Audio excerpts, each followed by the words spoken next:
It's a new dawn, it's a new day, but the sun is setting on yet another season here at Arcane Games and Events, albeit a little bit slower than normal. We've got 2 Players' Championships this year, this, of course, being the first in New England. My name is Bryce Platts, and I am joined, of course, by my cohort and commentary, Michael Swinger of Hammers Murray. Michael, this is my favorite part of the AGE season, hands down. We did the Players' Championship in LA together last year. Mm-hmm. What are some of the core memories for you of that event? I mean, it's the top, it's the year, it's the culmination of all of it. The quality of games is higher than for the rest of the year because we've cut to the best 16 players of the entire AGE group for the year. And we also get to see the way the meta breaks down, the way that these players pilot these decks at the top level. All of it is extremely exciting. It's also an incredible format, one that is unique to Flesh and Blood events worldwide, and one that requires a little bit of head games for these players coming into it. It's important to mention that all players know their round 1 pairing, in that they know who they're playing.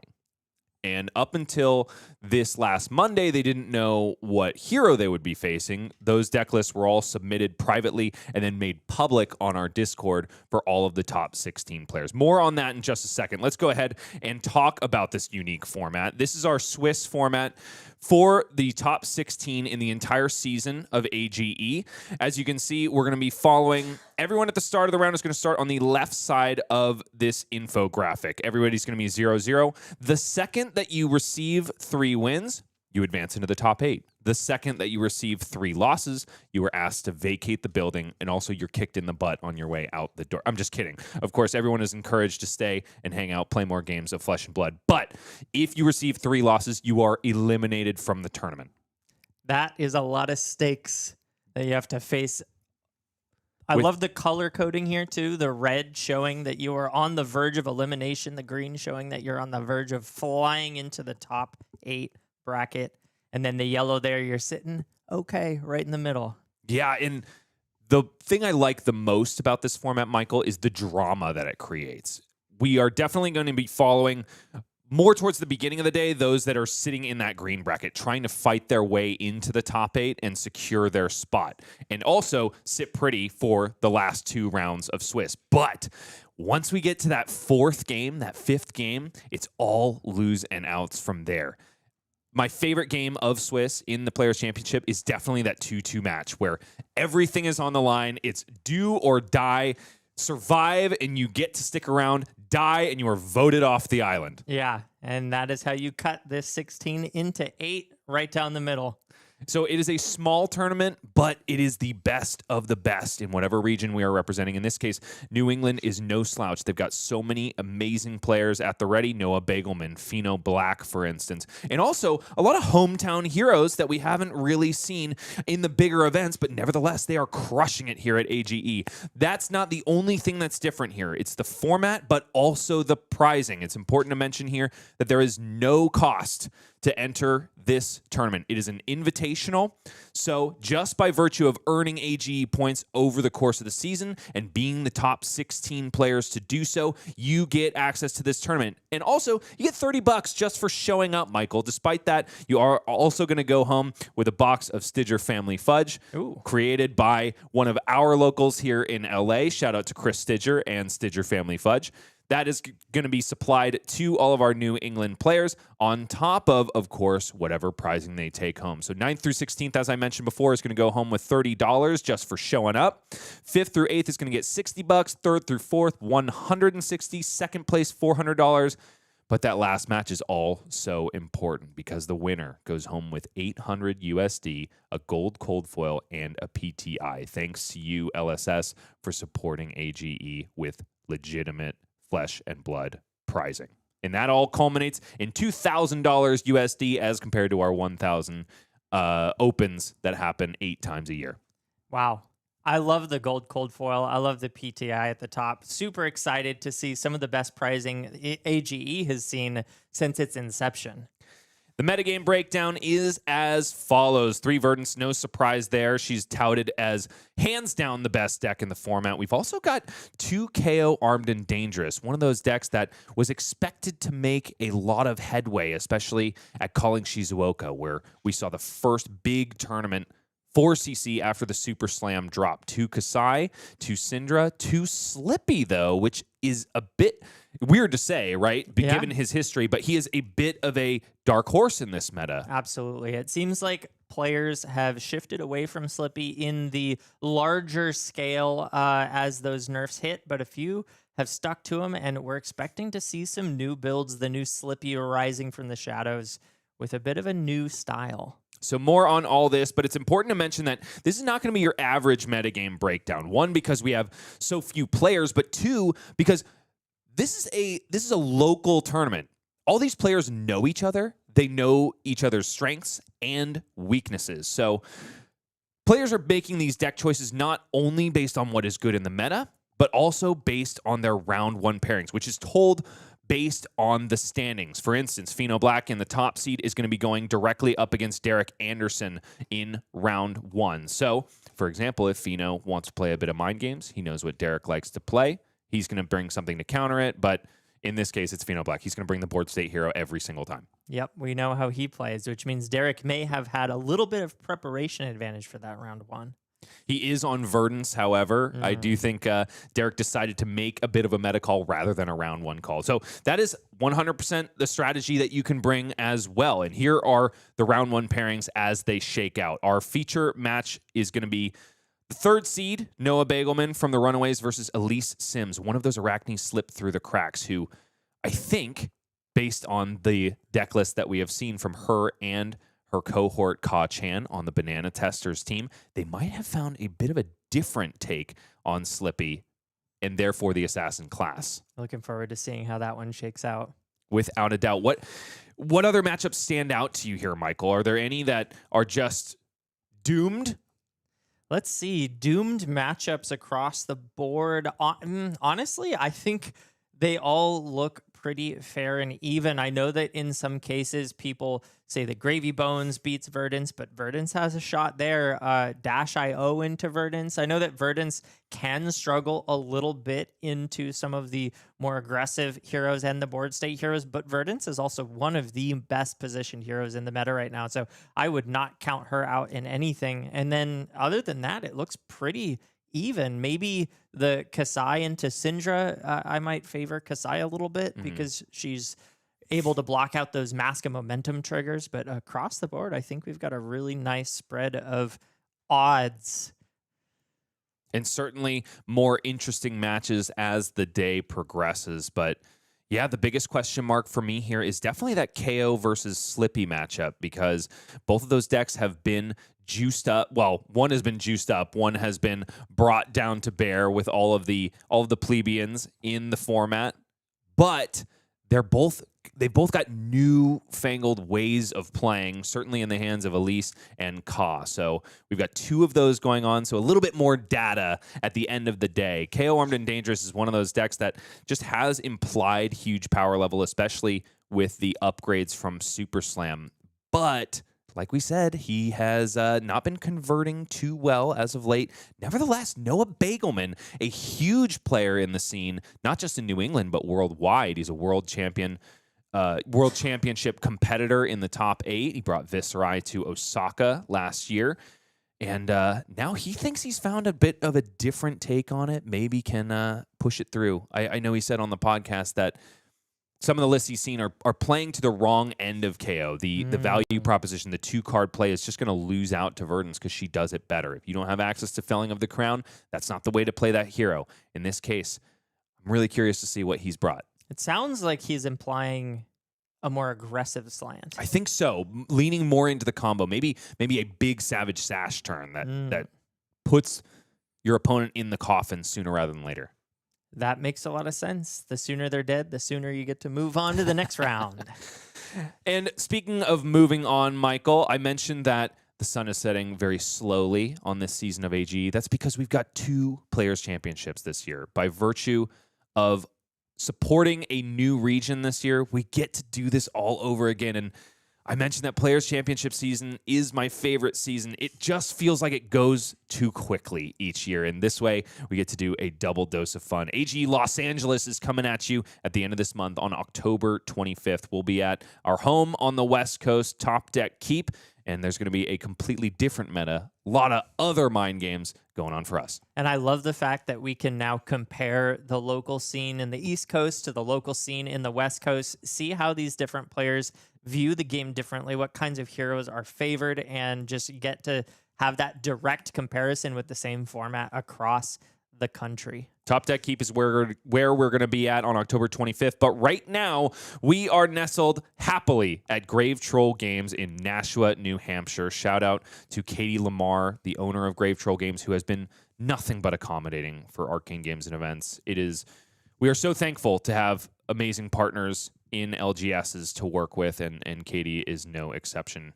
It's possible that we might even be hearing from her later on in the day. We are trying to encourage her to give us a live Stitcher Family Fudge review on the air, but we'll see. That'll all be time permitting. One more thing I want to mention before we head down to round 1, Michael, in regards to the format. None of these matches are going to be timed. It's basically, the vibe is like we are in a top 8 all day long, because ultimately we're in a top 16 of an entire year's worth of events. 8 opens has led to this. So we want every single game to reach not necessarily a logical conclusion, but the most exciting conclusion possible. So we want to give players as much time as humanly possible to make those all-important decisions. Amazing. An untimed top 16 and not a fatigue deck in sight. Lucky us. Indeed so. That Oscilio is going to be burning bright and probably burning bare here and there as well. Yeah.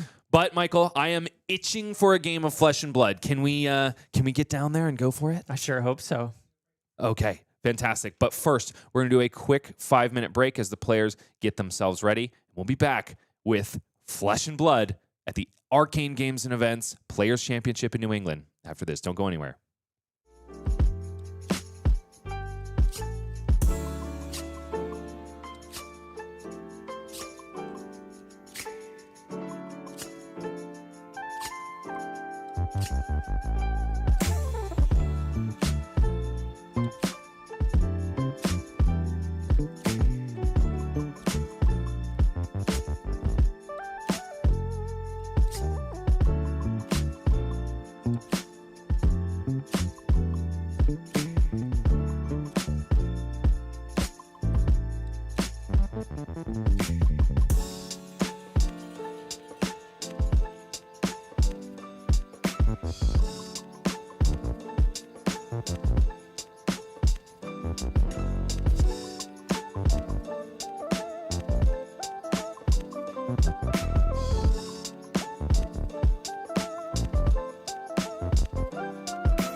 Welcome back, folks. We are ready for our first round one pairing of the day, our only round one pairing, I should say, that we'll be seeing on stream. There are 7 more happening within the room, but our eyes turn to Noah Beygelman and Elyse Symmes. Kayo Armed and Dangerous versus Arcane Slip Through the Cracks, respectively. Here is Elyse's player profile. She has had enough of Connor Bryant's boom grenades, and this is exactly what I'm talking about, Michael. These players know each other through and through. She knows that Connor Bryant was going to bring Dash.io, I think, before he even did. But let's be fair, he's not playing anything else. Yeah. It's a great deck right now.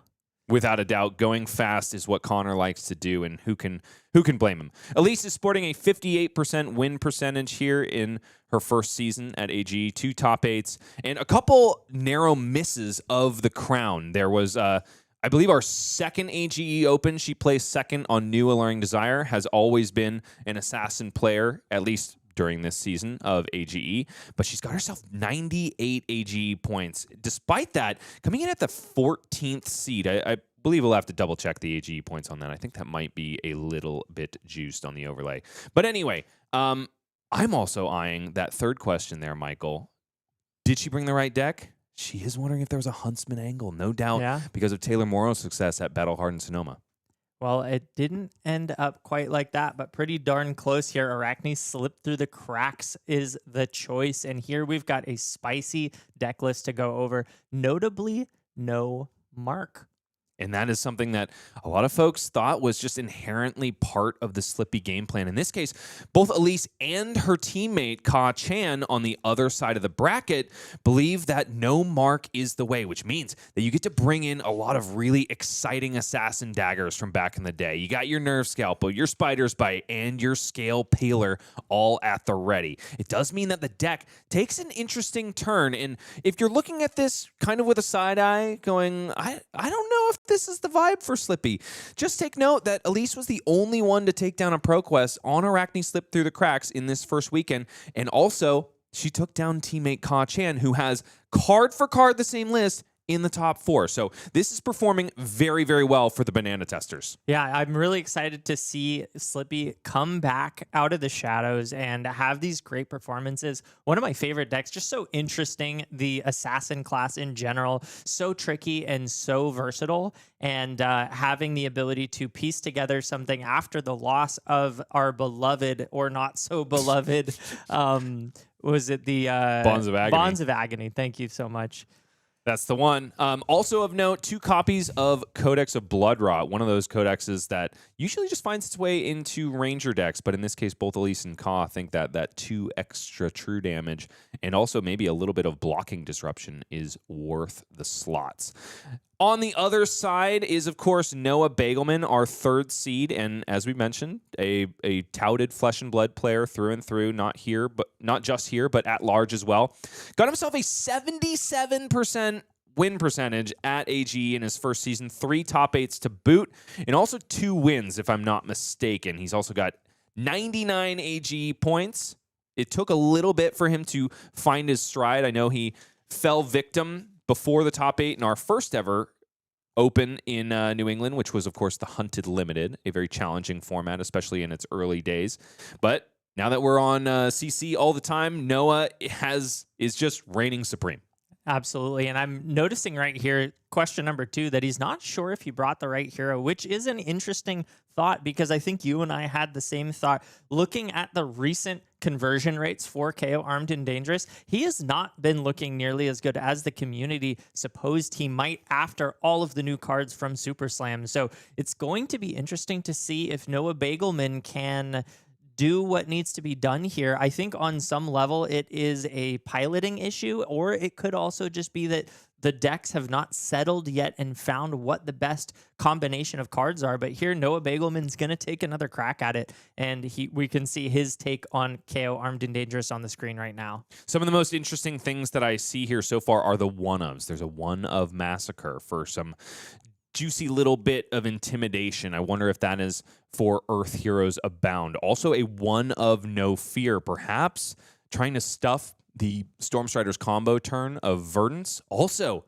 Authority of Ataya makes its way into KO. One of the things that is really contentious for KO decks in general are the misses. You've got to run 3 Blood Rush Bellows. That's just kind of an inherent part of the list. But what other non-6s do you bring in? That's the real question. Some folks are real big fans of Cast Bones. In this case, Noah leaves those at home in the favor of 3 Tear Limb from Limb. And based on my short stint in the Brute world, I think he's made the right choice. Yeah, he's got 7 misses from what I saw at a quick scan, which is 1 over the normal, but still within that normal range. And I'm really excited to see how these tech cards play out. I think one of the things that Kayo can sometimes struggle to do, while he does have extremely high value, can sometimes struggle to have the initiative on closing games. So I really like to see cards like Massacre show up to help push that and allow him to close the game on his terms. Okay, well, let's stop mincing words, Michael. Let's get on down to the match floor because I cannot wait for this Players' Championship to start. It's my favorite time of year, and I'm a kid at Christmas who doesn't want to go to sleep. So I'm not gonna. Let's head on down. Let's go ahead and have Santa Claus deliver his just desserts as Elyse Symmes takes on Noah Beygelman in the first round of the AGE Players' Championship in New England. We see the other players in the background already duking it out, but this is the match that we've got our eyes on. So, based on what we know about the deck list, based on what we know about the history of these two heroes, Michael, who gets the lock of the week? It's super early to call it, but I am kind of favoring this Arachne slip through the cracks. Elyse Symmes seems to have figured something out recently, taking down that pro quest. And knowing what I know about how Kayo's been struggling, I wonder if maybe this is the opportunity Elyse has to take the first match. That being said, Noah's a really good pilot. This turn 0, kind of a clunky hand for Elyse Symmes. In this case, Tarantula Toxin being played out on a Spider's Bite, which was paid for by both an Enlightened Strike and a Justinic. So Elyse very happy that she gets to do a little bit of filtering here. 1 damage comes across, Spider's Bite active, but I do think that it's going to be a passive priority. Noah Beygelman doesn't have any windups in the hand for any cheeky agility or might generation on turn 0. So it's back over to him in a pretty gentle turn 0 based on what these two heroes can do. 39 plays 38 now, and the onus is on Noah to put on the hurt. Yeah, Noah's super happy to only take 1 damage on that turn 0 as he starts things off with, you know it, you love it, Wild Ride Red. Gonna have to draw and discard here is Noah Beygelman. Does have a Beast Within in hand, if I'm not mistaken. Almost assuredly going to be 6 go again, but that's only if Noah has not drawn a miss. No, Energetic Impact is a 5, but because of the KO Armed and Dangerous ability, becomes a 6 when it is not on the combat chain or in the arena. So, going to give go again to Wild Ride, coming in for 6. And here we're going to see if Elyse's game plan is slow or fast. 1 card currently placed to block, so somewhere in the middle. You would think that she is happy to block with some more cards in hand based on the fact that KO has just got himself some more disruption. There's Strongest Survive. Reckless Stampede I wouldn't count necessarily as a disruptive card, but it is one that encourages you to block early in the combat chain. Noah is closing the combat chain, trying to activate Gauntlets of Tyrannical Rex, but Elyse immediately points out, hey, that's not a card with 6 power in your pitch zone. Don't even think about it, Noah Beygelman. Staying on top of it. Noah sending out a Mandible Claw, has go again thanks to the fact that Wild Ride discarded a card with 6 or more power. Now we've got ourselves a card with 6 or more power in the pitch zone, which means that Gauntlets of Tyrannical Rex can be activated. In this case, though, Noah Beygelman has got to just Arsenal and pass. It's back over to Elyse, who's got 3 cards in hand, 1 in the Arsenal, one of which is a Codex of Frailty. That explains why there was not much blocking if Elyse is able to convert this whole hand, and nope, it's being pitched. Codex of Frailty going by the wayside because I don't think a single attack has made its way into her graveyard yet. So one of those drawbacks of Codex of Frailty is that it can come around at the wrong time. Spider's Bite connecting here with Noah Beygelman's life total, which means that the next time he defends with an attack action card, or the next time he defends with any attack action cards, they're all going to get -1 on the chain link. And right away, we can see the value of Spider's Bite. Normally, this pain in the backside is so easy to block. You just put a card in front of it, but with that -1, and we know Kayo doesn't run anything other than attack actions. This is now a 0 for 4, almost guaranteed, plus the on-hit of the dagger. And Noah Beygelman stares at this hand, does have his first copy of Blood Rush Bellow in the hand, and no misses otherwise. So I think he is all too ready to, throw out the Scowling Flesh Bag, see if he can mitigate as much disruption on this turn as possible, and just come back swinging. Wow, yeah, everything committed up front. Noah wants to take the lead early. Unfortunately, Elyse is forced to pass there after the Scowling Flesh Bag, which has done its work. So Elyse with a 1-card IP penalty, passing back to Noah. And Noah now has a little bit of information about that arsenal. He can generally assume that it's an attack reaction at this point, based on the fact that Elyse wasn't able to convert it after the Flesh Bag. And here comes Blood Rush Bellows. Fearless Confrontation in the pitch zone. Might token popped, and we are discarding a Savage Feast. Noah Beygelman able to draw up 2 cards and keep the hurt coming. Can I change my answer? I think maybe Kayo's got no. Nope, sorry, they are too locked early in. to call, but this is such a great start from Noah. And the draws are yet another Blood Rush Bellows. No. A card that you generally don't want to see coming in pairs. But it wasn't paired because it wasn't in the hand to discard. So this True. isn't really a pair. This is exactly how you want to draw it up. Okay, another resource cashed in for that Blood Rush Bellows. This time discarding an Energetic Impact, which was the only blue in the hand. Can Noah draw up some more resource cards here? That is the deficient part of Blood Rush Bellows. Sometimes it's a red and a blue. Okay. He's got it. It's a stomping ground. Smashing ground. Noah's got it all. Noah is feeling really good on this turn. Normally, those resolving 2 Blood Rush Bellows can end up clunking up the turn. But he's got some resources here. Also a show of strength. And he's got the boots.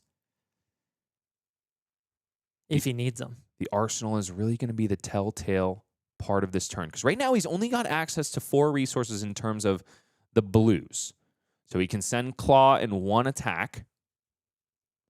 Yeah, the resources are a little bit light for what he'd like to do, and you can see in his pause that he's probably just trying to do the math and figure out how to best convert these cards, not looking like he's going to be able to send everything. It is... Ooh, he's got a Savage Feast. It is a Savage Feast, That's good for which resources. means that he can go for the Beaten Trackers play. Oh, and he's got the Savage Sash, too. Oh. But he probably wants to get rid of that 1 floating resource before deploying the Savage Feast, I would think. The question is, what could come off the top that would be better than what he has? Usually these Blood Rush Bellows turns want to be finished by something like a Show of Strength or a Swing Big.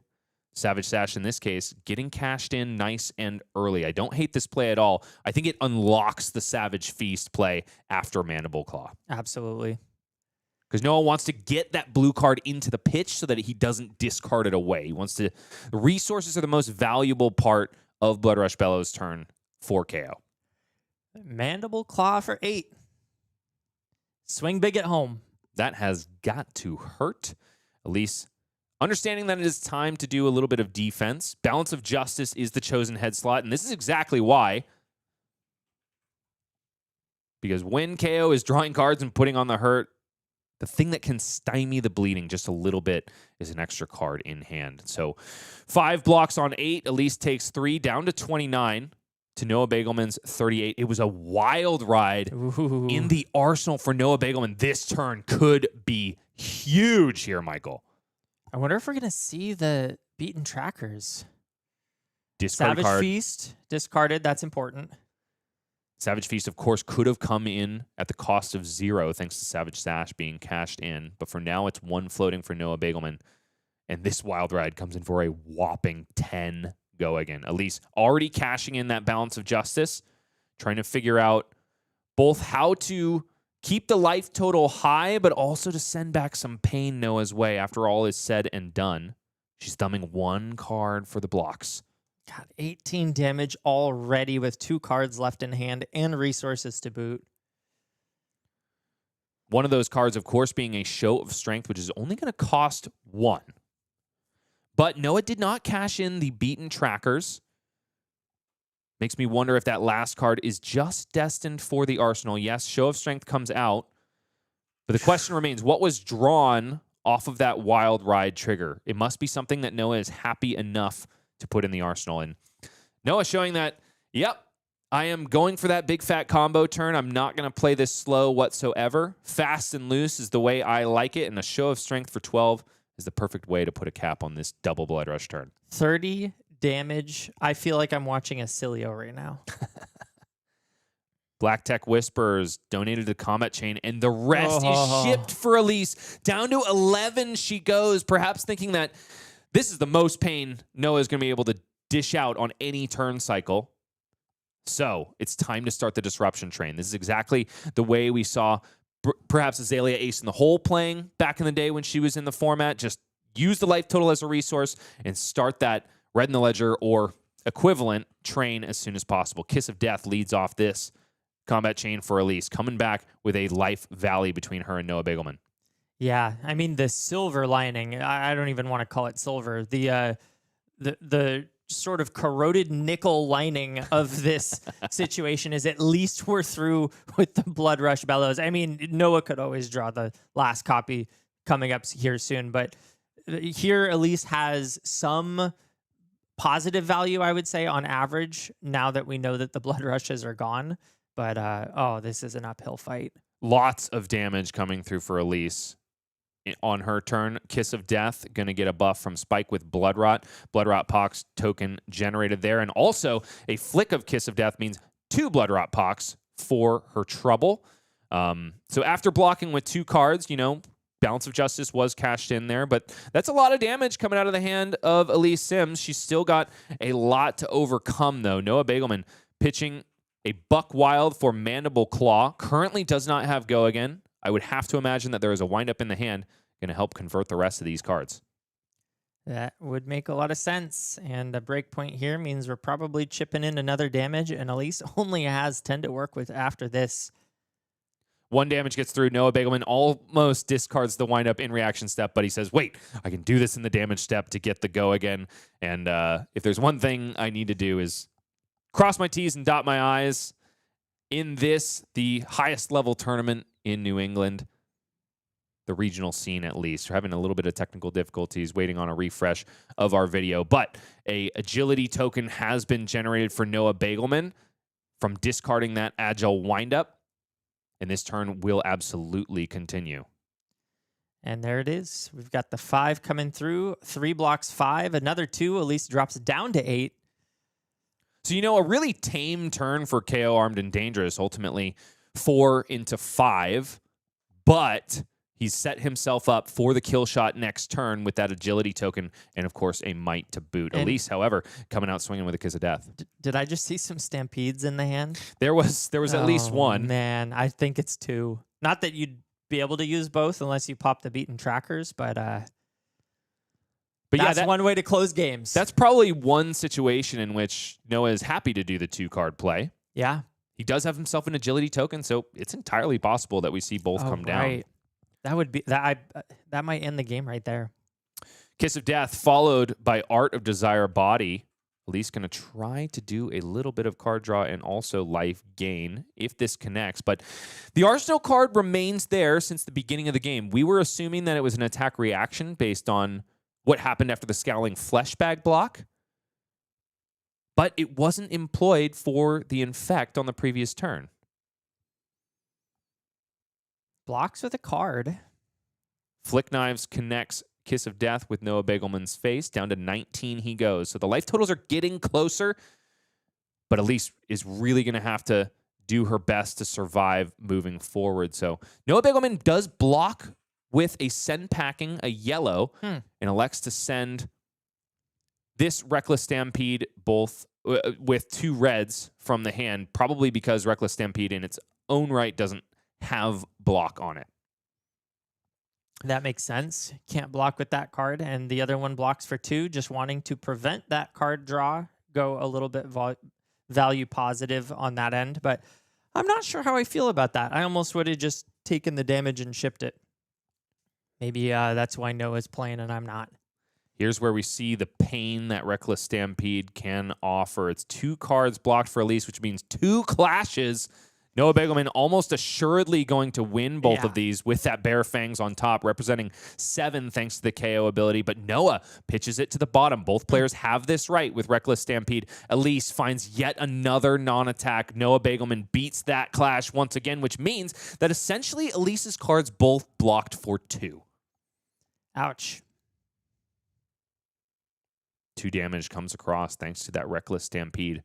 Not to mention the 2 that will leak through just from the physical power of that card. The silver lining here, maybe, as you mentioned, the tainted copper lining for Elyse, is that the agility token wasn't cashed in for max value because Noah Beygelman didn't find himself the resources that he needed, perhaps informing exactly why he pitched a red Bare Fangs to the bottom of the deck in favor of a blue, means that the second action point is basically going to be a useless resource for Noah Beygelman on that turn. And the third Kiss of Death in as many turns comes out for Elyse Symmes. Down to 15 goes Noah Beygelman. The follow-up, Leave No Witnesses. Finally, some disruption for our assassin player. Elyse is really putting up a fight here. I have to respect it. 4 to 15, but Noah drew another Reckless Stampede. And if you've got the resources to send it, oh, this is looking rough.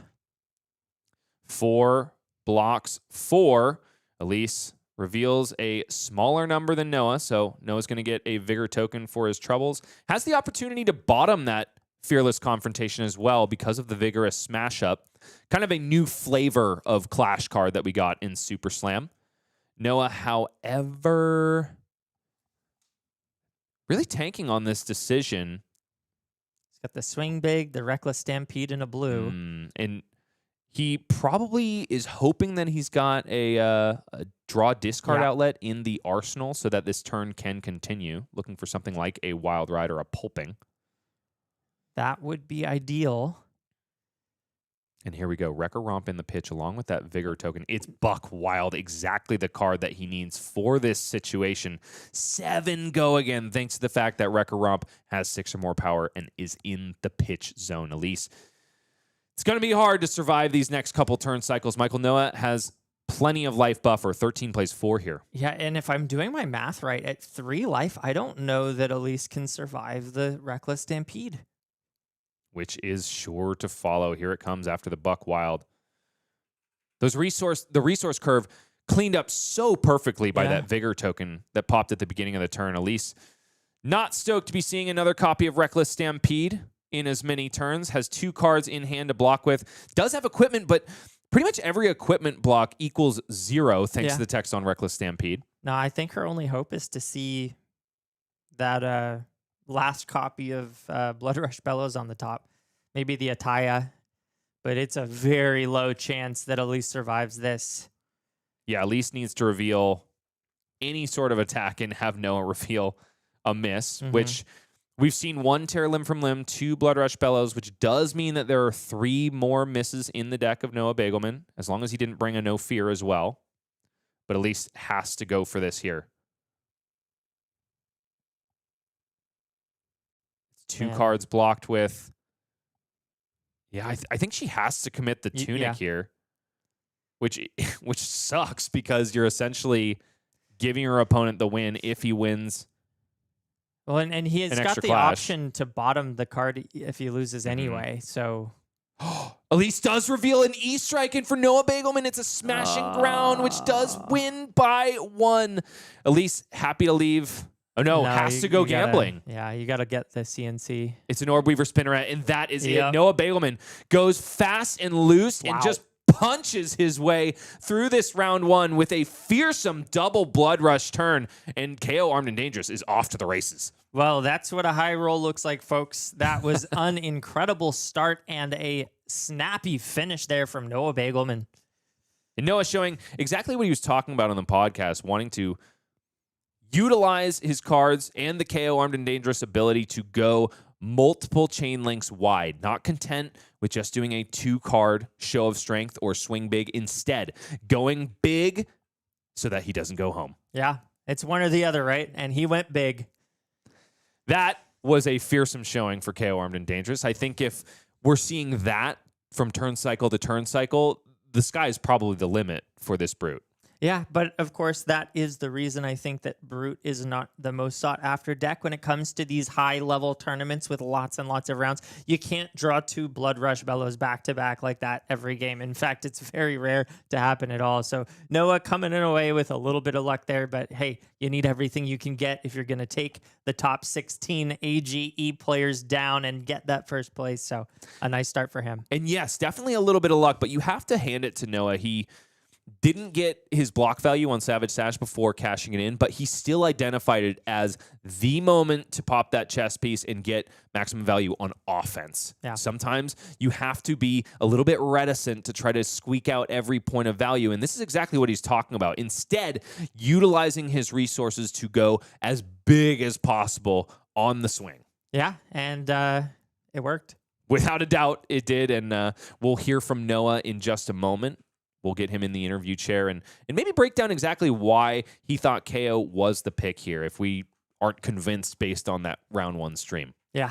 But before we do that, we do need to thank our sponsor once again. It's Grave Troll Games, where all of the players sit. We are, of course, safely housed at AGE Studios on the West Coast, but our home on the East Coast is, of course, Grave Troll Games. And Katie Lamar, the store owner, has been nothing but accommodating for us thus far. So massive thank you to Katie. And we'll be back with an interview with Noah Beygelman in short order. It'll be a teeny tiny break, and then we'll be back in just a moment. Don't go anywhere. Let's hear it from the Begelman himself. Why is Kayo the pick?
Noah Beygelman How you feeling? You absolutely crushed that game. Yeah, that was about as best as you could hope a brute game to go.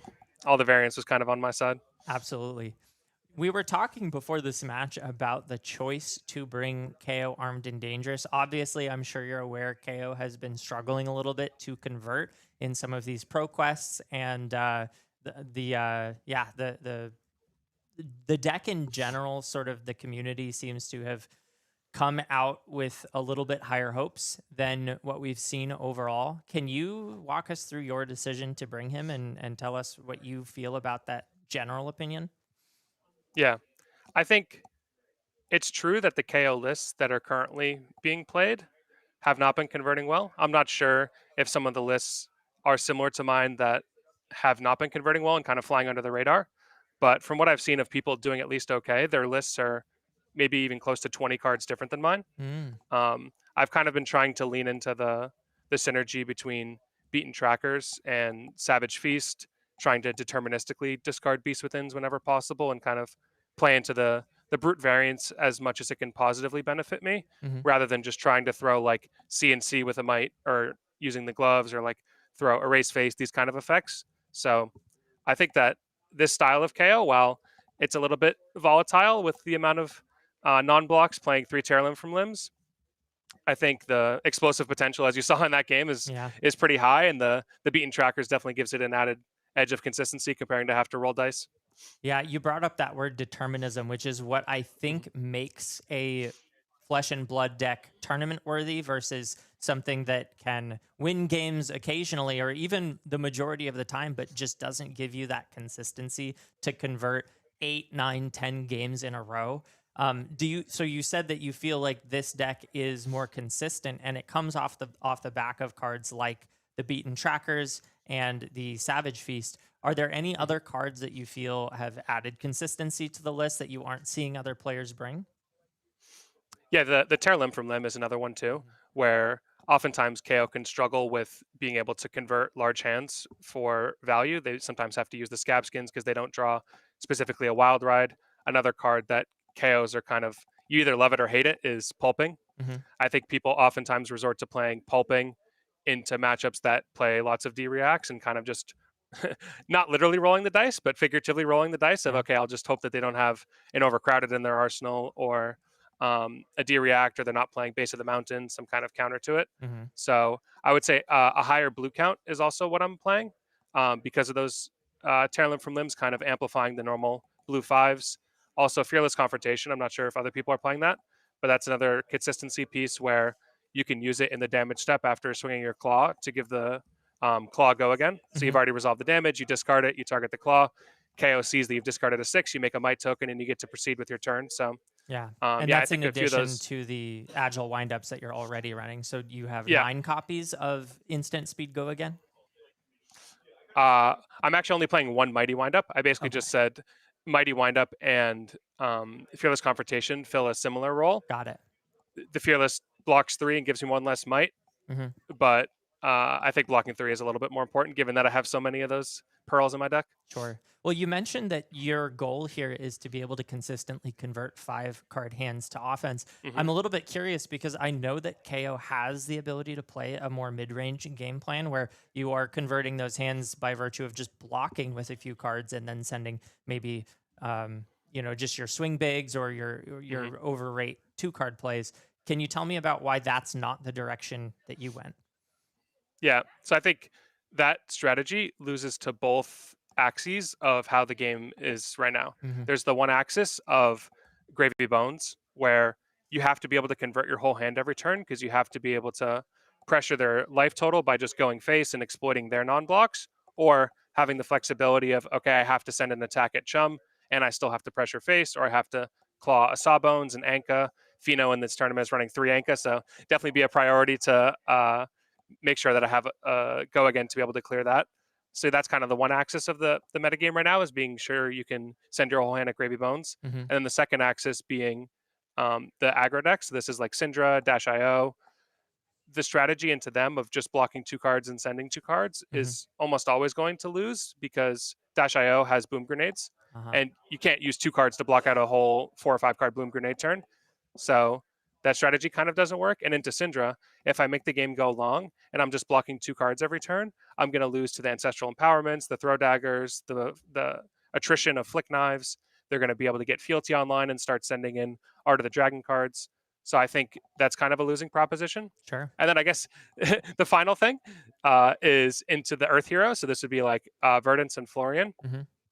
If you're just playing passively into them, into Verdance, they're eventually just going to burn you out with spells. Like if you're just trading 2-card hands, every time they send a Burn Bear or Light Up the Leaves or Pulsing Aether into Waning Moon, it's kind of like true damage. Mm-hmm. Or if they're doing Arcane Pings with her specialization, the 1-for-3 Heartbeat of Candlehold. Right. If they're doing Arcane Pings, it's often very inefficient to deal with that. Yeah. So effectively, if the game goes long versus Earth Heroes, I'm just going to get outvalued by their hero power and a lot of the like true damage aspect to them with Arcane.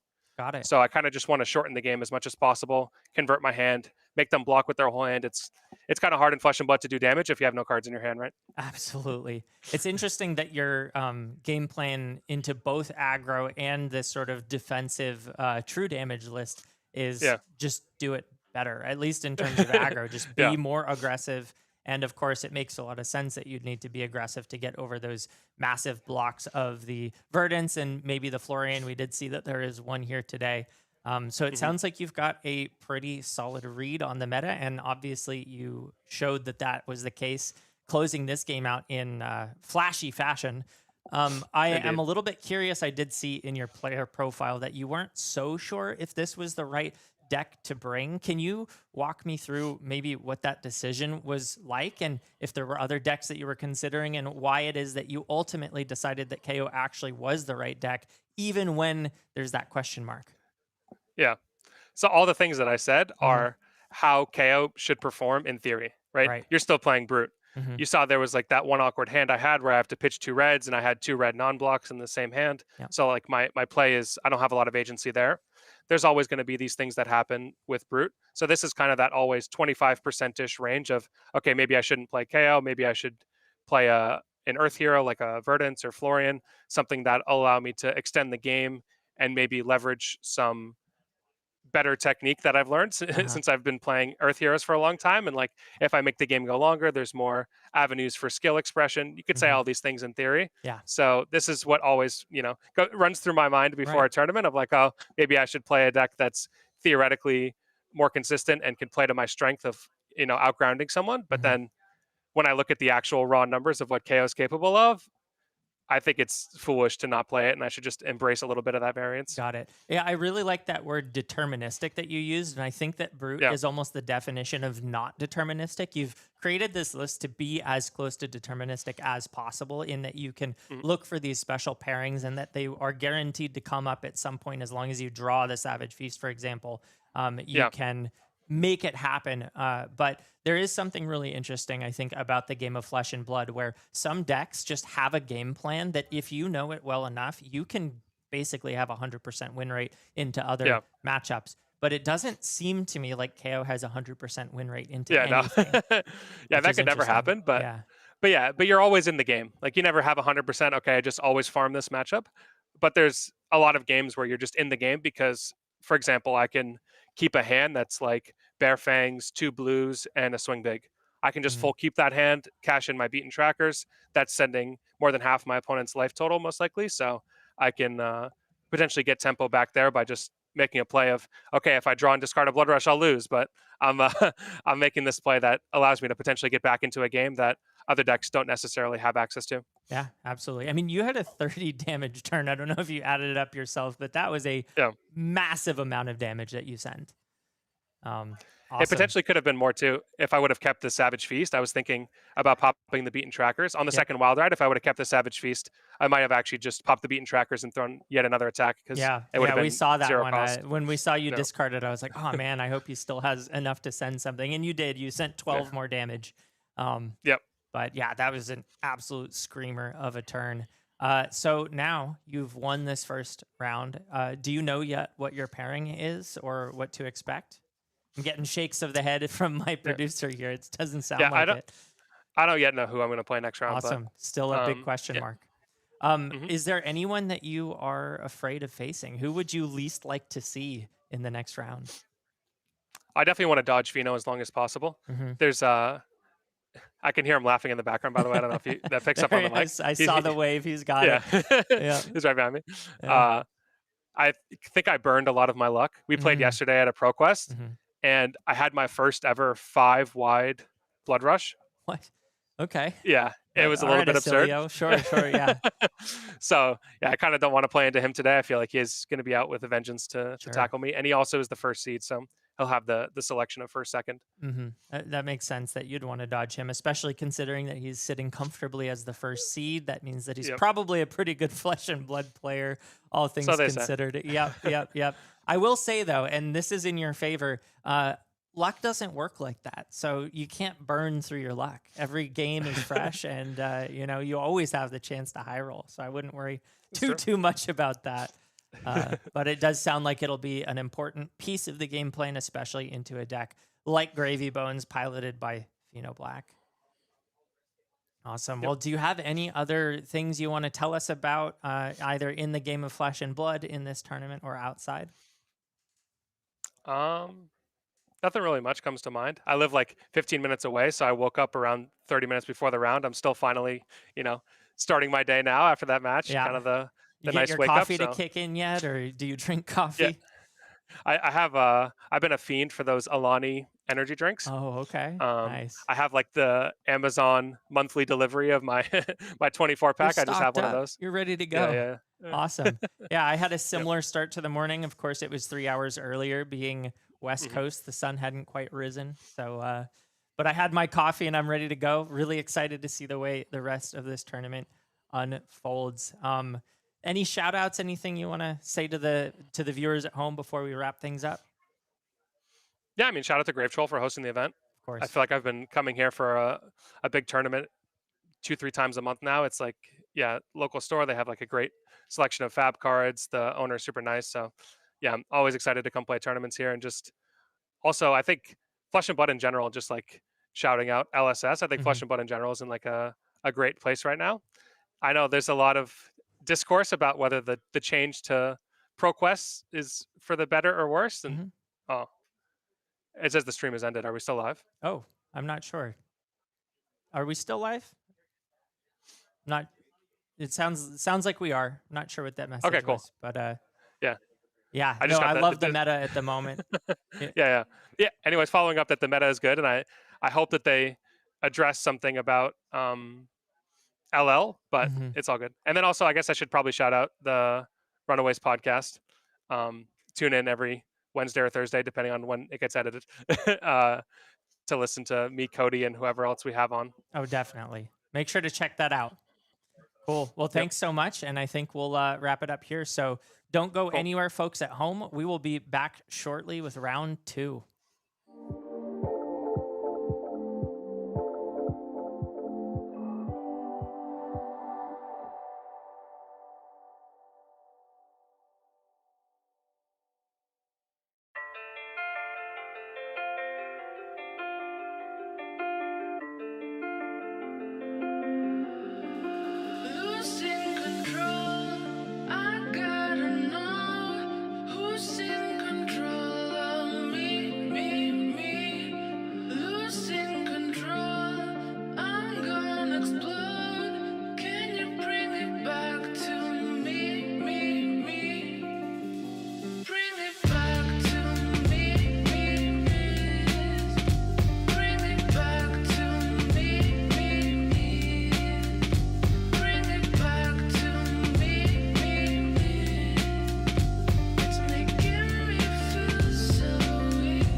Bashing and smashing his way into round 2 is Noah Beygelman, but our eyes turn to a different Arachne Slip Through the Cracks matchup. It's going to be Ka-Chan versus, I'm totally drawing a blank. Connor Bryant. Connor Dash Bryant on IO. Dash IO, which is going to be a very fast matchup in a very different vein than what we just saw. Ka-Chan is the other Slippy in the room, bringing the same exact list as Elyse Symmes. He's sporting a 63% win rate at the AGE is in his first season, 2 top 8s to boot. Has also been very near the top dog. Lost to Pheano Black in, I believe, our second or third event this season when he was on Aurora. 59 AGE points does mean that he comes in at the 11th seed, and he is definitely going to put that cash, if he wins, to some good food with friends out in Philly, and also maybe a Marvel Codex of Frailty. Yeah, and it does look like both Ka and Elyse were really thinking about bringing Arachne Huntsman, both not quite making that decision at the final moments, but looks like they've got a little bit of a preference there.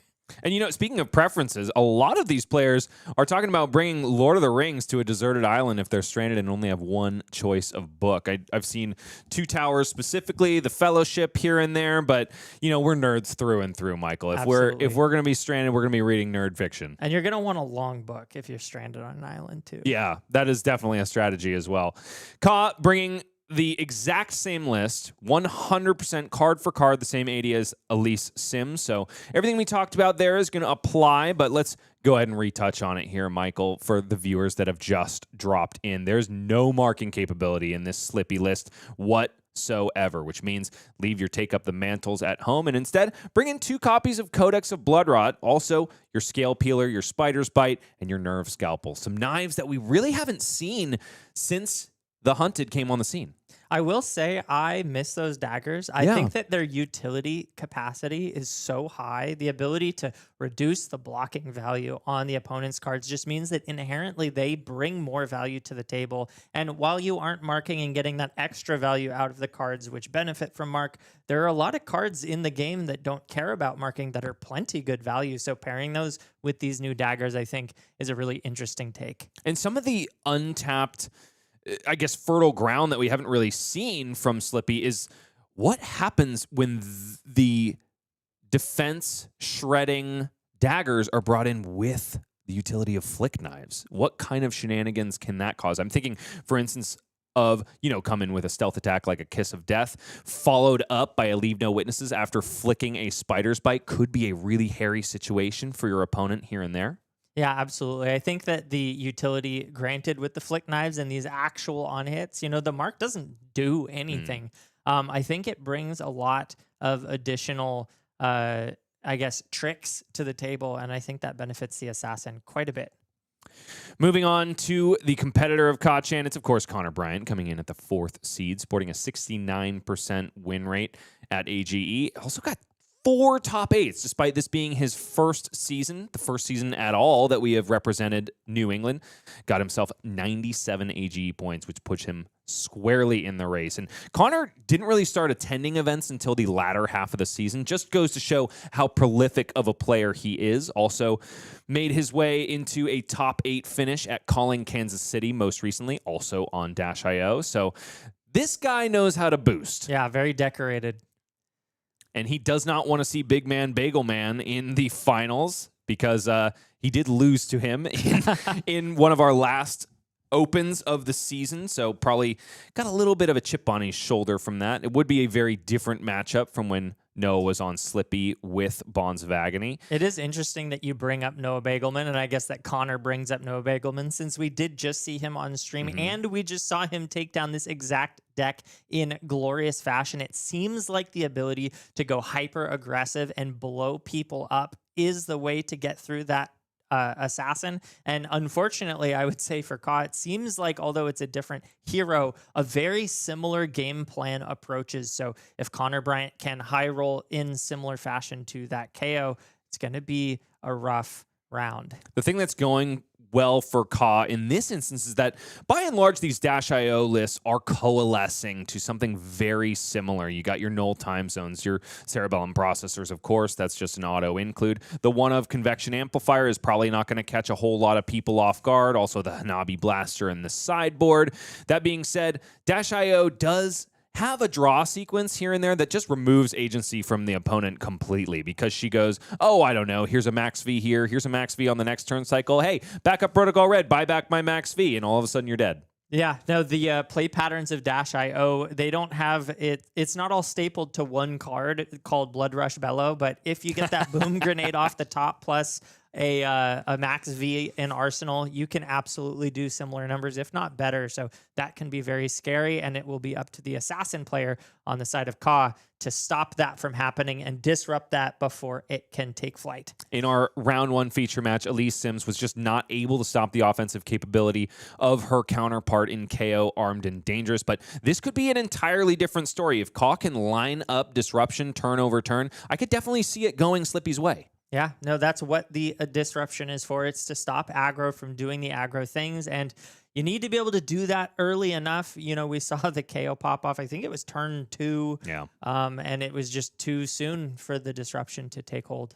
A lot of questions being posed here by myself and my co-caster, but answers are what we're after. So let's go ahead and get back on down to New England, where Ka-chan on Arachne Slip Through the Cracks is taking on Connor Bryant in the seat of Dash.io. Michael, we've danced around it. We've talked about it, but you got to give one of these players the edge. Who are you picking? Based on the way the last game went, I think I favor Dash.io. I think the consistency of the aggression that Dash presents might even be higher than the consistency of the Kayo. And if that is true, and if that unfolds, we just saw what happens to the assassin on the receiving end. Connor Bryant coming in hot with a spark of genius. One of the best turn one plays that Dash.io can go for, especially if he's able to find an item to cast off the top with that one floating. It's going to be, of course, the Tech Low Pounder, doing a bit of Dash.IE cosplay in that she normally would choose to start with this item on the board. In this case, Connor having to do a little bit of a backspin thrust in order to get it out, but nevertheless, that is 6 extra damage that is just on board. Yeah, really great start for Connor, showing us why he chose to go first instead of second in what typically an aggressive deck would like to go second. But Dash.io is very different than your average aggro deck, both in the resources at her disposal and also the turn cycles she can put together. And of course, there's an item on top for Connor Bryant. He's just that good. There's, I think, a reason that he gravitates toward Dash.io. Ka-chan looking to the sky for some inspiration here. Arachne is seeming a little bit cursed, but it's all going to depend on what Connor chooses to name from Null Time Zone. Whatever the chosen card, Ka will not be able to pitch or play it until Null Time Zone leaves the battlefield. Looks like he's writing it down right now for the world to see. What would you pick in this spot? Leave no witnesses, maybe? I'm looking for things that Dash.io really doesn't want to see on the disruptive front. I don't think Ka is running too many defense reactions in the list, but Persuasive Prognosis is the choice here. With Bonds of Agony leaving, I guess this is one of the premier disruptive pieces. Kind of the only one. The Codex of Frailty isn't online yet. Neither really is the Leave No Witness. I mean, I like that choice. We should mention at this point that deck lists are open. All players have had access to their opponent's deck lists since Monday of this week. They can't have them sitting in front of them while they play, but if memorization is something that you're good at, it's going to aid you in the Players' Championship here. Yeah, knowing with utmost confidence that the Pervasive Prognosis is in the deck is helpful when choosing which cards to say no to. And we see this Bonds of Attraction connecting here. Seeing the red off the top, no reds in graveyard means that trigger will not happen. Ooh, an Erase Face, a fantastic tech piece against Dash.io. Perhaps the most notable use case in the meta at the moment would just turn off the ability to boost whatsoever. Connor Bryant does have a bit of a benefit from the banish of Bonds of Attraction because the card on top now is Backup Protocol Red. A fantastic item in its own right, but a little less enticing when there's just nothing in the graveyard for you. Yeah, asking for 2 cards here. Ka-chan deciding not to flick that Spider's Bite on the previous attack, which I'm fine with. It might be too soon to do that. Getting rid of that dagger this early could be a bit of a mistake.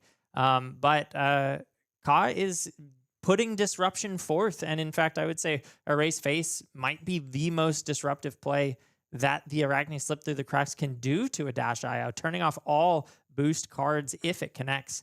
So Connor says, I don't want that to happen, and happily gives up some block. Connor also shows us just how much you need to respect Erase Face on the side of Dash.io, giving up a ton of equipment nice and early. Cogworks Tinkering, one of my favorite inclusions in Dash.io lists of late, will basically allow you to get maximum value from adaptive plating.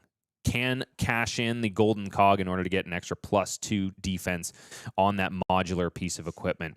Sprocket Rocket gonna buy a Persuasive Prognosis, which can't be played or pitched at this time, along with a blue Double Trouble. So Ka setting up an Enlightened Strike and an Art of Desire body in the hand, perhaps just thinking he's got to go for value plays here and defend as much as humanly possible. Ka remains at his starting life total, 38, plays 33, in favor of our Chaos Assassin. For now, Connor Bryant casting backup Protocol Red off the top of the deck, getting another counter on Symbiosis shot, and debating the crank. It does look like a crank has happened here, so 2 action points remaining for Connor Bryant.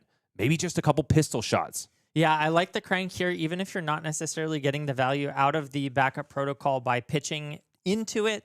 You're still getting the extra value and clearing some of the counters off the pistol. Of course, that pistol can only go up to 6 max, so you're going to start losing value once you approach that number if you don't spend them. So getting this extra action point, converting it to pistol shots, I like this in this spot. As we see the 0-260 rather, red coming in for 4, go again. Which means that the card left in hand for Connor Bryant is something that offers some offensive capability. Curious choice is whether he will deploy it here or not. Does still have access to Teklo Foundry Heart, which means that Connor could dig a little bit deeper in the deck and also activate backup Protocol Red. And here we go for probably that exact line of play. 2 cards off the top, a Throttle and a Spark of Genius pay for the activation of that chess piece, which means 2 sparks are gone. 2 massive power cards that could do damage down the line. Backup Protocol Red cashed in for a 0-60. Still boosting is Connor Bryant. Not afraid of deck damage in this case, despite the defensive posture of Ka-chan thus far. Yeah, and I really like this play here. I hadn't quite calculated the chess piece coming in, but with that activation, the 2 resources means not only do you get the extra action points from the backup Protocol Red, but you also get the 2 extra pistol shots. And this one coming in for 3. Nope, for 2. I was like, what's that? Those are our Steam counters that were represented. Okay. So it's 2 into 2. Ka accepts all of it readily. Down to 29 he goes. Keeping 1 card in hand, which is an Art of Desire Body and mystery card in the arsenal. Tunic ticks up to 2 for Ka-chan. Only 6.5 minutes elapsed, but these players are burning through life totals and deck alike. Art of Desire Body is the first attack on this combat chain. Has go again, thanks to Arachne Slip Through the Cracks' hero ability. 3 go again here, going to banish the top card of Connor Bryant's deck, which he knows, if it's red, of course, Ka will draw a card and gain a life. Connor now has a hand that is quite expensive to play with no blues to see. Might be a good opportunity to cash some of these in for block value. Of course, that would mean that the adaptive plating would not get the value of the golden cog. Might be a concession you have to make given the curve shown in this hand. All reds, 2 costs and a 1 cost. That's a rough spot to be in. Is there merit to... I don't know. 2 1 costs and 2 costs. So Connor's got a block here if he wants to convert this hand at all. A rough spot to be in for Dash.io, who just wants to have their foot firmly placed on the gas. In this case, the most disruptive thing Ka is doing is allowing Connor to draw up his hand. And it looks like we're going to try to cycle some of this out. Connor does know the top of his deck, so if it's a resource card, this is a no variance play, or a no risk play, I should say. And I like opting... Oh, yeah, it is a blue on the top, Cerebellum Processor. I like the fact that Connor dumped the arsenal, does insulate himself from a Leave No Witnesses follow-up. Means he can keep all of these cards in hand. Yeah, I like that as well. I was a little curious to see the arsenal. I know that Cindras often like to play off of arsenal because it can be a little too disruptive. But of course, Connor, seeing the blue, wasn't too worried about the Art of Body or the Art of Desire Body. But now it hits the red, meaning the card is drawn. Oh, and this is not allowed at the moment. This is not a legal play for Ka-chan. Unfortunately, Persuasive Prognosis was named by Null Time Zone, so it shouldn't be coming out of the arsenal to be played here. See if we can interrupt this. Oh, it can be played from Arsenal. So this came from Arsenal. Oh my gosh. I've got egg on my face. That's awesome. Ka just drew up the perfect answer as well off of that Art of Desire Body. It is just a nick in the hand, which came off the top of the deck thanks to the red being banished from Art of Desire Body. Ka is about to do some serious damage on this turn. The question, though, is the top of the deck blue? Because that could make all of the fixing that Connor was able to do with Crown of Providence null and void. Maximum velocity. Pitching to play. It is blue, so clearing that and hoping that the next card isn't blue. And what a blue. Honestly, Connor is doing a great job of insulating himself as much as humanly possible in the defense step. Has that Teklo core, going to have plenty of resources to boot, but now Persuasive Prognosis does connect. The question is, what is on top of the deck? It is a red. Connor's hand is plentifully red.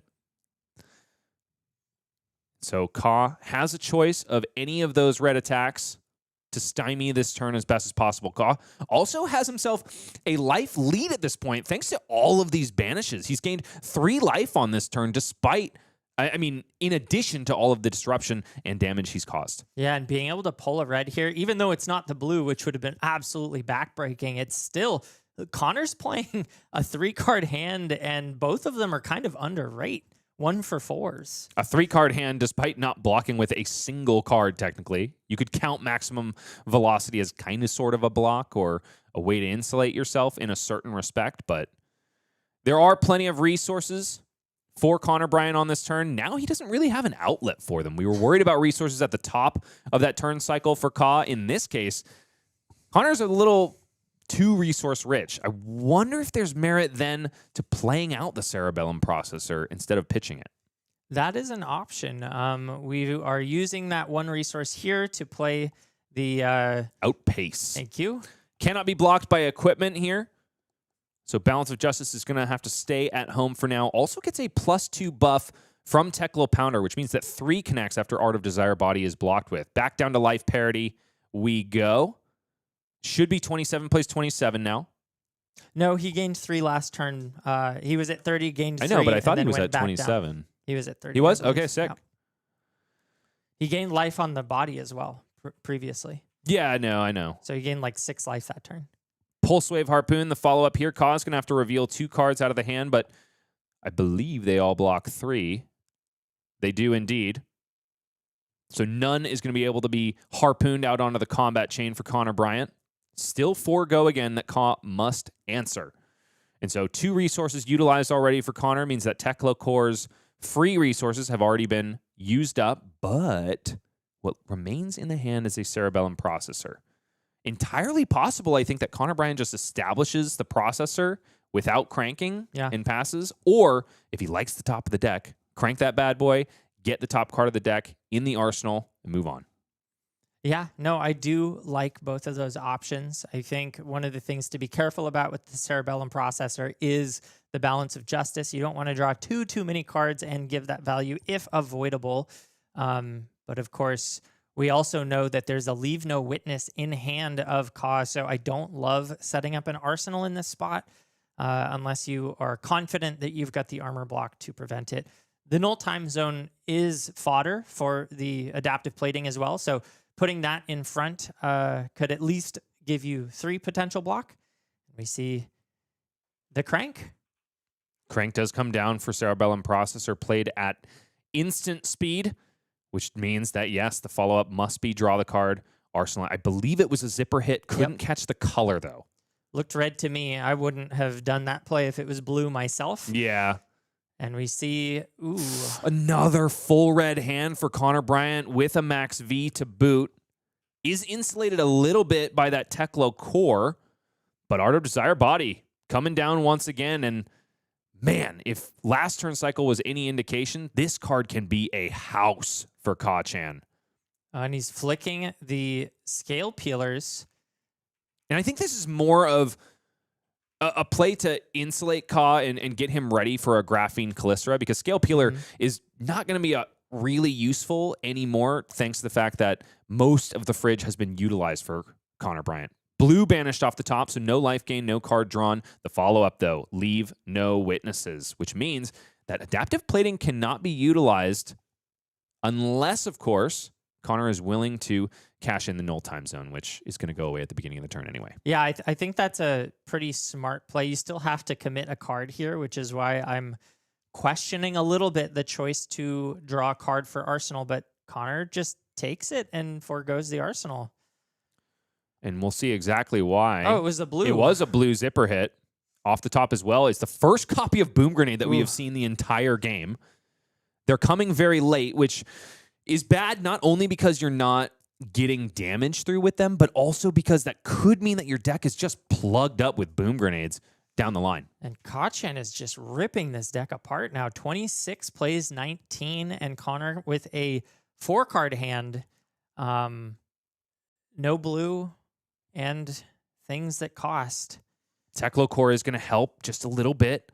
2 resources in the pitch, thanks to the Steam counter leaving Teklo Core. But Connor not looking stoked about what he's up against. Nevertheless, if there's some -IO in the field to get it done, it's Connor Bryant. Does look like he's got at least the 2 0 costs. I think there's a 1. No. Is that 3 0 cost? So I think this Max V is online for this turn. Is that right? Was there a T-bone in the back there? I think didn't that was see? a T-bone. Oh, but we're playing an item. I think we still have, and it's another null time zone. I think we still have the resources to do this in addition with the use of the Teklo Foundry Heart. So no sweat here, going down to 1. The only way this turn could be better, if that's the case, 3 boost cards and a maximum velocity, is if there was a boom grenade in the arena. Yeah.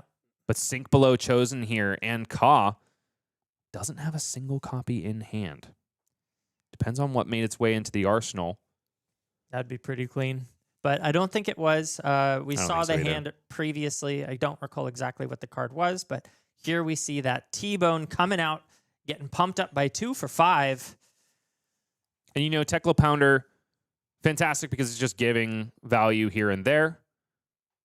But in the case of T-Bone, probably one of those cards that is less interesting to beef up with Teklo Pounder, namely because it forces defense blocks anyway. The ultimate power of T-Bone is that it forces defense equipment blocks when you don't want to be sending equipment blocks. Ka, happy to take a lot of damage here. 4 comes through the face. Teklo Foundry Heart activated already for Connor Bryant. 2 blues go into the banish zone. And Fast and Furious comes down hot and heavy. And it gets 4 that go item, again. so 4 go again, thanks to the crank, of null time zone at the beginning of this turn. 1 damage leaks through there. 19 plays 21 now, and Connor Bryant is anywhere but done. 4 go again from 0 to 60. Pulse Wave Harpoon pays for the boost cost. And there's only one thing left to do now, Michael. yeah, Ka's not going to like to see this. Now that the life totals are basically even, Ka would love to see the chain just end and pass back to him, but that is not going to happen this time around.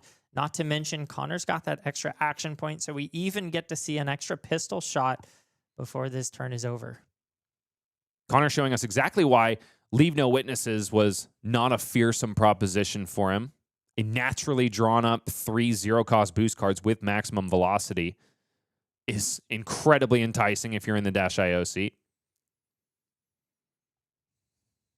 Ka left with an Orb Weaver Spinneret and a pain in the backside. You know, I'm thinking about that play, putting the blue in the arsenal and just realizing how brilliant that was. He did that to clear it off the top, knowing that it would go into the bin.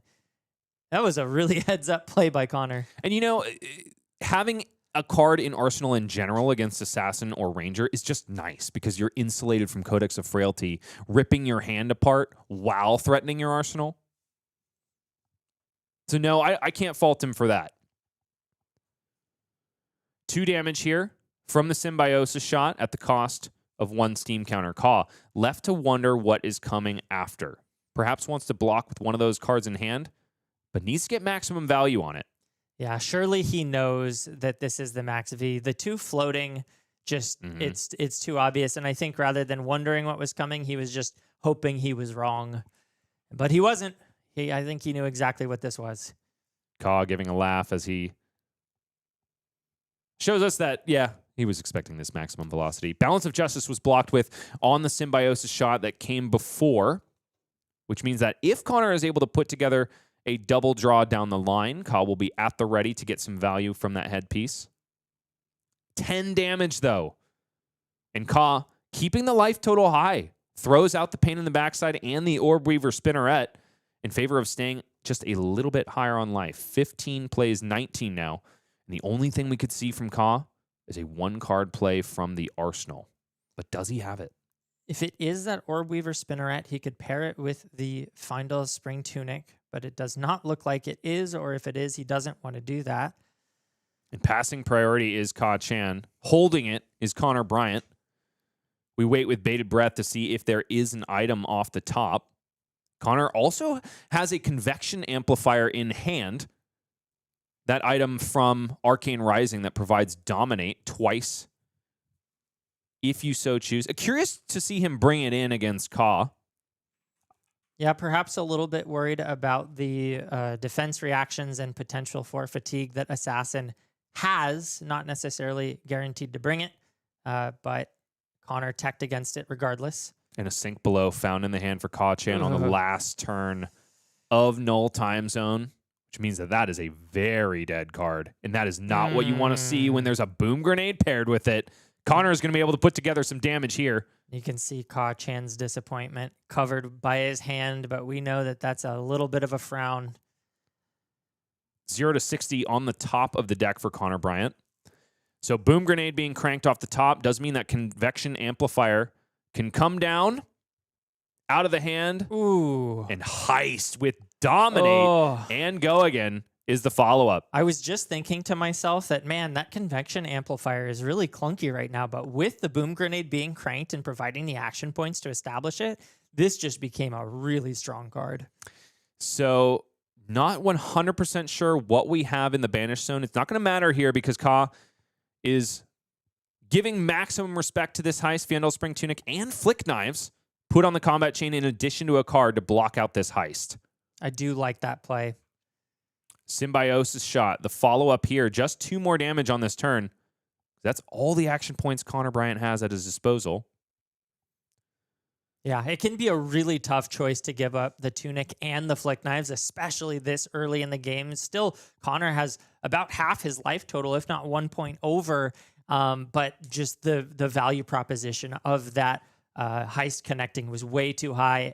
Ka respecting it, and I do like that decision point a lot. I mean, Heist is a fearsome proposition on its own, but when you tack on a Reb Boom Grenade to it, it's kind of a no-brainer. Yeah, You're going to get more value out of your Tunic and your Flick Knives if you give it on defense there. Yep.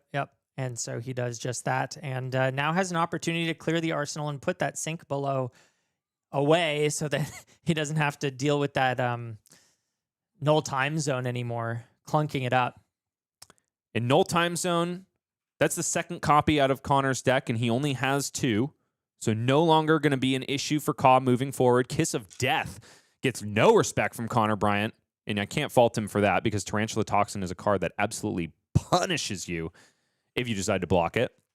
Enlightened Strike, the follow-up here. Buff Power, almost assuredly the choice because Sink Below remains in the hand, destined for the arsenal. Yeah, but this is actually some really good insulation now against the Convection Amplifier and the Boom Grenade. Well, the Boom Grenade's going away, but the Convection Amplifier is not. And having that Sink Below as protection, especially if another Boom Grenade happens to come out this turn, Ka is probably feeling okay about this position with the life lead and a Sink Below in arsenal. Max Velocity is the arsenal for Connor Bryant. 2 items go away at the beginning of this turn cycle. 8 plays 13. This game is getting down to the wire. Fast and Furious is banished off the top. 0 to 60 on the combat chain. 3 go again here. Nothing happens from the banish of that Fast and Furious because there are no items with crank. And if Connor Bryant has resources in his hand, it does. No, okay, yeah. Tekla Pounder in the hand. That Max V's coming out. Probably would dominate. Not bad at all, but that's exactly what Ka wants to see with the Sink Below in the arsenal. That is why he painstakingly established it. Sprocket Rocket comes out. 3 go again because no item banished from the boost cost. Instead, it's an Expedite.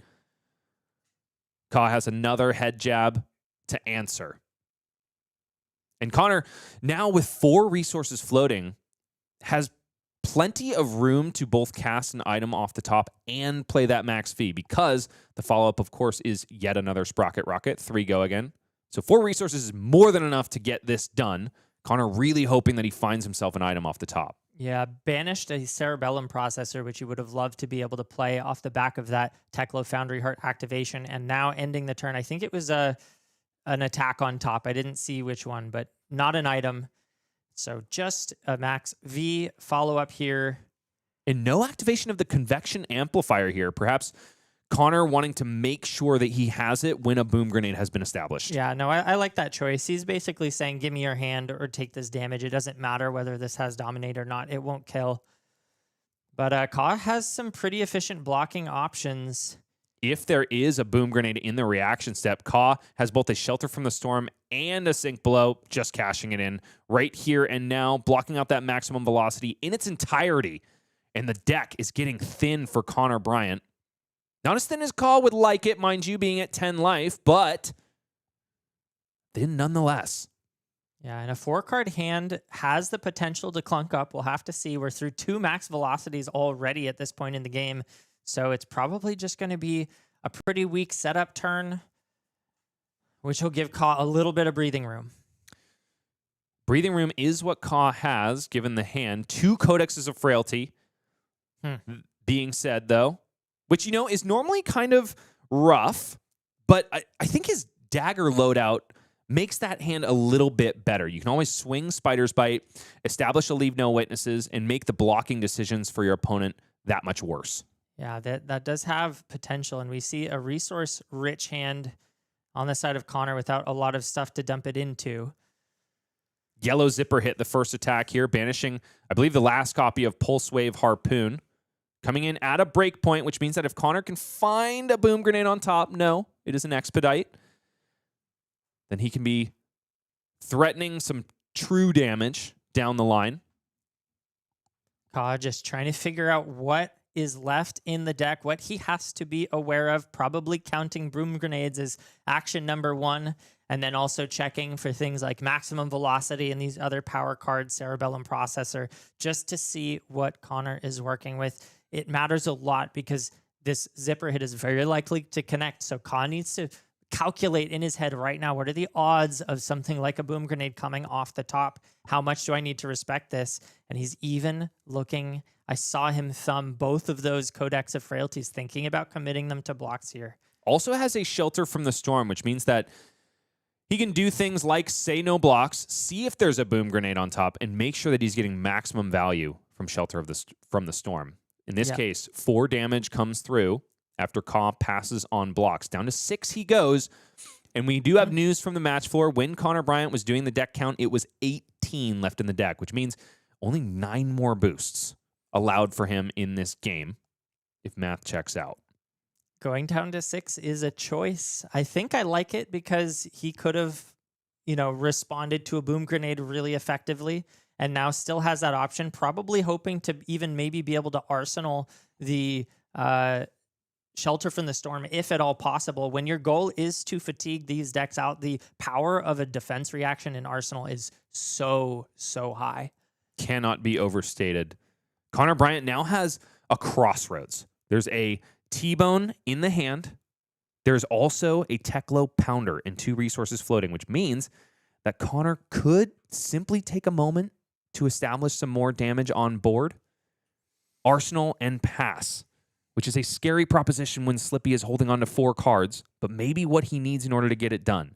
In this case, it's a Teklo Foundry Heart activation. Connor is still searching for a boom grenade, has finally found it on top of the deck thanks to T-Bone. Ka blocks the T-Bone out readily, which means that Connor Bryant is just going to have to establish the boom grenade, likely without a crank. Ka has a clunky hand.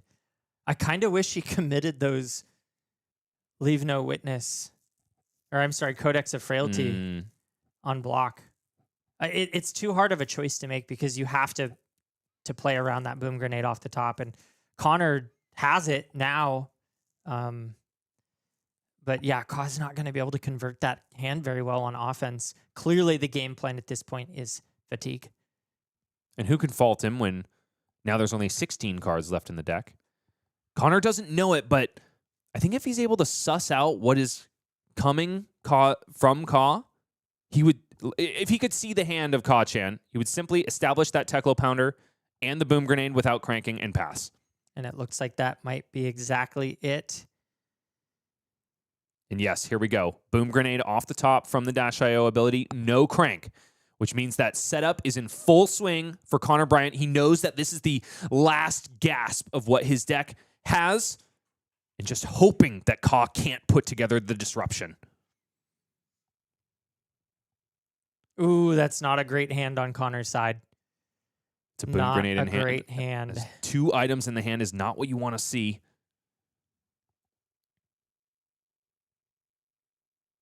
But Ka has a difficult turn cycle to put together here. Can overpitch, but generally that's only going to be worth it if you have a 1 cost in the graveyard. I think the deck has a death touch. I don't think it's been brought in here because it's a 2-block. Yeah, no, I think he really just needs to keep that Shelter from the Storm in Arsenal. I don't hate a Codex discarding a Codex and then sending the Leave No Witness. I don't hate it either, honestly. Just strip cards. But the onus is on Ka. How to disrupt this fearsome setup from Connor Bryant. Both of these players kind of between a rock and a hard place just based on the way the cards are drawing up for them. It's such a hard choice to make on the side of Ka because the amount of value you lose off the Ponder not giving you the extra card plus having to discard a card on your own side. But it looks like he is making that play. Codex of Frailty discards probably the other Codex of Frailty. He hasn't shown us yet. Yeah. The other thing that's difficult for Ka in this case is normally what you would want to do is snap pick, leave no witnesses. But with the arsenal empty for Connor Bryant? Well, but the Frailty will fill it. Oh, sure. You're right. Erase face. Erase face. So he's discarding. So he's going to discard that defense reaction.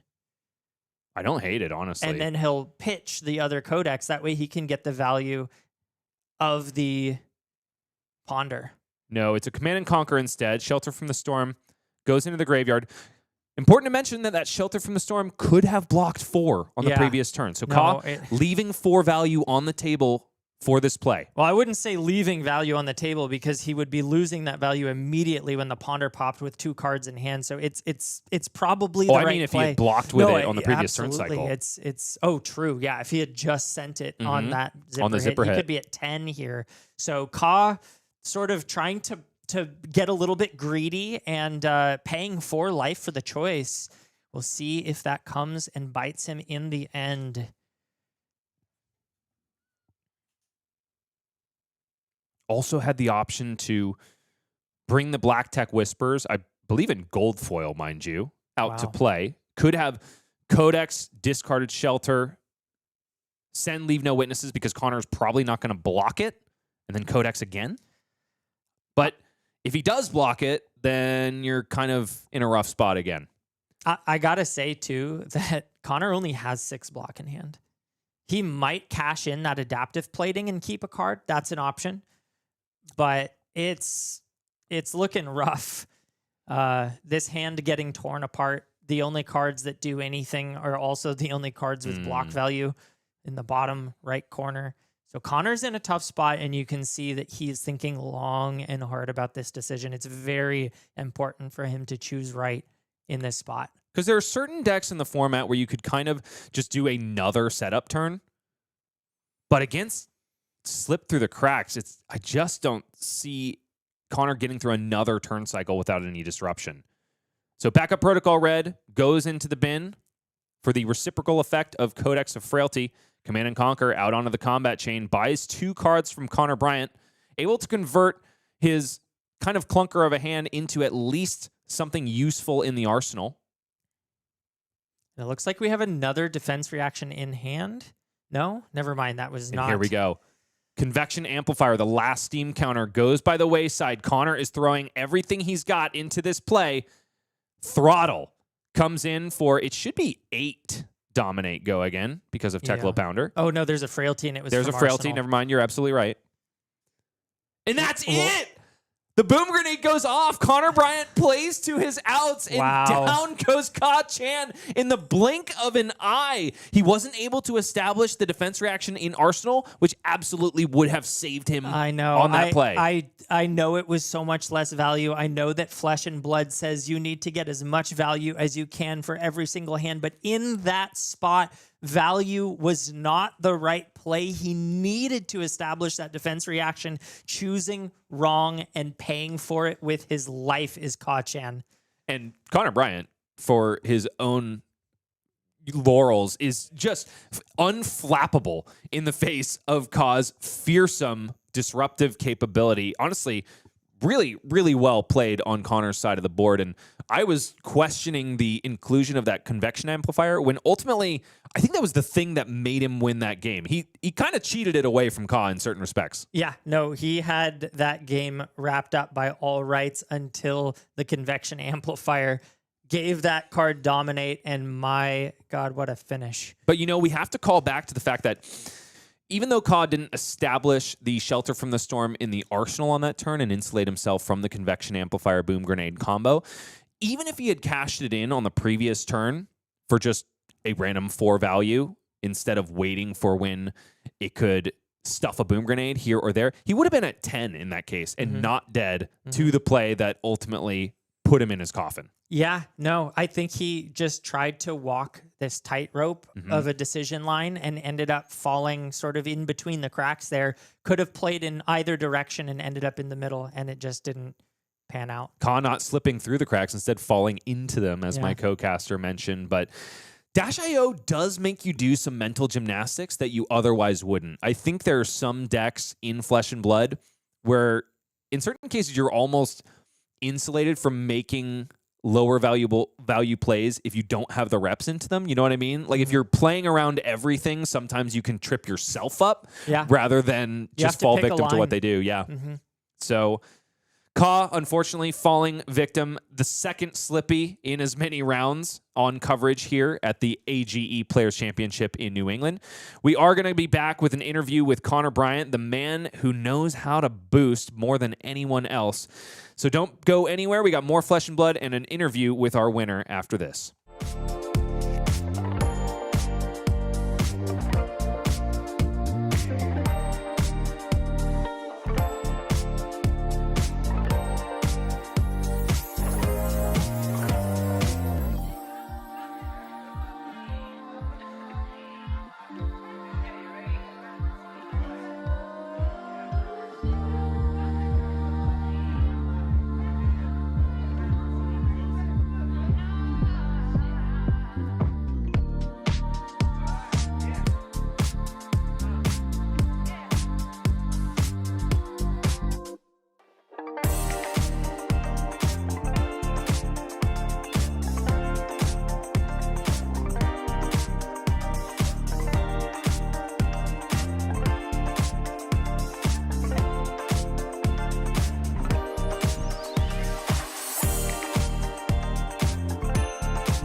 Deck damage be damned. We've got another Dash.io ascending into round 3. Connor Bryant, the man from the Runaways, and probably one of the most experienced boosters in the game at this point, I would have to imagine, takes it down against Kachan, the Slippy that, unfortunately, in this case, could not. Fortunately for you, though, Connor, as you go into round 3, undefeated. You've only got one more win before you lock yourself into the top 8. How you feeling?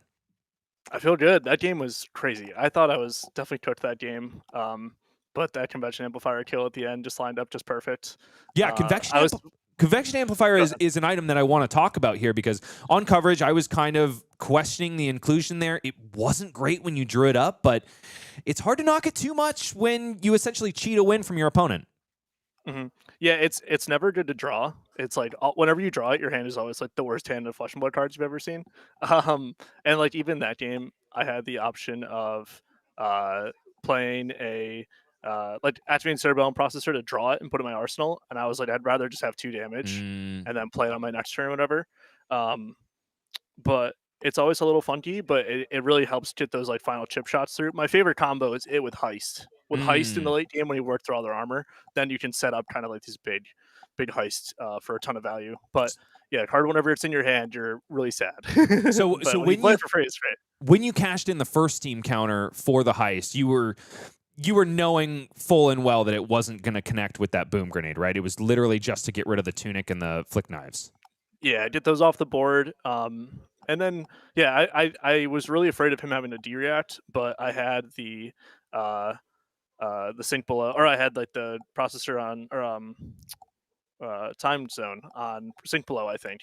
So I was covered from that. So I just want to get all his armor off and then not let him like use his tunic or like flick or do anything like that. Because flick is so scary with Kiss of Death. So I was happy to get that off the board. It's worth my convection amplifier counter. It's worth my boom grenade out of the deck. We'll just try to do it or whatever. So it came together well, but those early turns were bad. Those early turns were rough Yes. for me for sure. Yeah, They the were saving tough. grace, of course, is naturally drawing into 3-0 cost boost when you have a Tekla core at the ready for maximum velocity. Yeah, that 4-card tactile hand. That's why this deck is good. I mean, that's like this build of it that CYK played forever ago at Colin Auckland. That's the what it's built to do, honestly. It's just play a 4-card max V off a Tekla core in your hand. And you even have extra resource for an item along the way. Like you're in a good spot. So that's always the plan. And my deck bailed me out that time. So I appreciate it.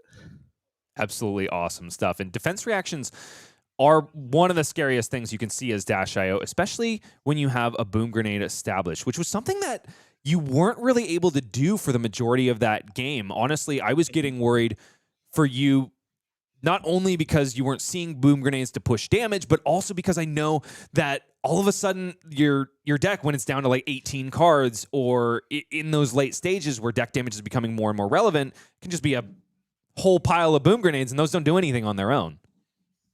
Yeah, exactly. I definitely drawn like 2 yellow booms, a red boom, and a Tekla pounder, and you're like, what have I done in my life? But you gotta play them, so you can't cut them from the deck. So you just hope you find them in the right time. So it was up and down for you this way and that. How many times were you changing your mind about who had the edge in that game? Because in my seat, it was you were up huge by establishing a Tekla pounder on turn 0. Then we were drawing some awkward hands. Then Ka hits you with an Art of Desire body and draws into a freaking Justinic when he can play Persuasive Prognosis from Arsenal. Walk me through the roller coaster of emotions. So after the pounder, obviously I'm doing a little dance in my head. Yeah. But then that turn when you played the Art of Desire body, I could have used my adaptive plating and blocked with that. But I didn't have a blue in my hand. I had all reds. So I wanted to get the blue off the top of my deck into my hand so I could like play my hands, play a bunch of attacks, Arsenal and Max V, and just be kind of happy. And I didn't want to give him extra armor on it and everything. So I was like, okay, he can draw a card here. Like it'll be a 0 for 3 probably. And then it was the Justin Nick, and I was very, very sad. So I thought I was dead. I thought I was super dead. I was mad at myself for how I played that turn. I was kicking myself, but we're like the Max V, like we found a Tekla core later. We were able to put together that 4-card Max V, and then he traded damage with me. He took damage, so I was like, okay, I think we're gonna be able to try to finish him and get it over the finish line. But it was a close one. It was a tight game. And getting over the finish line, you did from some careful play. You had 1 steam counter left on Convection Amplifier when you threw your final maximum velocity. Was there any inclination in your mind to cash in the steam counter there and just guarantee more damage, or was that always destined for the boom grenade that could at the end of the game? I wanted to save it for a boom grenade, and I knew I had another protocol red in my deck, and so I wanted to be able to get a heist without protocol, and then give that dominate, and then get my thing back. So I mean, obviously he had a really sick double D-Rat plus a block, and just blocked my Max V totally out. But I knew that heist might be my last chance, and so I always trying to save that convection amplifier just for that combo. Because even if he blocks, it's like, okay, I get another turn to set up. He's at a higher life total, but then I'll have a full hand the next time. So hopefully I'll be able to push through that extra damage that I missed out on by not dominating the Max V. So. And speaking of the boom grenade that could at the end of that game, Tell me what it feels like to cash in the last Steam counter on Convection Amplifier and know that basically this has to work or I'm cooked. When you send Yeah.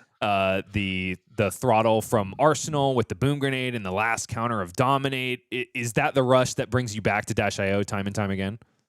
Well, my rush was like, please don't draw a D-react off the ponder. Please don't draw a D-react off the ponder. That was where my head was. So I didn't know how unlucky I was going to be today or not. So I was hoping, and then I was like, okay, we're good through even a D-react in hand because it's going to go over for 3 and then get the extra and like go get it all right, or actually at 4 and then 4. But yeah, no, I was sweating. I was really scared right there. I thought I was cooked a bunch. So. This is just one of the many high-octane moments that you've given us on stream this season of AG, the first that we have been supporting New England, mind you. So tell me a little bit about what it's been like having AG come to your neighborhood and having, 8 1Ks in a season and also this Players' Championship. It's awesome. I've really enjoyed it. I like having these events kind of in between the ProQuest seasons and everything. It kind of gives you something to travel for, where you kind of have an off couple weeks or whatever. I'm over in New York, so it's like usually like only a couple hour drive, and it's fun. I like that there's so many of the events too, because like I don't think anyone played all 8. You know what I mean? Sometimes you just have real life things to do on a weekend or traveling to another tournament or whatever. But if you can get to 4 or 5 and have some good finishes, you can make that top 16 and be in a good spot. And That's speaking of not playing all of them, you came in pretty late in the season. I think your first event was number 4 or 5, and so you were fighting for that top 16 spot until your massive finish against Noah Beygelman towards the end of the season. Then you were squarely locked. So yeah, I mean, that's part and parcel of what we want to offer our players, the ability to show up every month if you'd like and grind it out, or come in and do a haymaker here and there and get into the Players' Championship. Absolutely. Yeah, and then I got another second at the last one of the season to push myself up into 4th. And playing Dio, I was like, I probably am locked if I wanted to stay home this weekend. But I was like, being on the play in Swiss with Dio is so good. So I'll take that as many matches I can with being able to go first. So I was happy to get that another second place and then put myself in that 4th slot. So just one of the many mind games that we offer in the Players' Championship format. What did you think of the open deck list aspect of it, getting the deck list on Monday, knowing your round 1 pairing? How much of that played into, I guess not your deck choice, because you were always going to be bringing Dio, let's be fair, but your deck building choices and the way you showed up today? I didn't change my deck choices too much or whatever, but I practiced against the lists I knew I was going to play against. Like I had my friend play Andrew's deck against me on Tuesday or Wednesday, put a couple games into it. Feels like a normal Verdance deck, okay. And then just looking around, and also because I have an all time zone, so it's like into certain matchups you have a lot of different options to name. So I just asked the team, I was like, all right, in this matchup, I'm going to name this, or like, and have people kind of talk me through what they think I should name. So that helped a lot, and knowing what the field was cool. And I like the open deck list and having the week to prepare. It's like who can do the most with that week and that extra info and everything. And so I do want to talk about the null time zone decision, the first one you brought up, which was persuasive prognosis. Myself and Michael in the booth were both thinking more defense reaction, leave no witnesses kind of vibes. Talk me through why persuasive prognosis was the choice there. So persuasive is good on a big hand if he has it also, because he can go like spider's bite into 2 attacks, whatever. So it stops him from pitching it. So it can kind of brick a big hand with multiple attacks in it. And then also it's just a really obnoxious card. Like I was just like, if I can just get my setup and get like play all my cards and use all my resources, I'll be able to generate enough advantage. Where like if I just name Sink Below and he attacks me or whatever, and then I have to like give up armor or everything, it's like that Sink Below wasn't even going to be that good anyway because my turn wasn't that big. But then you see like on the second one, that was my go turn where I was trying to max V and do all that stuff. And so if I catch a D-Rat in his hand, then he's just eating extra damage. And that's why I named Sink Below the second time, but Prognosis the first, try to give me that little bit of space. Based on the result, nobody can fault you for your choices there, Connor. Really, really astute ones through and through. At this point, I'm going to let you go ahead and take a break before your next matchup. Refuel, but put a little more octane in the deck, get ready for some more boosting, get your steam counters on lock, maybe a little bit of calorie intake for you as well. But before I let you go, if anybody out there in the Fab universe wants more of Connor Bryant, where can we find you? Check out the Runaways stuff. I've been doing some YouTube videos in the Runaways YouTube channel. I did a Dash gameplay video this week, so check out the Runaways and our podcast and everything. So, all right, you heard it here first, folks. Go check out Connor Bryant and Team Runaways. We'll be back with more Flesh and Blood in short order, more boosting, more dodging, tricky daggers, and more AGE Players Championship after this. Don't go anywhere.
It's killing me 'cause I just can't say what I'm in. And everywhere I go is the wrong place to be. I think I should go home, but I don't know where it is. Bring me back to me, please.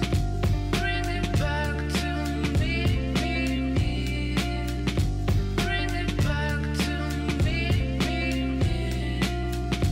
It's making me feel so weak.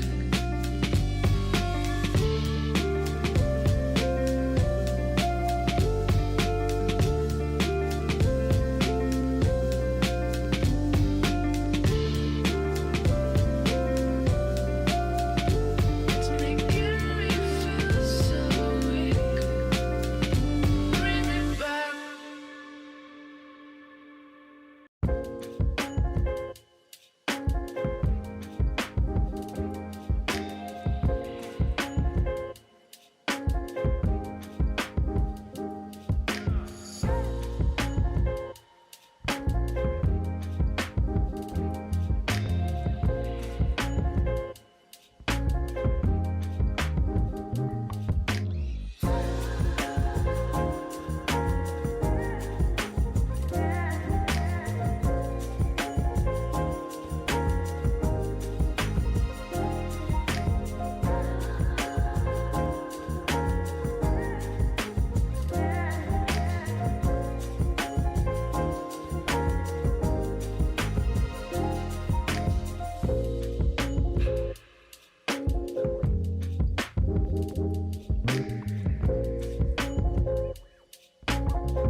Boom grenades are cheating players right and left, and Connor Bryant was no exception. After blowing up Ka Chan, he is one game away from ascending to the top 8 because at the Players' Championship, we do things a little bit different in the Swiss format. There are only 16 players, which means that the second you have reached 3 wins, you advance directly into the top 8. So if Connor is able to take down the next match, he will be there and basically taking a break until the top 8 cut. On the other side, though, the second you receive 3 losses, you are down and out. So this round is very special. Round 3 means we're going to have our first advancers and our first losers in the unfortunate column. For this next match, we're going to be following Ricardo Rua versus Chris Legg, both of which are currently at X and O. We're going to see our first top 8 competitor ascend right before our very eyes. And before you is Chris Legg. He brought Verdance Thorn of the Rose, has a 56% win rate in the first season of AGE in New England, 2 top 8s, and 57 AGE points. Does not want to see Pheano Black in the finals at all, no, because that is an unfavored matchup for most Verdance players. But that being said, Derek Anderson on Verdance took down Pheano in round 1, so there's got to be a game plan. Yeah, I don't know if Chris Legg's got it, but there's one out there, that's for sure. We'll have to see if Chris Legg has legs, and this is the deck, the 80, that he's brought to bear. 3 burn bears, of course, and a lot of other things that are pretty standard in Verdance lists abound. 3 healing potions and a Pheano amulet, along with 3 rampant growths, means that he's ready for combo potential this way and that. 2 erase faces, probably for the man we saw on stream just last round, Connor Bryant. Anything looking spicy to you, Michael?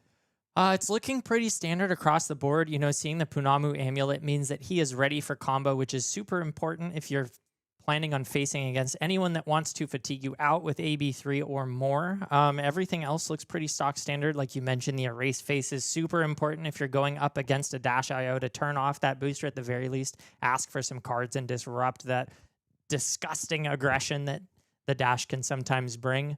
Yeah, you got the Channel Millennium Tree. Sometimes that isn't in every list. I think that's an important thing to look at. Another way to sort of get over the top of people who are bringing Arcane Barrier into you. And, you know, all the classic cards that you use to banish those Earth and get online. Yeah, looks pretty standard. And get over the top, he is definitely going to have to, because it's an Earth mirror, ladies and gentlemen. Not a Wizard mirror, but instead it's going to be a Earth Rune Blade as Chris's round 3 opponent. Ricardo Rua bringing the only copy of Florian Rotwood Harbinger into this Players' Championship. A decision that I think a lot of people would have thought maybe a little remiss. But in round 2, he takes down Derek Anderson on Verdance, a matchup that a lot of people consider pretty cursed for the Florian player. Yeah, and that's an impressive thing to do, and one of the reasons we're so excited for this match, another Florian into Verdance. We're going to see firsthand how Ricardo Rua pieces together that win in a matchup that is supposed to be extremely unfavored for the Florian. Does like himself an album by Glory Hammer, a band that I haven't actually heard of, but definitely want to listen to based on Ricardo's recommendation. Ricardo is also on Team Banana Testers alongside teammates Elyse, Symmes, and Ka Chan, I believe tying the Runaways for representation in this Players' Championship. So shout out to the Banana Testers once again. Ricardo's got himself a 56% win rate and 1 top 8 to speak of. He has been one of those players that is grinding out every single event at AGE rather than one that comes out for, you know, the latter half like Connor Bryant and just puts up, you know, 3 or 4 strong finishes back to back. Yeah, it's not easy to hit those haymakers when you've got a room filled with these really, really strong players that show up to the AGE Players Championship and the play-ins. A quick look at the round 1s for both of these players. Ricardo Rua took down Kevin Markham on Dash.io. I think something that we would have expected. If Earth is, you know, a good stonewall into decks that want to go fast, Dash.io can definitely burn bright and burn out in the face of a ton of defense reactions and a fridge that Runeblade has. On the other side of the bracket, the same side of the bracket, Chris Legg takes down Tyler Goodridge on Cindra Drakai of Aether. 2 copies of Cindra are around. 1 remains super viable, I should say. Nobody is down and out as of yet. Daniel Cole on the left side of the bracket is still holding strong on Cindra. Going to have a very fast match against Connor Bryant. The match is ready, folks, and we have got to go down and see which Earth hero is going to reign supreme. Down to the match floor we go as Ricardo Rua on the left side of your screen, piloting Florian Rotwood Harbinger, seeks to do what a lot of folks think is impossible and take down his Earth counterpart, the wizard, Verdance Thorn of the Rose, in the hand of Chris Legg. Michael, tell me what you think we're going to see. Honestly, I am looking very forward to figuring that out for myself. My kind of game knowledge at the moment says that Florian really struggles. I would imagine that Ricardo has probably cut as many defense reactions as possible, seeing as Chris is most likely going to be sending a lot of arcane damage. Ricardo needs the blues and the arcane barrier to prevent that. We see a B3 on the side of his board to start, 2 on the chess piece, 1 on the leg piece. So he's ready to go long and defend if needed. Ricardo over pitches in order to establish a rune chant token from grasp of the Arc Knight and passes over to Chris Legg. And I think in general, the reason people doom on this matchup is because Verdance, in the face of slow decks, can simply bring in the combo package and provide a source of inevitability. And I think that's exactly what Chris is going to try to do, thanks to that wizard arm piece that we see on display there. Metacarpus node, one of those things that we don't often see played in the feature matchup for Verdance, namely because a lot of these matches where the combo pieces come in seem very inevitable on the side of Verdance. But in this case, we're going to get to see them on full display. Blasting his way into the top 8 is what Chris Legg wants to do. Yeah, and I'm really curious to see here if, because Florian has their own sort of combo in the form of Germinate, it could be that Ricardo thinks that he can get to his combo first and get that off, or it could be that he thinks that he can outvalue the Verdance before the combo comes out. And if that is the game plan, then we should be seeing a lot of aggression coming out of Ricardo early. That's not what I'm seeing here per se, just a 2-card 5. Nothing super exciting when you're on the Florian side of the board, but his power comes later in the game. Some would argue that's the same case for Verdance. In this case, Chris Legg has a source of arcane barrier in his own right, and that is that Metacarpus node, which could be laid bare for some huge damage on the combo turn. In this case, just providing a way to block some rune chants. There is definitely a decompose race going on before our very eyes. Firmly, Ricardo is in first place when that comes, when we're considering that. There are a couple Earth cards in the bin for him already. So a lot of this matchup is going to depend, yes, on the combo potential of both of these heroes, but also who can get more Earth cards into their Banished Zone faster. Yeah, it will be very important for both of these heroes to get that extra value and push it for as long as they can before the other one gets online. Ricardo noticing that should have had one more rune chant there thanks to Arcane Seed's life producing 2. He already had one, I guess, floating from the beginning turn of the game where he utilized Grasp of the Arc Knight. Chris Legg does have some offensive capability on the turn when it passes back to him, but it's a Cadaverous Tilling in the arsenal, which is going to require 2 Earth cards in the bin in order to get maximum value. Chris really thinking long and hard about this first turn of blocks, probably considering the pitch stack, thinking that this game will go long. Doesn't really want to block with the card he is currently hovering. This is a very important piece for the late game. Heartbeat of Candlehold, nevertheless, blocks out Reaping Blade. The rune chants are accepted. And now, Chris is able to heal. Reaping Blade is one of those things that we're going to have to keep an eye on all game long. Not for just Chris Legg, the opponent who wants to be gaining life, but also for Ricardo. He's got Earth cards in his own right and is going to be doing some life gain as well. Chris Legg playing out an Everbloom life, gaining 1 life, does have the opportunity to... doesn't have an action card with cost 0 in the graveyard as of yet. Just happy to resolve Everbloom life in order to maximize the damage potential of Cadaverous Tilling, which now comes in for 8. And all of a sudden, Chris Legg is in first place on the Decompose race. Yeah, 2 Earth cards in Banish and 8 coming down on the combat chain. Very efficient turn. 2 cards in Face Purgatory bought from Ricardo Rua. So Chris Legg forced to discard a Channel of the Millennium Tree. Not what he wants to be doing with that card, but It does essentially make it so that if he's able to block with one action card next turn, he's going to be able to do another decompose on his turn. It looks And like felling of the crown in the hand. pretty solid. Right now, it's back over to Ricardo Rua. 40 plays 38. Ricardo's still not able to gain life, over pitches once again into Grasp of the Arcanite, and simply sends Reaping Blade. And I think this is a lot of why people expect Verdance to take this one. When things are going slow, definitely favors her over the Earth Rune Blade. But we can see here that Germinate in the pitch signals to us what this game plan might be. Pitch stacking Germinates for second cycle is an OTK style combo that Florian can set up. And if he's able to get there before the Verdance, it doesn't matter if she's got all these potions set up and can one turn kill if Florian does it first. Tavares tilling the block here, losing a little bit of value on that card you usually want to be resolving on offense, but that's because there's a felling of the crown in hand and plenty of earth cards in the graveyard to boot. So Chris, getting a little bit lucky that all of these earth cards are lining up. Instead, just wants to establish the potion, put the felling in the arsenal, and you know what? That's a pretty solid play too. Yeah, that makes a lot of sense. Getting those potions out is the win condition. Of course, Ricardo has the ability, they both have the ability to manipulate life totals. If Chris has more life than Ricardo when it's time to go, he can't.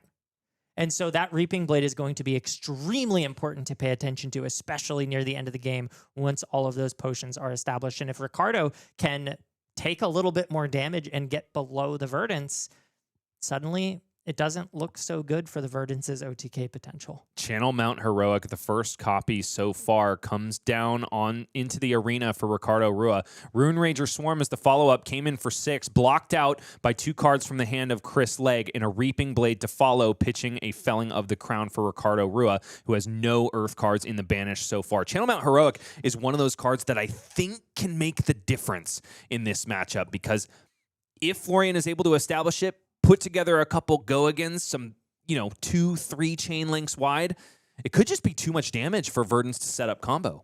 Yeah, that was sort of the other side of the game plan that we mentioned early on. Aggression could be the thing that gets you to that finish line before Verdance is able to set up the combo. But that being said, we are seeing another potion established, and Chris holding onto that last card, IPing himself. Never mind, it's just a waning moon. Yep, and Chris is doing a lot of filtering here. Does have 2 rampant growths together at the bottom of the deck after this turn is over, but he's going to be happy about that based on establishing so many combo pieces early. Does mean that Chris might be able to just wait out the pitch stack himself and get it done in the end that way. Yeah, both of these players appearing to be pitch stacking. Chris Legg drawing back up. The advantage is still in his court as far as physical damage goes. I think, based on the fact that he's got enough earth cards in the graveyard and a Felling of the Crown ready for max value. But he's got to face down a Rune Chant and a Command and Conquer for 9, thanks to Channel Mount Heroic. Also, Ricardo over pitching into that Grasp of the Arcanite means that he's got 2 earth cards in the bin, and Channel Mount Heroic is going to stick around one more turn. Yeah, really strong, keeping that around and establishing the Arcane Seed's life in addition to the Germinate and some blues means that he's setting up a pretty potent OTK himself. Quinniverse TCG is in chat saying, no match is unfavored when the heart of the guards guides you. And Right, he is. The heart of the cards is so important in the game of Flesh and Blood, and it can fall any which way. But also is raw skill and forethought. Both of these players seem to know what to expect in this matchup. I mean, Verdance is a known quantity at this point. Florian has had his day in the sun, and then a fall, and then a rise, this way and that. So you can expect that Chris has had his reps into Florian, and a lot of other decks like it. Nevertheless, in the tank here, against this Command and Conquer, normally, if the cards line up, I would think it would be a snap block with 3 cards, send Felling of the Crown. But the block values could be at issue here. I see 1/3 block in Everbloom Life, 1/3 block in Heartbeat of Candlehold. I think that's a Fruits of the Forest, which could be messing up this math. Instead, it's Crown of Providence, protecting the Felling for a later turn cycle. Down it goes. Important to mention, combined with 2 rampant growth lives. Not the best pitch stack to come around. Yeah, I have to agree. I'm not so sure I like that. It might not mess up things too badly, but that red that doesn't, do anything for the combo is a little bit of a hitch in the pitch stack. So Chris Legg opting for efficiency in the moment over efficiency in the late game if it comes to it. Chris has hit a hitch in the pitch, but nevertheless has 4 cards to work with, plenty of blues. Might just be doing some life gain and also establishing a Channel the Millennium Tree.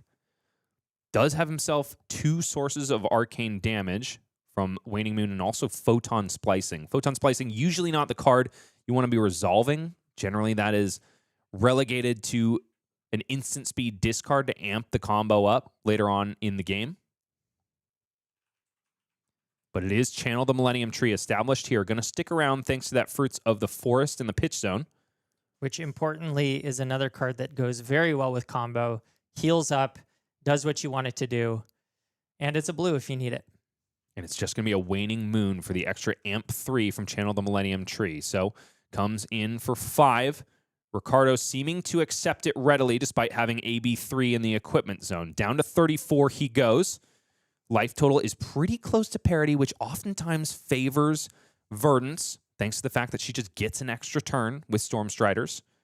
He's got a 5-card hand and a Channel Mount Heroic ready to go. If he can use all 5 of these cards, this is going to be a massive damage swing. And Enlightened Strike is in the hand. That's going to give Ricardo a lot of offensive capability on this turn. Card goes to the bottom. I have to imagine the chosen mode is Go Again here. So Enlightened Strike is going to be a fearsome 8 Go Again. Ricardo doing some serious Briar cosplay if I've ever seen it. I like it. 8 Go Again here. And Cadaverous Tilling is in the hand ready to follow up. Likely for 11, because I think at this point, Ricardo has plenty of Earth cards in the graveyard to decompose. 19 damage. It's not quite KO numbers, but it's definitely pushing the bounds on offense here. Chris Legg is poised to take some damage. And he does. Takes 2 down to 25, it should be, or did he already? He must have already hit the life total. Down to 27 he goes. And the follow-up is, of course, Cadaverous Tilling. The decomposes only 2 Earth cards in an action. So Ricardo probably trying to protect himself for the next decompose down the line. And yeah, a fearsome 11. This Channel Mount Heroic has done some serious work. It's gotten 6 plus 6, 12 value since being established. Gets Chris down to 22 and strips the whole hand. Chris now with a full graveyard with which to work for decompose, and Channel the Millennium Tree, the second copy in the game, just goes to the graveyard. And this next turn is going to be very important. Can Ricardo convert another 5-card hand on offense? That can be one of the tricky things about playing a defensive Runeblade if you don't have the pieces to get the go again. But we do see that Enlightened Strike and a Plow Under, which means very likely Chris will convert the full hand once again. Ricardo. That's all right. I don't think he minds. Chris Legg has been doing very well today, so I'd be happy to be confused for him. I think it's a Channel Mount Heroic in the arsenal for Ricardo as well, but very light on the pitch is our Earth Runeblade, so maybe not establishing Channel Mount Heroic as of yet. Proven me wrong. He can just play that Enlightened Strike for 7 and then arsenal the last card if he wants to, or, it's the Rune Rager Storm. Wait.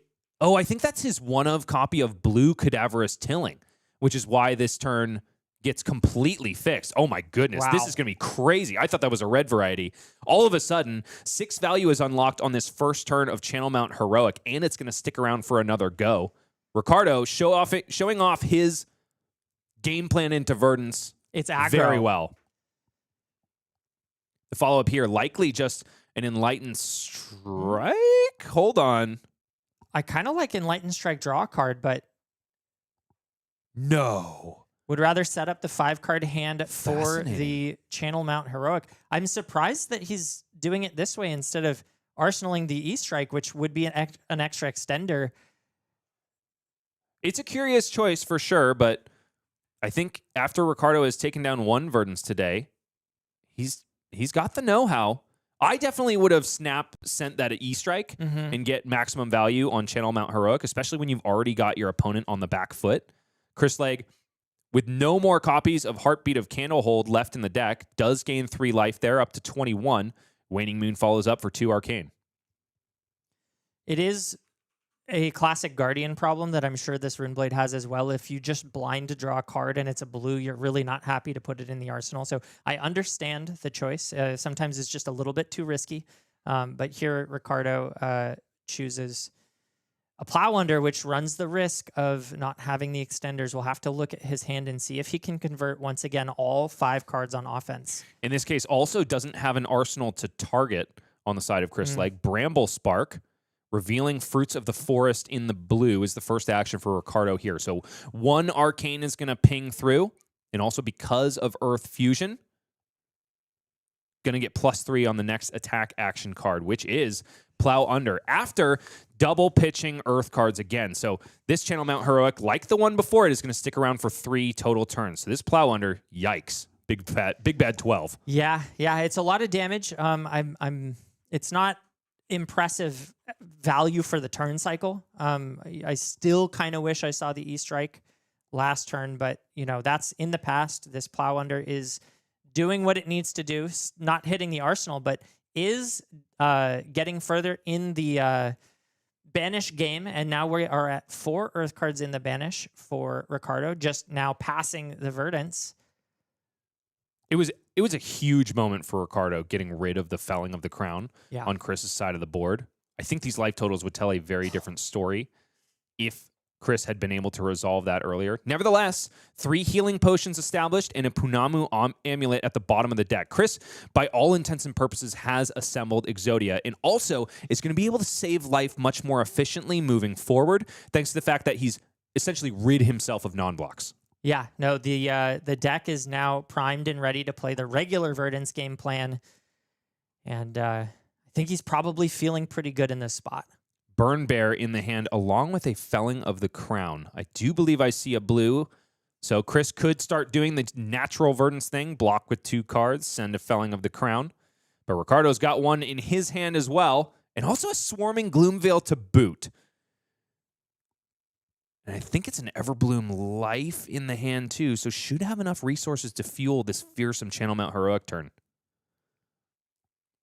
A Life Valley separating these 2 heroes. 34 plays 18, but the game's going to be a lot closer than that when it comes to its conclusion, Michael. Yeah, no, this life total is not something to take as gospel at the moment, as 10 damage comes through Runic Reclamation. Interesting. Runic Reclamation is the choice here. No auras on the side of Chris Legg. This gives him full steam ahead to just send a Felling of the Crown of his own. I wonder if there was a consideration to... Did he have the resources for it, though?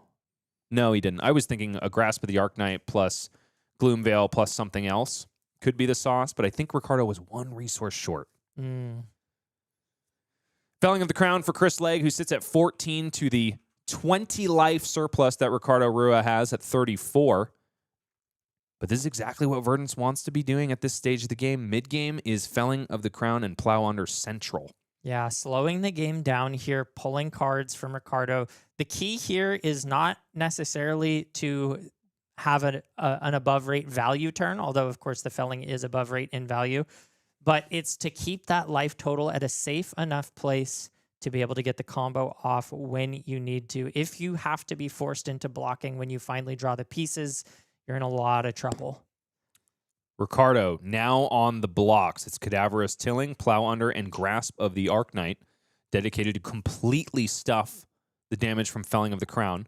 And you might say that didn't do the work that it needed to, but it is giving Chris a bit of a reprieve. I definitely think it's a bit of variance that is going Ricardo's way, that he was able to establish 2 Channel Mount Heroics that got maximum value.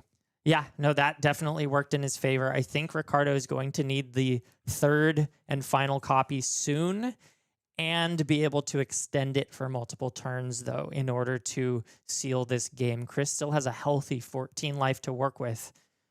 And 2 Rootbound Carapai in the hand, 1 posturing to go to the bottom of the deck, but having his first copies in hand does mean that Chris is going to be online on defense, which definitely is a point in Verdance's favor, getting online before Florian.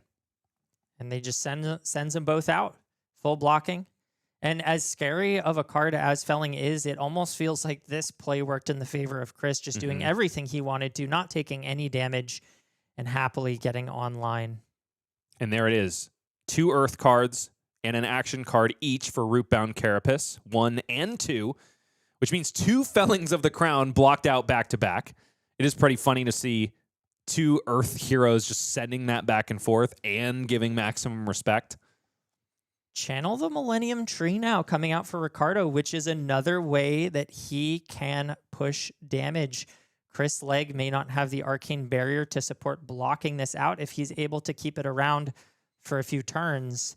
And I could see this being the chip that gets him to the point where, because again, it's all about making sure that Chris has to block with his whole hand and prevent the combo from coming out. Channel the Millennium Tree established for Ricardo Rua. Another blue in the pitch, likely for a Grasp of the Arknight trigger. I think he's going to hold on to that Arcane Seed's life until he can get his last Decompose going. Because that makes sense. That is a card that becomes an absolute house. In this case, the 4 die on the Rune Chant is indicating 4 arcane damage, not 4 Rune Chants. Don't get that mixed and muddled, ladies and gentlemen at home. Channel the Millennium Tree also going to stick around thanks to the Autumn's Touch that's in the pitch zone, ready to put a flow counter on that aura. Chris Legg does have Arcane Barrier 3, so not that perturbed by the arcane damage, but of course 4 is more than 3, and it does represent some amount of true damage coming through that 1 ping, not preventable. Important to mention at this juncture, none of the Earth heroes that are playing at this Players' Championship saw fit to bring in Channel the Tranquil Domain, the new flow aura out of the expansion slot in Super Slam, which is, I think, in a lot of ways, Earth on Earth hate. Yeah. In certain respects, there are other matchups where it comes to bear and has interesting play lines, but I do wonder if it could have been an interesting silver bullet in this matchup. For either of these players. Being able to bottom the Channel the Millennium Tree or the Channel Mount Heroic sure would have put a damper on Ricardo's play. In this case, not an option. Could also be a bit of an issue for you because the text on it says put an aura at the bottom of its owner's deck, not you may. I see. So could hurt yourself just as much as your opponent. That would make sense why it's not snap picked up for these types of games. Definitely a piece that I wanted to see on display this weekend, just because there has been so much discourse about what it could do. I don't think we have a lot of coverage examples of its full potential, or even just general playtesting. Chris really in the tank about this block. Probably wants to start to think about switching the tempo back in his favor, but decides he needs that life for later in the game and gives up a pretty powerful arcane spell to prevent 3 damage. In this case, does look like he might just be electing... Oh, there's a Rampant Growth in hand we've got to mention. A card that is so good when it comes to the combo turn, but is one of those skill points for Verdance. Like, how do I manage these cards as they're moving through the deck and until I assemble Exodia and maybe hit my second cycle? Yeah, you really want to stack those together. You don't get the multiplicative amp just by playing 1 out. So if you were to play it here, it would only be worth something like 10 damage, which is not nearly enough to be willing to sacrifice those potions. So Chris is going to need to make it to his second cycle in order to get this combo off. And sitting at 13, he's still pretty comfortable, but he needs to continue to protect that life total. And Ricardo has another tree established, just looking for ways to chip away at Chris's life.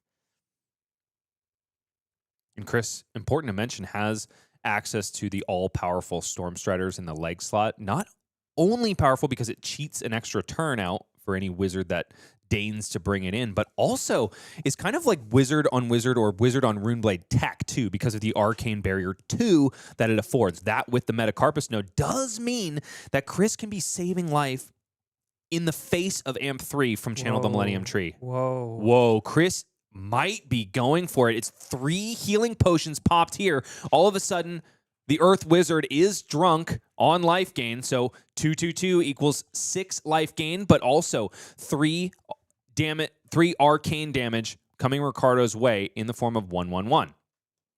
This is an interesting choice here. Does he have another amp source in his arsenal? It's just going to be the rampant growth. We saw 2 go to the bottom of the deck already. I think what is in the arsenal then is a source of arcane damage. I would have to imagine like a burn bearer or a light up the leaves. I mean, you can just as easily put this on the staff. You don't need to have a spell to do this combo. I'm surprised to see him going this early. It's 7 life gained and light up the leaves coming out. So only 13 arcane on this light up the leaves. It'll give him the life lead, but now he's going to have to play traditional flesh and blood to close it out. What do you think about instead? I think Chris is just thinking there's too much mounting pressure from Ricardo at this point. He doesn't feel like he can get to that second cycle, which is a respectable decision to make. If you can't get there, you can't get there. And so cashing in when you can, it's not what I was expecting. I'll say that. But Chris making that decision. I would have to agree, because the other option at Chris Legg's disposal was just send the light up the leaves, arsenal rampant growth, and wait for the other 2 to come back around. In this case, Ricardo Rua cashing in the Arcane Seed's life despite not being online yet. So it's only 2 rune chant tokens and 1 life gained. Yeah. Because Chris Legg had the life lead for that one moment, Ricardo ekes out 1 extra value from Arcane Seed's life despite Reaping Blade being in the arena. Interesting here. Looks like maybe even an IP at the end, unless he's got another way to pitch an Earth card. No, I don't see it. No, it's a Channel Mount Heroic, but I think it's a Channel Mount Heroic and an Enlightened Strike, which might be why Ricardo is willing to take an IP penalty here. Yep. Enlightened Strike, one of those cards that we've seen on full display, being like the Channel Mount Heroic enabler in this Florian deck. Now it makes a lot of sense, as once again Ricardo takes the life lead, dealing 6 damage to Chris. A little bit of an IP penalty, but justified with the Arsenal choice. E-Strike, the clapback from Chris Legg, at the ready to Arsenal a Channel the Millennium Tree. So likely Enlightened Strike chosen with +2 as the mode. And did he get Rootbound Carapace? This could be Ricardo getting online. It is a Rootbound Carapace in the hand. At 6 in the banish, so he's going to get online here. This is good timing for that card to show up. The downside, though, I don't believe I see a pitchable Earth card. I think that's a Condemned to Slaughter. Yeah. Second from the right, which means that Channel Mount Heroic is going to have to wait yet another turn. And Ricardo is pondering how to navigate this. It's clunkier than he was hoping for. You saw the body language. Yeah. He kind of turned his head to the side, knowing that IP penalty kind of is biting him in the butt right now. Just a little bit. It's an Earth off here, folks. We're sending big Arcane and also mid-range good numbers this way and that. And honestly, based on the Twitter and Discord discourse about this matchup, this is far more interesting than I would have imagined. Ricardo just took it. Doesn't want to use the Carapace to decompose, would rather pitch it together to establish the Channel Mount Heroic and go for that final push. Sending the E-Strike here, bottoming a card. Let's see what mode he picks. I think you've got to choose buff power, yeah. It's going to be... Wait. Oh, no, maybe go again. Go. Oh, so just going to follow up the Reaping Blade. Yeah, okay. Fair enough. Okay, 8 go again here. Sink below from Chris Legg, going to shore up some of the damage. I think there's another Sink Below in hand. Yep, there we go. And he's found himself a blue and a Felling of the Crown. So Chris is really happy with the way this turn cycle shook out. Ricardo waiting for the delayed satisfaction that comes with Channel Mount Heroic with a flow counter on it. And it's getting a little bit dicey now for Ricardo. 16 life isn't really 16 when you're up against a Verdance. Those Storm Striders threatening a ton at the end of the game. And a Felling of the Crown comes through. One of the best cards for a spot like this, slowing the game down a little bit with the potential to chip. You know, Ricardo has a 4-card hand here. Can bottom one of these cards. Looks like it's going to be the Command and Conquer. take 5, and then send a felling of his own. Oh, but now he's at 11. It's really close. He is insulated a little bit. We've seen all of the combo paces utilized at this point for Chris Legg. Yeah. Those 2 rampant growths are now just going to be burning a hole in his pitch stack. But we know that 9 is the number. We also know that Ricardo has AB3, so it really is 6 as the number. It's got just under double that at the moment. And you know, this felling of the crown means that Ricardo is the first one to threaten lethal this game. It must be blocked to some degree. But what are Chris's choice? He has been, in this late mid-game, burning through all of the defense reactions in his deck. They were fairly clumped. So I don't see any in the hand now. Instead, it's Plow Under, Everbloom Life. Glare is rough for me here. Can't quite make him out, but that's all right. We'll just have to wait in anticipation to see what comes down. 11 is a lot of damage when you only have 3 cards in hand to block with. That means some will chip through unless that chess piece is committed. It seems like a good time for it if the non-attacks line up to get the value off of that embodiment of the earth. Has Ricardo done his decompose yet? He's still indicating 6 earth cards in the banish. I think he's already done it. Yeah, I think that dice just hasn't quite caught up. Which does mean that Ricardo's finally online, and he can start making some serious rune chant value plays. It's a big deal.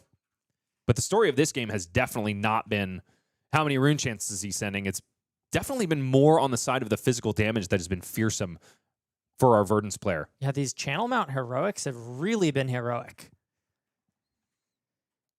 11 damage still to consider for Chris Legg, who is in the tank.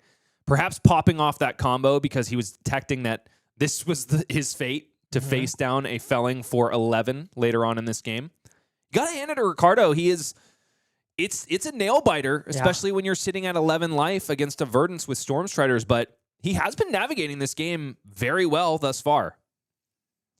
Yeah, and if he has 2 blues to back it up, I said 6 earlier, but really his safe point is 3. Yeah. Chris agonizing over this blocking decision. Knows that he's in the meat grinder here. Reaches for Barkskin of the Millennium Tree. Absolutely online here and could be one of the best use cases for it, especially because there are plenty of non-attack action cards in the hand. I misspoke earlier. There was one more Heartbeat of Candlehold left in the deck, and it's in the hand now for Chris Legg. Yeah, a good card to block with, but also a really good card to heal with and ping with. The value you get when you're online is very, very good. 1 cost 6 go again is essentially what that card represents. Even more if it's able to be paired with a Rampant Growth Life. Chris considering the block of 2 cards, leaving an Everbloom Life and a Heartbeat of Candlehold in the hand. Considering with the Barkskin of the Millennium Tree, I think blocking for, that would be 5 + 4, 9. I think there's an attack in that hand. And we need to continue to keep in mind that Reaping Blade, it matters so much if your game plan relies on healing. You need to be below your opponent. But when the life totals are this low, it can be a very tall ask to be equal to or below. No, it is 2 attacks that Chris is thinking about blocking with. There's a Command and Conquer, a Plow Under, and now he's considering the Everbloom Life as well, alongside the Barkskin and the Millennium Tree. Definitely a lot to consider on this blocking decision because of that Reaping Blade. Verdance has got to gain life, and because Heartbeat of Candlehold gains life in instances of 1, you have to be at least 3 life down in order to get maximum value. Yep. So, lucky or unlucky for Chris, it's likely that he will take at least 3 damage this turn. And here we see just a single card blocked with, and not even a non-attack action, meaning you don't get that extra bonus from the embodiment of Earth, taking damage all the way down to 5.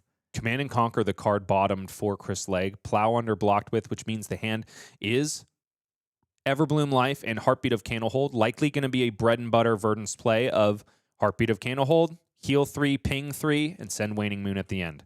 And I think there's a Germinate in Ricardo's hand. Not super good when you're above life total. And also not super good when you don't have the blues to fuel it. I think that's a pretty easy Arcane Barrier target then. Oh, there you go. There are plenty of blues in the hand for Ricardo. Yeah. Yeah, but he would need to drop below Chris's life total in order to get the value off of that, which is probably too tall of an ask. The embodiments of Earth and the rune chants aren't. I mean, they're the bulk of the value of that card, I think.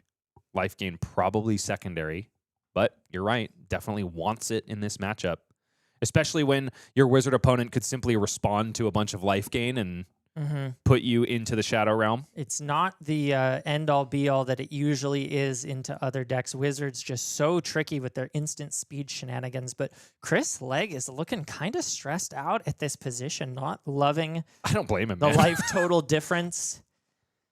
I don't blame him. This has not been the walk on easy street that some have touted this matchup being for Verdance. Not at all. Still definitely a skill check for both of these players. Yeah. Ricardo showing us that he knows how to build and play into this matchup. The aggressive Florian list. And you have to imagine on some level that that aggression is sneaky. It's not really expected. And you saw how Chris brought the potions into the matchup, probably thinking that it was going to be more of a slow game and getting punished with all the aggression. You know, I think the majority of the time you can expect that, but now that Florian has the tech space to include 3 copies of Channel Mount Heroic, it's a very different story. Everbloom Life pitched 4 Heartbeat of Candlehold resolved in the arena now. So Chris is going to gain 3 instances of 1 life, which means that 3 instances of 1 Arcane are coming Ricardo's way as Verdance has transformed herself into a life gain Arcane Gatling gun. Yeah. It is funny to watch a match where both players essentially don't have hero text until, turn 8. This is actually a really interesting spot. I wonder if Ricardo opts to take all this damage just to get the Germinate online, and it looks like he might be doing something along those lines. The Germinate is going to be so powerful, kind of Florian's version of that Heartbeat of Candlehold. But with Waning Moon following up, sending 2 Arcane, Ricardo has got to be aware of the damage that could come from Stormstriders. Well, it won't come this turn. We know that Chris is tapped out on resources, so if he's going to take the damage from the Heartbeat, I kind of hope that he takes this damage too, just to get that Germinate online, but no. It is online here. As long as they're at life parity, Is it not it's okay. instances of 1? No, it's all at once. It's all at once. Oh, that's a big difference. Okay, so that's Ricardo finding that perfect breakpoint, 8 to 8, blocking the rest of this, thinking about blocking the rest of it. So my concern is if he overextends on the Germinate. That card's cost, of course, being XX, which means that Ricardo can sink as many resources as he likes into it, as long as he's got them in hand. Yeah, he still needs, like you said, the resources to cover up any potential Arcane coming through. And so sitting at 8 life means that he can afford to put 1 card into this Germinate and hold the other. In the hand for Chris, though, does not have the Arcane spell Kill Shot. Does have a blue Emeritus Scolding. Yeah, not quite enough. That would represent 4 into 2, actually 4 into 3, but just... Could be more with Metacarpus Node, of course. Interesting. Just sending the Reaping Blade here, not pulling the trigger on the Germinate. I don't hate it, honestly. He can establish the Germinate here, put it in Arsenal, wait for a turn down the line. He's going to be able to convert all of the cards that he has because one of them is a Fruits of the Forest. Okay. The thing I'm afraid of here is Chris taking this damage, not healing back up, and making that window even smaller to establish the Germinate. It was a lot of work that he put into even these life totals, and if he misses that once again, he might be in trouble and stuck on the Germinate and Arsenal. Chris really in the tank here. A tense moment for both of these players. Important to remind us of the stakes at this point, 40 minutes into round 3, is that neither of these players, having lost this game, will be out. The real stakes here are win this one, and you're locked for top 8.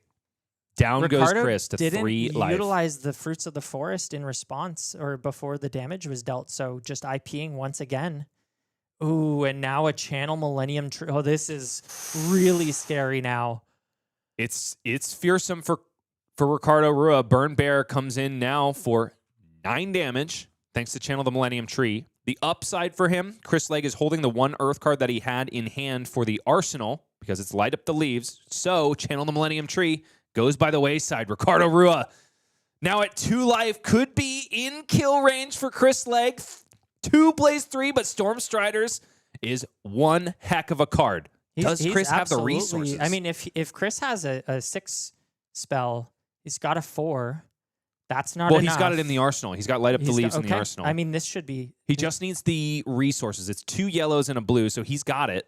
I mean, Ricardo has the Fruits of the Forest to respond to an arcane spell, so technically not in kill range as long as he's got the blues to support the arcane barrier, but pitching a red... Ugh. I think his copies of Condemned to Slaughter are blue, so I think there are 6 resources in the hand besides that Rootbound Carapace. Just sends a Reaping Blade. It feels like Ricardo's falling into the classic wizard trap where they have you in kill range with Storm Striders and then you basically do nothing every single turn just to prevent dying. Yeah. But all the while, Verdance keeps knocking on the door of victory. I have to think that Ricardo wasn't expecting no blocks on that last attack. It seems like he set that life total up for a reason and then just missed the window to utilize it. And here it goes. This could be the end of this game. Light Up the Leaves coming in for 6 arcane. Ricardo forced to finally discard that Fruits of the Forest. Back up to 4 he goes, but then it's going to be a blue in the pitch and still taking 3 down to 1. He's in a worse off spot than he was last turn cycle when he was between a rock and a hard place. Chris Legg firmly with his hand on, with his foot on the gas. Ricardo forced to put yet another blue in the pitch zone to cover up the waning moon. He's only got 1 card left, probably just going to be forced to pass back to Chris Legg and hope that there is not enough damage. And Chris has finally found Rampant Growth Life. 2 copies. That's and his pitch stack. Yep. But does he have a source of arcane? I don't think it's in the Arsenal. I think it would have to be just the waning moon. But that's okay. He's got a Felling of the Crown as well. Could be the perfect setup. Yeah, I think you just play this, strip the entire hand, and then send an arcane spell with the... Oh, never mind. Pulsing Aether Life in the Arsenal. Yeah. This is also threatening lethal here. This is going to be it, folks. Pulsing Aether Life, likely responding with 2 Rampant Growth Lives as well. Chris astutely going to let the life part of that card resolve first, taking it all back, making sure he crosses his T's, dots his I's. Ricardo sitting there waiting for defeat. His eyes go to the heavens as he knows what is coming. It's all on Chris to just make sure it's all above board and that the arcane damage leaks through. Tense moment before the players know exactly how this all resolves. Now, Chris, because of the way meld cards work, does have an opportunity window in between life and the resolution of Pulsing Aether in order to cast those Rampant Growth Lives and amp his way higher. Well, he can't heal, so he won't gain any amp from those.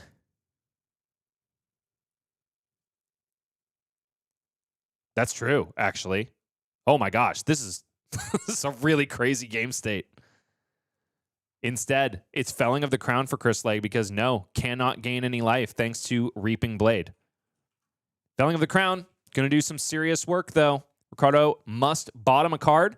Also going to be forced to block with just about everything left. Yep, 3 cards. Oh, no.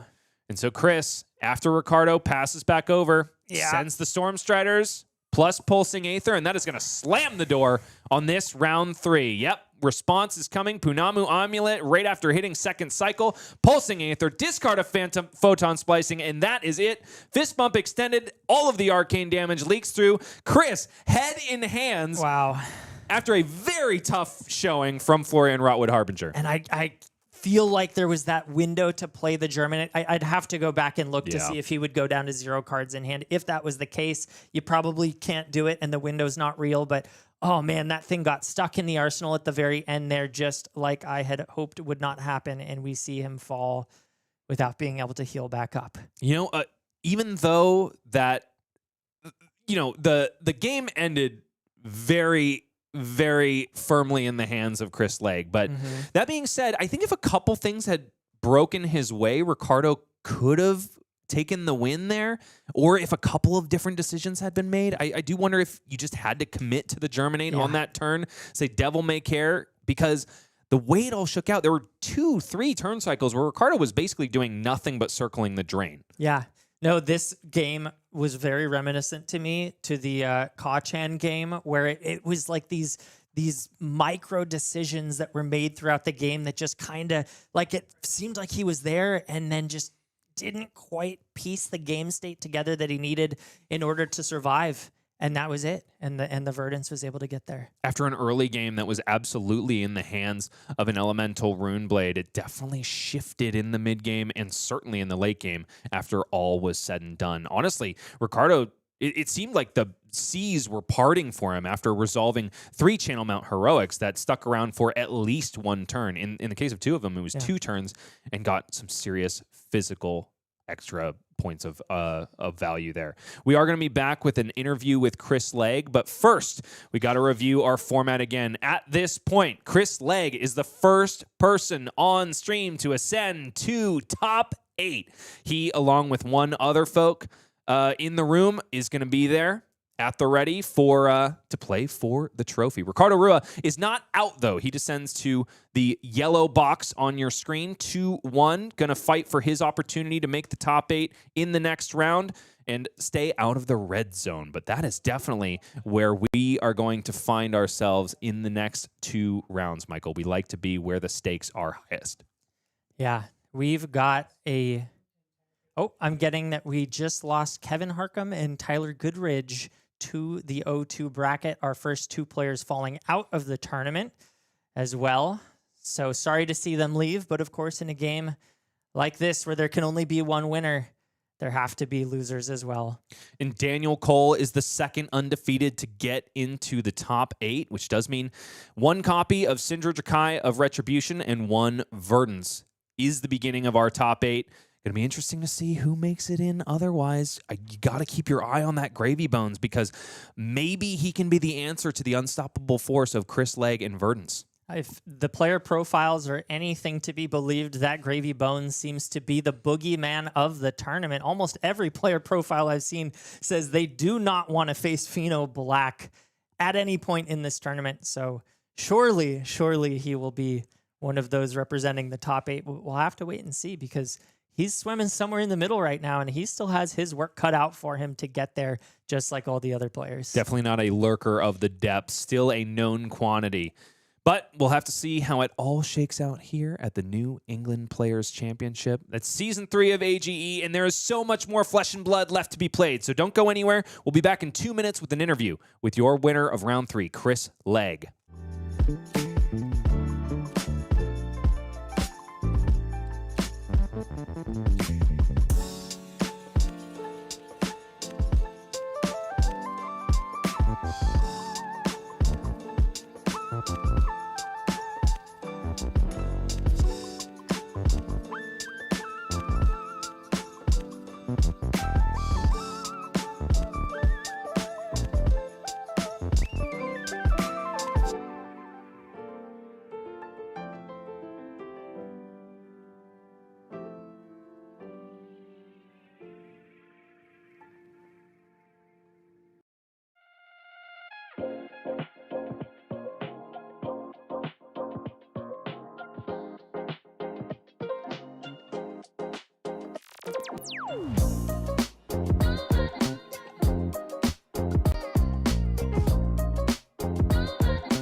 Chris Legg, congratulations on an absolute nail biter of a match. It really came down to the wire at the last minute there. Oh my How are God, you yeah. feeling? I feel like I'm on cloud 9 right now. I was sweating bullets. I thought Ricardo, I thought he had me. He put me in the blender for turn after turn, getting 5 rounds of Channel Mount Heroic, and then at least 2 turns of Channel Millennium Tree. Oh my lord, I was sweating bullets that entire game. Yeah. And I have to give you so much credit for taking that last hit and dropping down to 3 life. I think you kind my of, lord. he wasn't expecting that. You saw that he set the life totals No. up to be equal. And then you saw at the end of the game, the Germinate sitting in the arsenal. You ended up getting that stuck and preventing him from gaining the life he needed to stay alive through your combo. Can you walk me through those last couple turns? Tell me about your decision points and whether or not you were anticipating him healing and whether your decision not to block played a factor. Honestly, I was not expecting him to heal with the Germinate. I'll be blunt in saying that he definitely hit that Germinate. I had no idea it was going to be there. I probably should have known that, but I didn't, and that's fine. But my anticipation was more just trying to figure out what was the best value I could get out of the turn, and I realized in that turn I needed to, tuck a card, and I knew what I wanted to get. I wanted to get at least 5 to 6 value, and I realized that by going Heartbeat effectively gains me 3 because I still have the ability to gain 3 to him, and then most importantly, getting in that extra staff, just be like, give me 2 cards, and he refused. So I managed to get a little extra damage out of him on that one. But essentially, the thought process was I was thinking that entire time, and you guys probably saw me tank for forever, trying to figure out what I was going to block with and everything. And for me, the thought process was, do I want to slam this Millennium Tree, and staff him for 5, or do I want to gain 3 and then staff him for 2? And I realized that I think if I can get 2 cards, my life lead is way better. And I knew I had at least 2. I'm just gonna call them both Burn Bears, even though it's Life Leads and Burn Bear. But I knew I had 2 left in deck minimum. So I was just hedging my bets on the fact that I was going to hit one of those and just be able to Millennium Tree or just Burn Bear, just 2 card Burn Bears, and just that will be hopefully enough with me still having a Meredith still in deck and everything else. But it lined up where he kind of just went sword and pass. So I went, oh my god, thank god I gained that life. Here's Burn Bear for 9.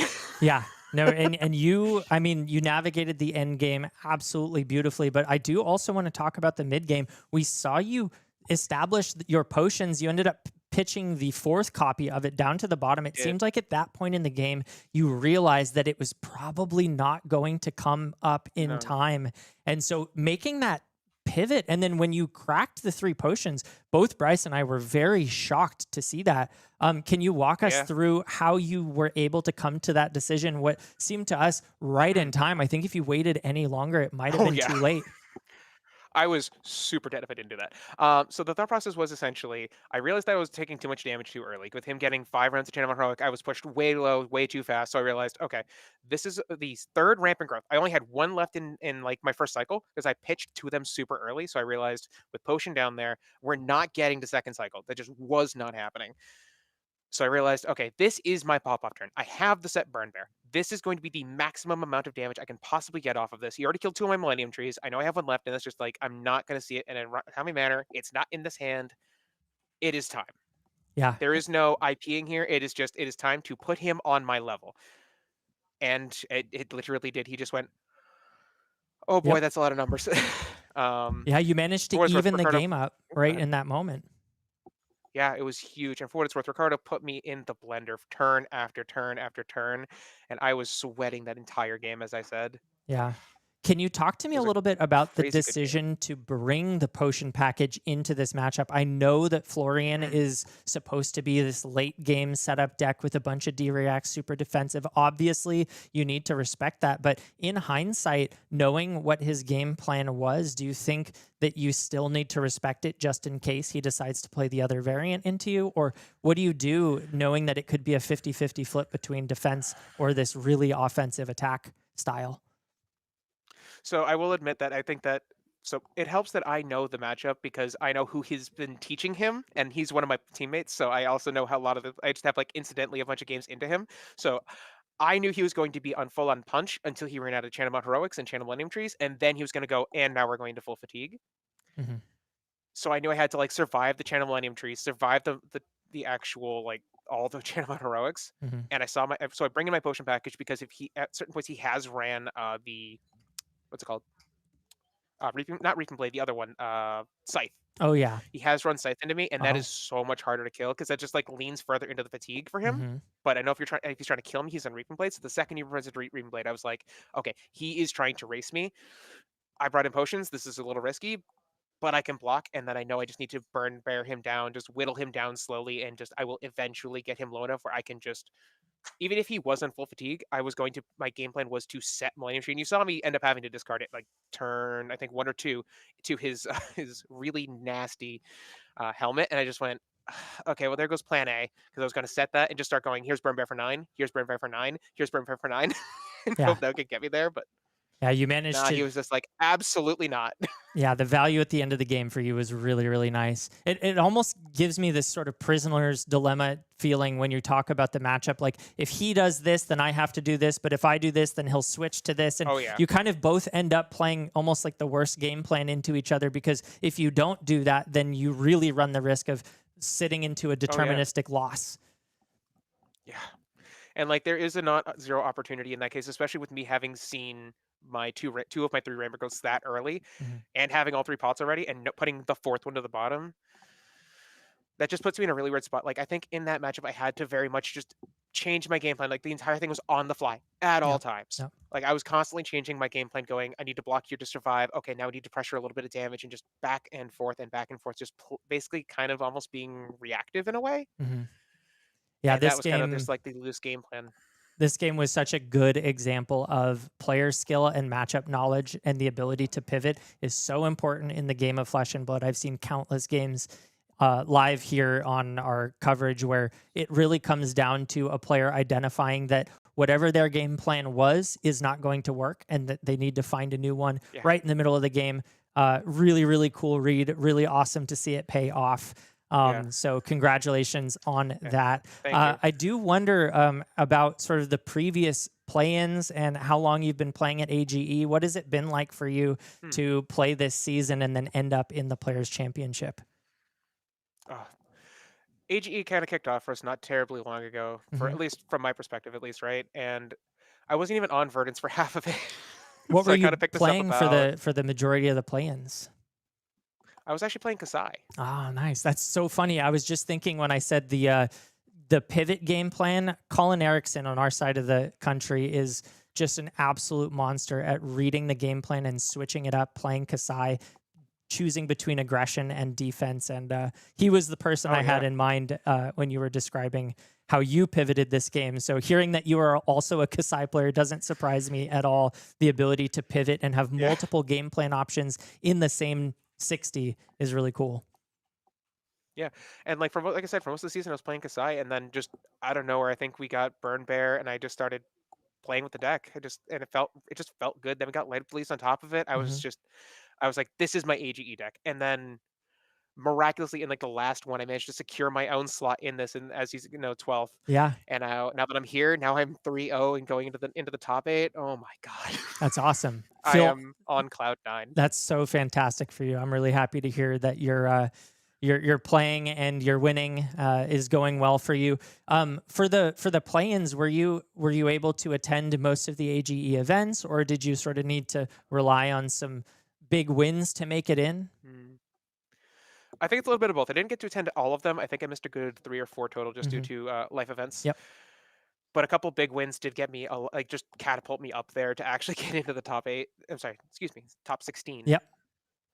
So that was kind of crucial. Awesome. Well, are you on a team? Do you want to give any shout outs to anyone in your life before we wrap things up?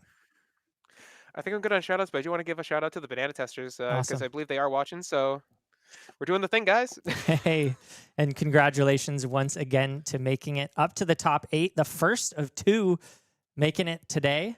But we've got a lot more Flesh and Blood coming up. So those at home, don't go anywhere. We're going to take a short break before we come back for round 4.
Players' Championship in New England has twists and turns, but not in the last round. Verdance does take down Florian Rotwood Harbinger, as is the tale that has been told through Twitter and Discord discourse alike. That being said, Ricardo Rua, the man who has taken down one of the three Verdances in the room, is still live for top 8. The difference in coverage at this point is that we turn to the red boxes. At this point, we want the highest stakes match possible, which means lose and out. Both of the players we're going to be following next are X and 2, which means that the loser is going to be kicked off the island and sent home. Goodbye. Goodbye, it will be. But the feature match is going to be Joshua Tavares on Kayo, Armed and Dangerous, versus Joseph Kaiser of the Wolfpack on Kassai of the Golden Sands. It's important to mention at this point, the two Kassais in the room are both in lose and out situations. Could be that it was just simply not the New England meta call that it was touted to be by both William Perlman and Joseph Kaiser. Could be that it sneaks its way into the top 8, just like Colin Erickson last year, and does some dirty work against matchups that it shouldn't be. Yeah, you never know until the game is decided. First, we got to talk about the KO player. It's going to be Joshua Tavares, a hometown favorite from New England, has always ready to shout out his girlfriend Destiny whenever he's making it to the top 8. Gotta love a home stand chan. I hear he is up big mungus, and he's part of the Purple City Bird gang in New England. He is our 6th seed, bringing KO Armed and Dangerous, sporting a 66% win rate at AGE this year, and also 4 top 8s, including the Hunted Limited at the beginning of the year. So Joshua is one of those players that doesn't put up massive results all the time, even though he has taken down one of the opens over the year. Just performs well every single time he shows up. Consistent player, and that is exactly what you need to be if you want to take down an event. Of course, every time you roll the die, you get an opportunity, and here he is once again fighting for his life. He thinks you've got to know that a quahog in New England is a clam used for stuffing. That's the most important thing about New England. I know it from I think Family Guy. Yep. It's their hometown. So nice to know that it is in fact an animal as well, or at least the shell portion. You don't eat the shell? I don't. All right, that's a Not choice. usually. Got to shout out Houses of the Holy, a Led Zeppelin pick for the Desert Island album. Got to give Joshua respect for that. I'm a classic rock guy myself. But what does he bring into the tournament? It's KO Armed and Dangerous. We've already mentioned before. Got to compare his list to that of Noah Beygelman, who remains live for top 8. I'm immediately looking at the non-attack actions, and I think they're fairly aligned. We've got 3 Blood Rush Bellow, 3 Tear Limb from Limb, and no Cast Bones in sight. What do you think of that decision, Michael? Yeah, I think Cast Bones is maybe just a little bit too inconsistent. It plays poorly with the Blood Rush Bellow, so I think you got to just sort of pick one and stick with it. Notably, not on some of the Verdance tech that we saw, the No Fear, not available here, meaning that if you do end up facing down a big Arcane spell, you are just going to have to take it or take what AB you've brought to the matchup and block it that way. Otherwise, his list is looking fairly similar to Noah Beygelman. I wonder if they communicated on this, because the authority of Ataya definitely makes my eyebrow raise. The one of Reckless Swing, you got to be bringing that to close out games in a quick and easy fashion. But really, really close on these ideologies are Josh and Noah Beygelman. Yeah, that being said, sometimes it is the 1 or 2 card difference that makes all the difference in the game of Flesh and Blood. Without a doubt, the competitor on the other side of the board is Joseph Kaiser of the Wolfpack. Got a 58% win rate in AGE Season 1 in New England, 2 top 8s, and I don't believe that's correct, the 98 AGE points. I think that might have been my issue putting together these player profiles late at night. It is what it is. But Joseph would... I really like this question. The round 1 pairing question. If you had to take, essentially, it's if you had to take your round 1 pairing on a date, and Paul Gibby being our Oscilio player in the room, Joseph wants him to talk him out of his scares about the singularity and the impending AI uprising. Where do you stand on that, Michael? Well, I think as an Oscilio player myself, I favor our electric overlords. Okay, I'm fair. very in the same team as the electricity and wherever it flows. Joseph says, the bad weather got you down. Just wait a little bit. It'll all pass. That's the way New England functions. The deck list, however, tells a different story. As mentioned before, it's Kassai of the Golden Sand. A lot of standard equipment in the loadout there. 2 Centauri Sabers, though, which is a telltale sign of this draw swords. I'm going to say seduce secrets as well, because there's 3 copies in the yellow pitch variant of Kassai of the Golden Sand. Popularized, I believe, by Andrew Rothermel in a recent Battle Hardened. Yeah, I think this list looks more aggressively slanted than some of the Kassai lists of old, which seems to be important in this meta. So many defensive heroes, so many different sort of OTK plans if you don't kill them in time. So being able to rush people down and play aggressively is really, really important.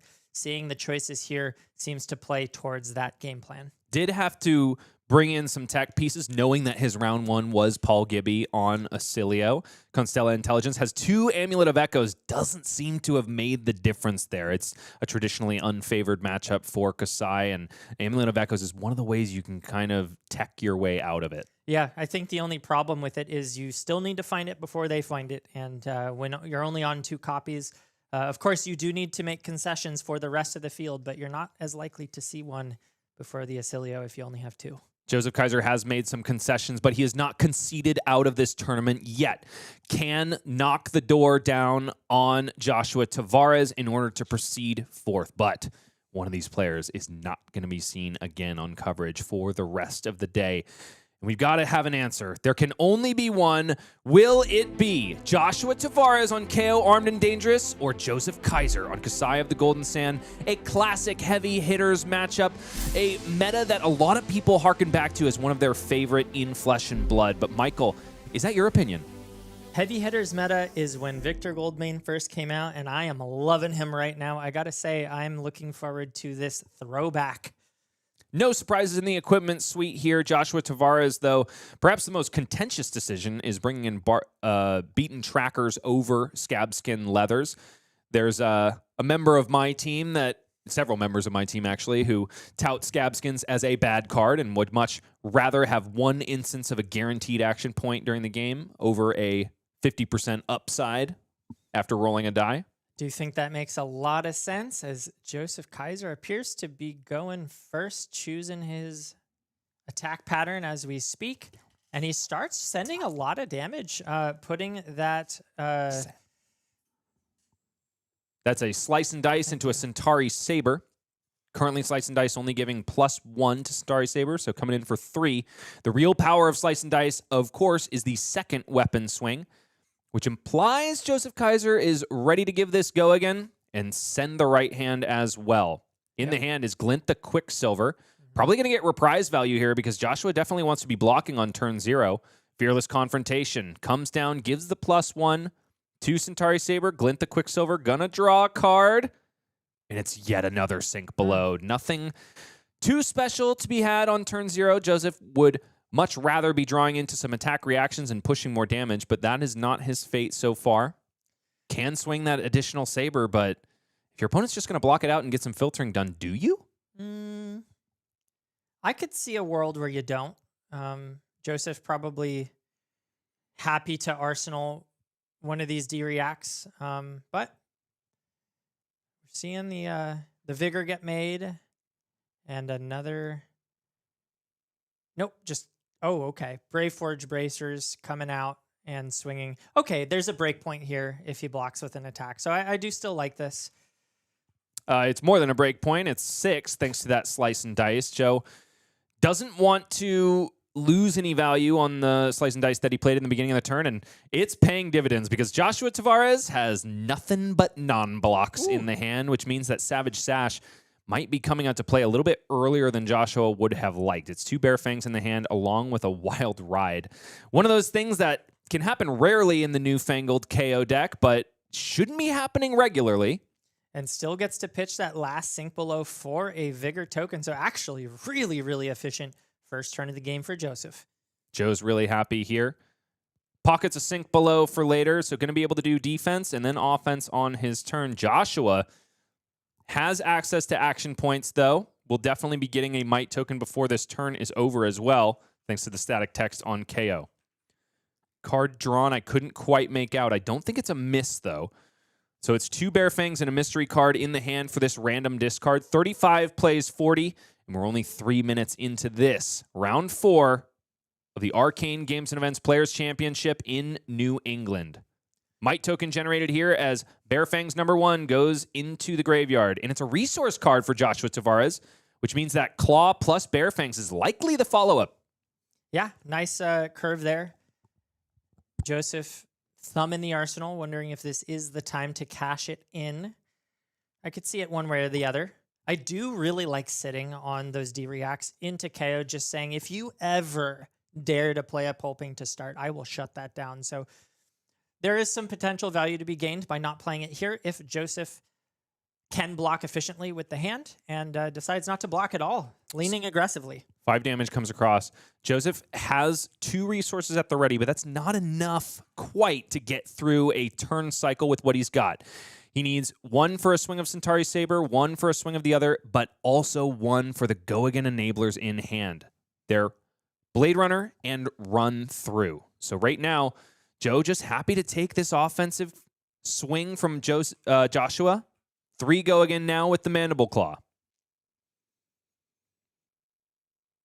I could see a world where Joseph blocks with, yes, one of the redundant Go Again reactions in the hand, Run Through, blocks out for 3 there. And Bare Fangs, the follow-up for Joshua Tavares, Run Roughshod discarded there, so this is going to be a big bad 8. And Joseph Kaiser yet to cash in Valiant Dynamos. Yeah, this seems like a good time to do that. Maybe keep the rest of the hand, assuming he wants to have that really spicy offensive turn and play the aggro race against this KO here. Important to mention that 2 cards have been drawn for Joshua Tavares, even though 2 have also been discarded. It's not the normal use case for Balance of Justice against KO. Usually you wait for the Blood Rush turn, and that's how you kind of match the value being generated. Joseph did have the opportunity to block with Balance of Justice and make a bigger offensive hand. In this case, just wants to play it a little bit slower, use that sink below in Arsenal, perhaps has plans for it on this turn cycle. But I think he's just going to vomit these cards out onto the combat chain. Yeah, I think so too. Coming out with the Outland Skirmish. Next one-handed weapon attack going to get +3, and the next time a weapon attack hits this turn, a copper token will be generated. Copper tokens used probably most by Kassai of the Golden Sand. The whole purpose, of course, is to build up a Blood on Our Hands turn and use all of those pennies for a massive damage swing out of nowhere. Speaking of blood, Joshua Tavares drew up that Blood Rush Bellow, so unlikely to see blocking here, unless, of course, he wants to play it a little bit slower and pop that in the arsenal for an even bigger pop-off turn. Definitely thinking about it right now. Perhaps an unlucky start for Joshua with those 3 non-blocks in hand, but finding your first Blood Rush this early is a feather in his cap, to be sure. 32 plays 35, a small life surplus for our Brute player. But that is not long for this world as he stares down a 5 damage swing of the Centauri Saber. Joshua, nevertheless, blocking out entirely with equipment, including the Scowling Flesh Bag, which honestly is not going to do a whole lot on this turn for Joseph. He's going to be able to save a card for Arsenal, but he has 2 go-again enablers in hand. Definitely wants to be hitting.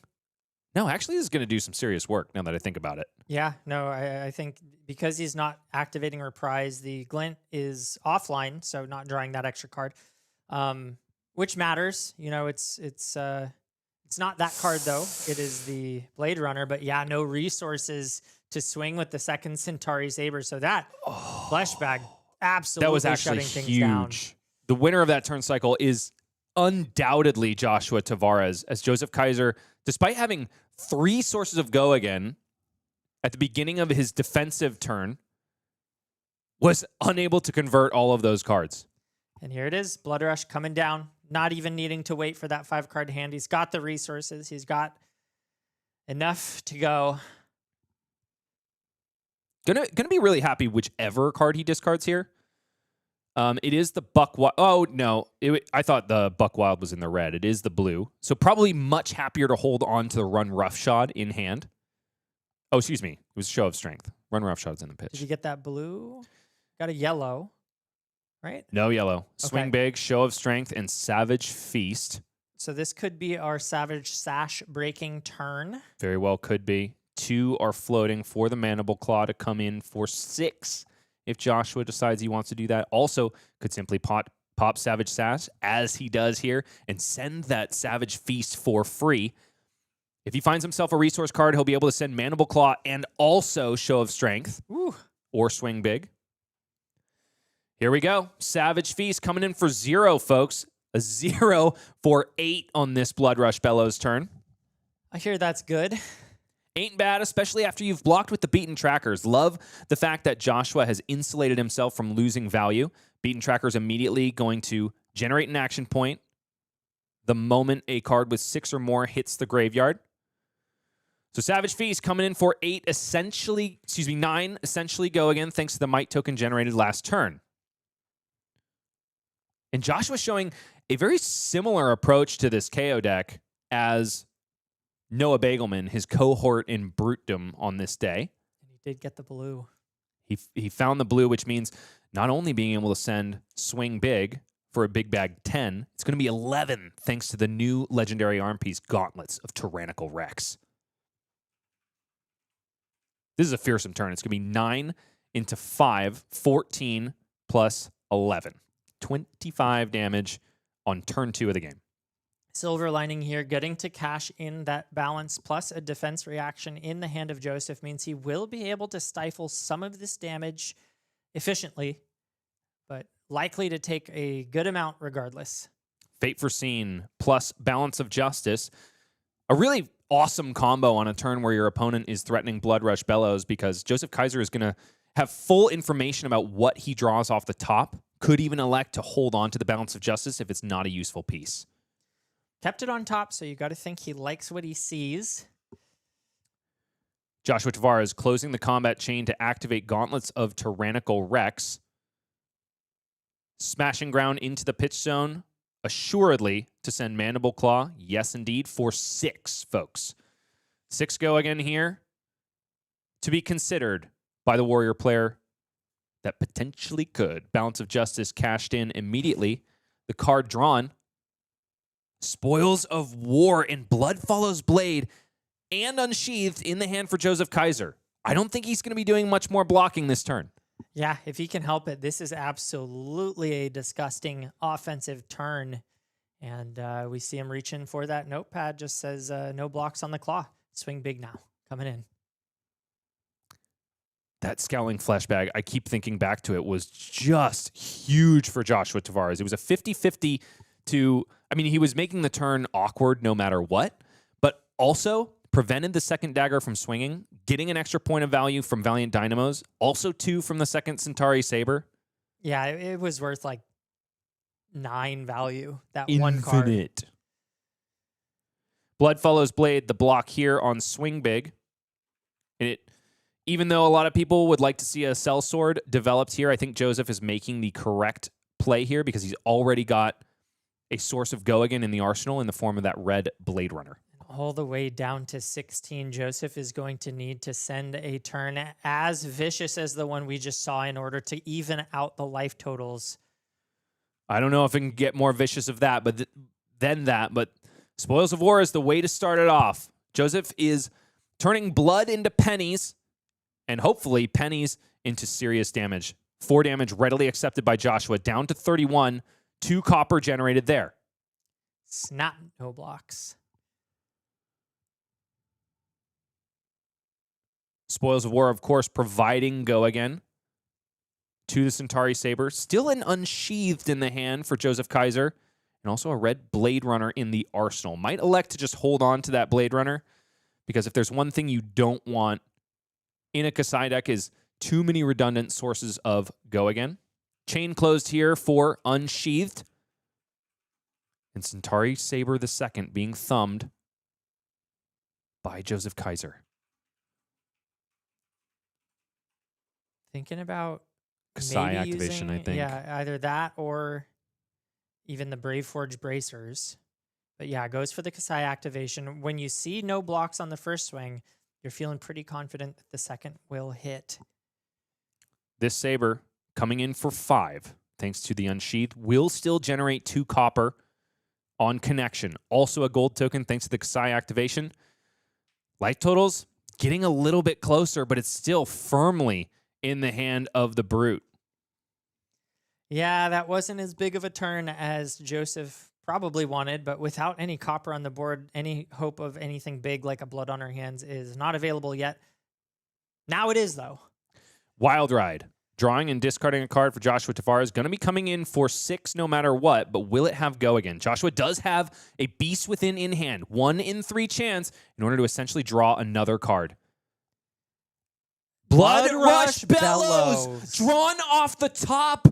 Joshua Tavares, his turn completely screwed because of random variance off the top. His eyebrows go to the ceiling, and the cameras break based on that variance from the Brute player. Josh is not happy to see that. Noah Beygelman, in a most recent episode of the Runaways podcast, says nothing beats the rush of playing Kayo and drawing a random Blood Rush off the top and risking it all. Oh, that hurts to see. Joshua may have just lost all of the tempo that he gained for this game.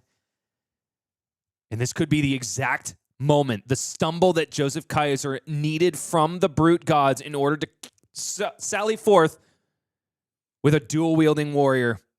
Shelter from the Storm is in hand. Sharpened Senses is in hand.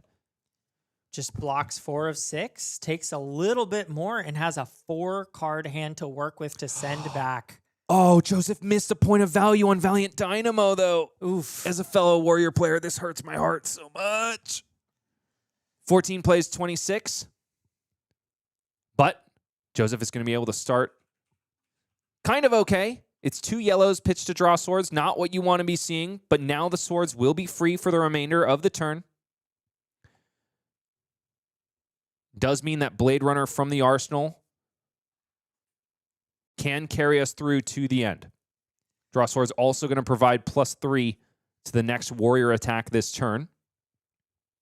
14 plays 26. We're only 15 minutes into round 4, and it's already reaching a fever pitch. Yeah, and even despite that absolute shutdown, discarding the Blood Rush Bellows, if Joshua says no blocks here and just takes the full damage, they'll still be even. He still has a Blood Rush Bellow in hand. I don't hate this spot for Joshua still. Josh really finding all those copies of Blood Rush Bellows really quick. And that's one of the things about these power cards that draw cards. The more you resolve, the more you get to resolve later on in the game. I'm reminded of 3 of a Kind, of course, from the Lexi days. And he still has another chance to hit the Beast Within as well to just absolutely round out the power of the Blood Rush. Blood on Our Hands, the card drawn from Draw Swords. Nevertheless, Joseph Kaiser waits until the resolution, the first swing of a Centauri Saber in order to send it. I think that's a curious choice. Did he swing with the... Yeah, I guess he did. I'm pretty sure he did because Blade Runner is already resolved. It probably, if he puts it all on one sword, doesn't change anything. That's true. That's a fair point. Maybe lulling Joshua into a false sense of security. But draw swords showing its stripes on a turn like this. Likely the chosen modes here are +1/+1, go again, and swing twice on one of those daggers. Excuse me, swords.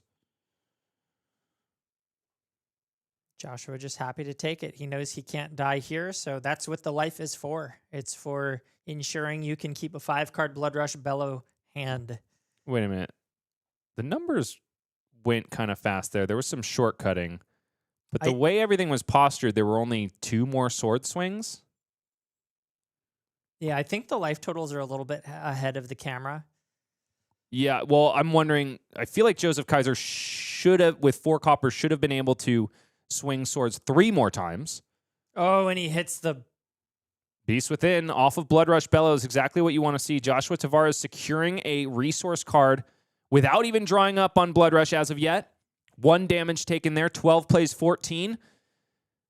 But Joseph might not be long for this world. The benefit for him at this point is that Joshua has pitched a red, but after finding a blue off the top, you know that this turn is gonna be big. And it's 2 blues in the hand for Joshua Tavares. Sky is the limit. What is not limited, though, is action points. Yeah, if he has like a wild ride in Arsenal, that'd be sweet, but it doesn't look like that is the case. Activation of Gauntlets of Tyrannical Rex is next. Mandible Claw. Coming across the table for, should be 7, thanks to Gauntlets and also, oh wait, did he generate a Might token last turn? I don't think he did. No. So never mind, just 6 here. But when you're at 14, not what you want to be seeing if you're the Kassai. Cashing in the armor. Taking 1 despite shoving the entire fridge onto the combat chain. Joseph perhaps hoping that chain will be broken later on, and he'll be able to block yet again. But not likely for Joshua. I'm really liking that copy of Reckless Stampede if I'm him. If it's not easy enough to win clashes as Kayo armed and dangerous, it's even easier when your opponent has almost no attack action cards in their deck. Yeah, this one should hit a few times. Wouldn't surprise me if Joseph just said no blocks and decided to try to swing for the fences.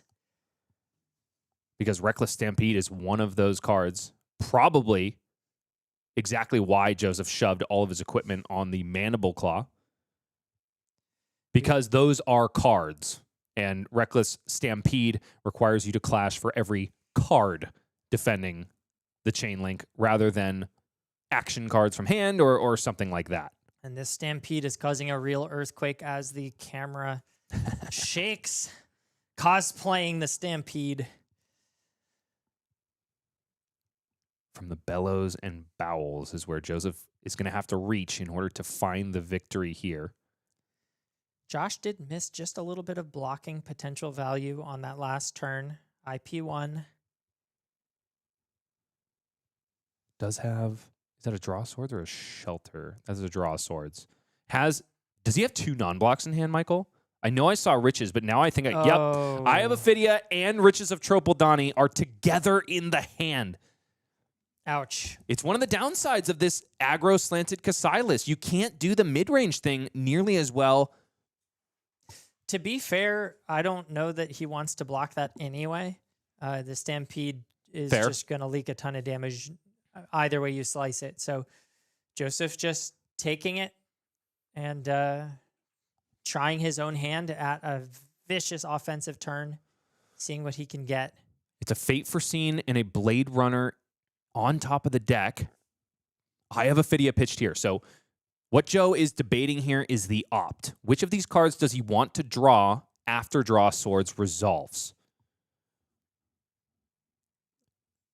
I like it. Keeping the Fate Foreseen below the Blade Runner means that he will be able to utilize the Blade Runner this turn and have a nice defensive piece. He needs it sitting at 4 life. Draw Swords plus Outland Skirmish means this next Saber, the first Saber, is going to get +5. Should be coming in for 7.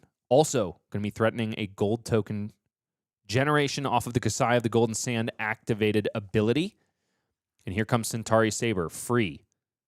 Thanks to the card draw on Draw Swords. Also, bears mentioning that Joseph Kaiser has won in the pitch, even though it's not represented there for that Blade Runner. Excuse me, never mind. He pitched it all for Draw Swords. Blade Runner going to be utilized with Riches of Tropal Donnie. Gold token generated there. Josh sitting at 5 now. Joseph going to be swinging in for 5, so asking for at least one card. Oh, you're right. Yeah, 5 from the Blade Runner means lethal is being threatened, but Josh does have one equipment block left. But it all depends on the hand. He's got himself an Agile Windup and another blue. And we know that Joseph is about to draw into a defense reaction. We might see that new Fabled card coming in for value. Activation of Brave Forge Bracers means that Centauri Saber comes in for 6. So dash what I said earlier. Extra points can be generated by both Warrior and Brute now. So Joshua must block with a card from hand. Likely makes it more difficult to discard that Agile Windup. We have a game on our hands, folks. Yeah, this is razor thin now. Joseph finding what he needed to claw back into this game. Mostly off the back of that Blood Rush Bellows. And Joshua goes to 1. Centauri Saber gets buffed up by 1 because Swing Big is an attack action card. Joshua keeps an Agile Windup, another blue, card in hand and card in arsenal. Joseph keeping the D-React on top is going to be super happy to have that available until he sees the Atani. Might token pops. Next attack gets +1. It's Wild Ride in the hand. Pitching Authority of Ataya, which means that Joseph Kaiser, given a nod, understands that that Fate Foreseen is a little bit stranded. I think that's the only copy of Defense Reaction in his hand, though.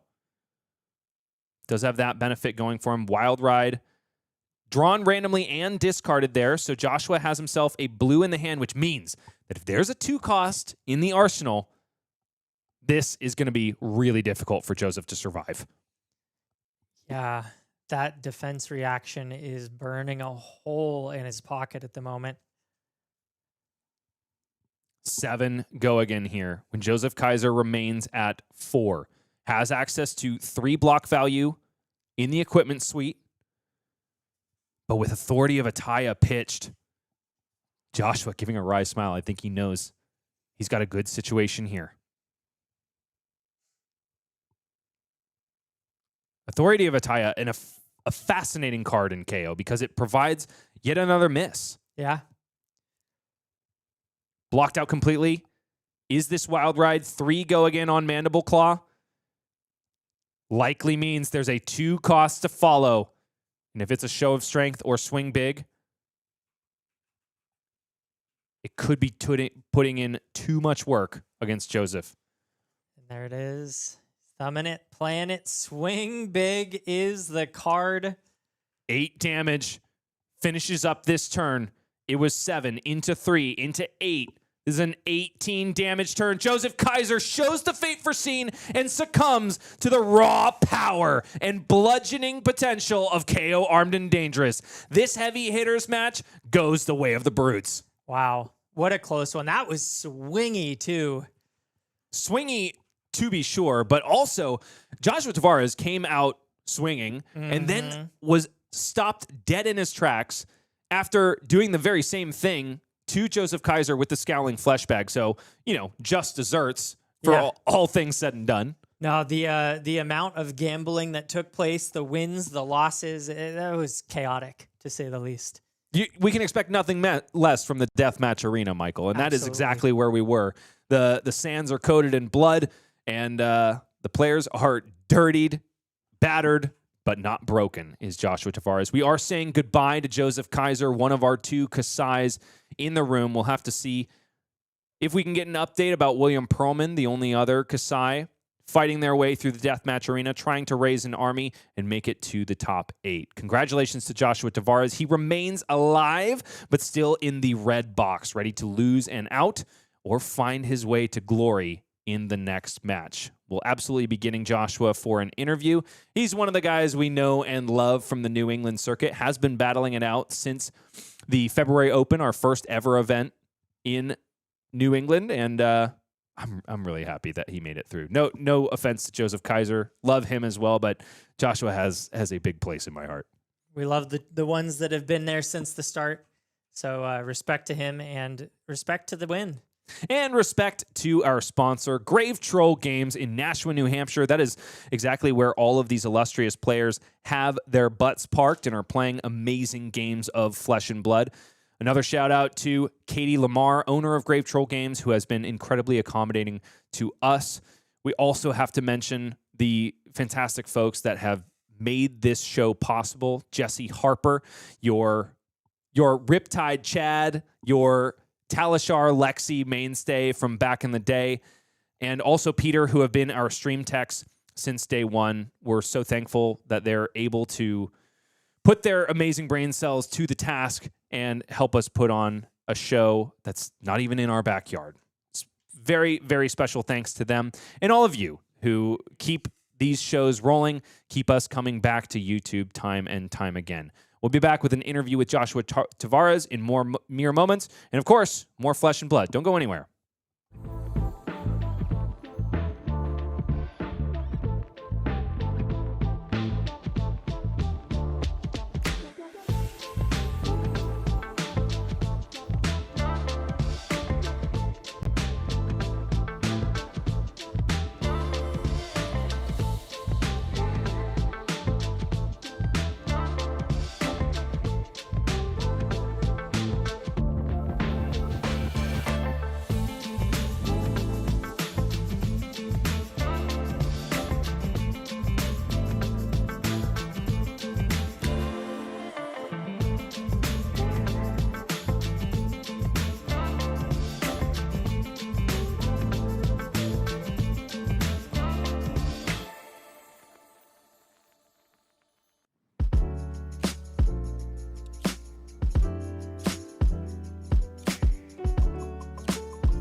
The winner of round 4 is Joshua Tavares, who doesn't ascend to top 8 yet, but he is one game away, further away, that is, from total elimination at the AG New England Players Championship. Josh, you have stymied defeat once more and taken down the heavy hitters grudge match against Kassai of the Golden Sand. How you feeling, brother?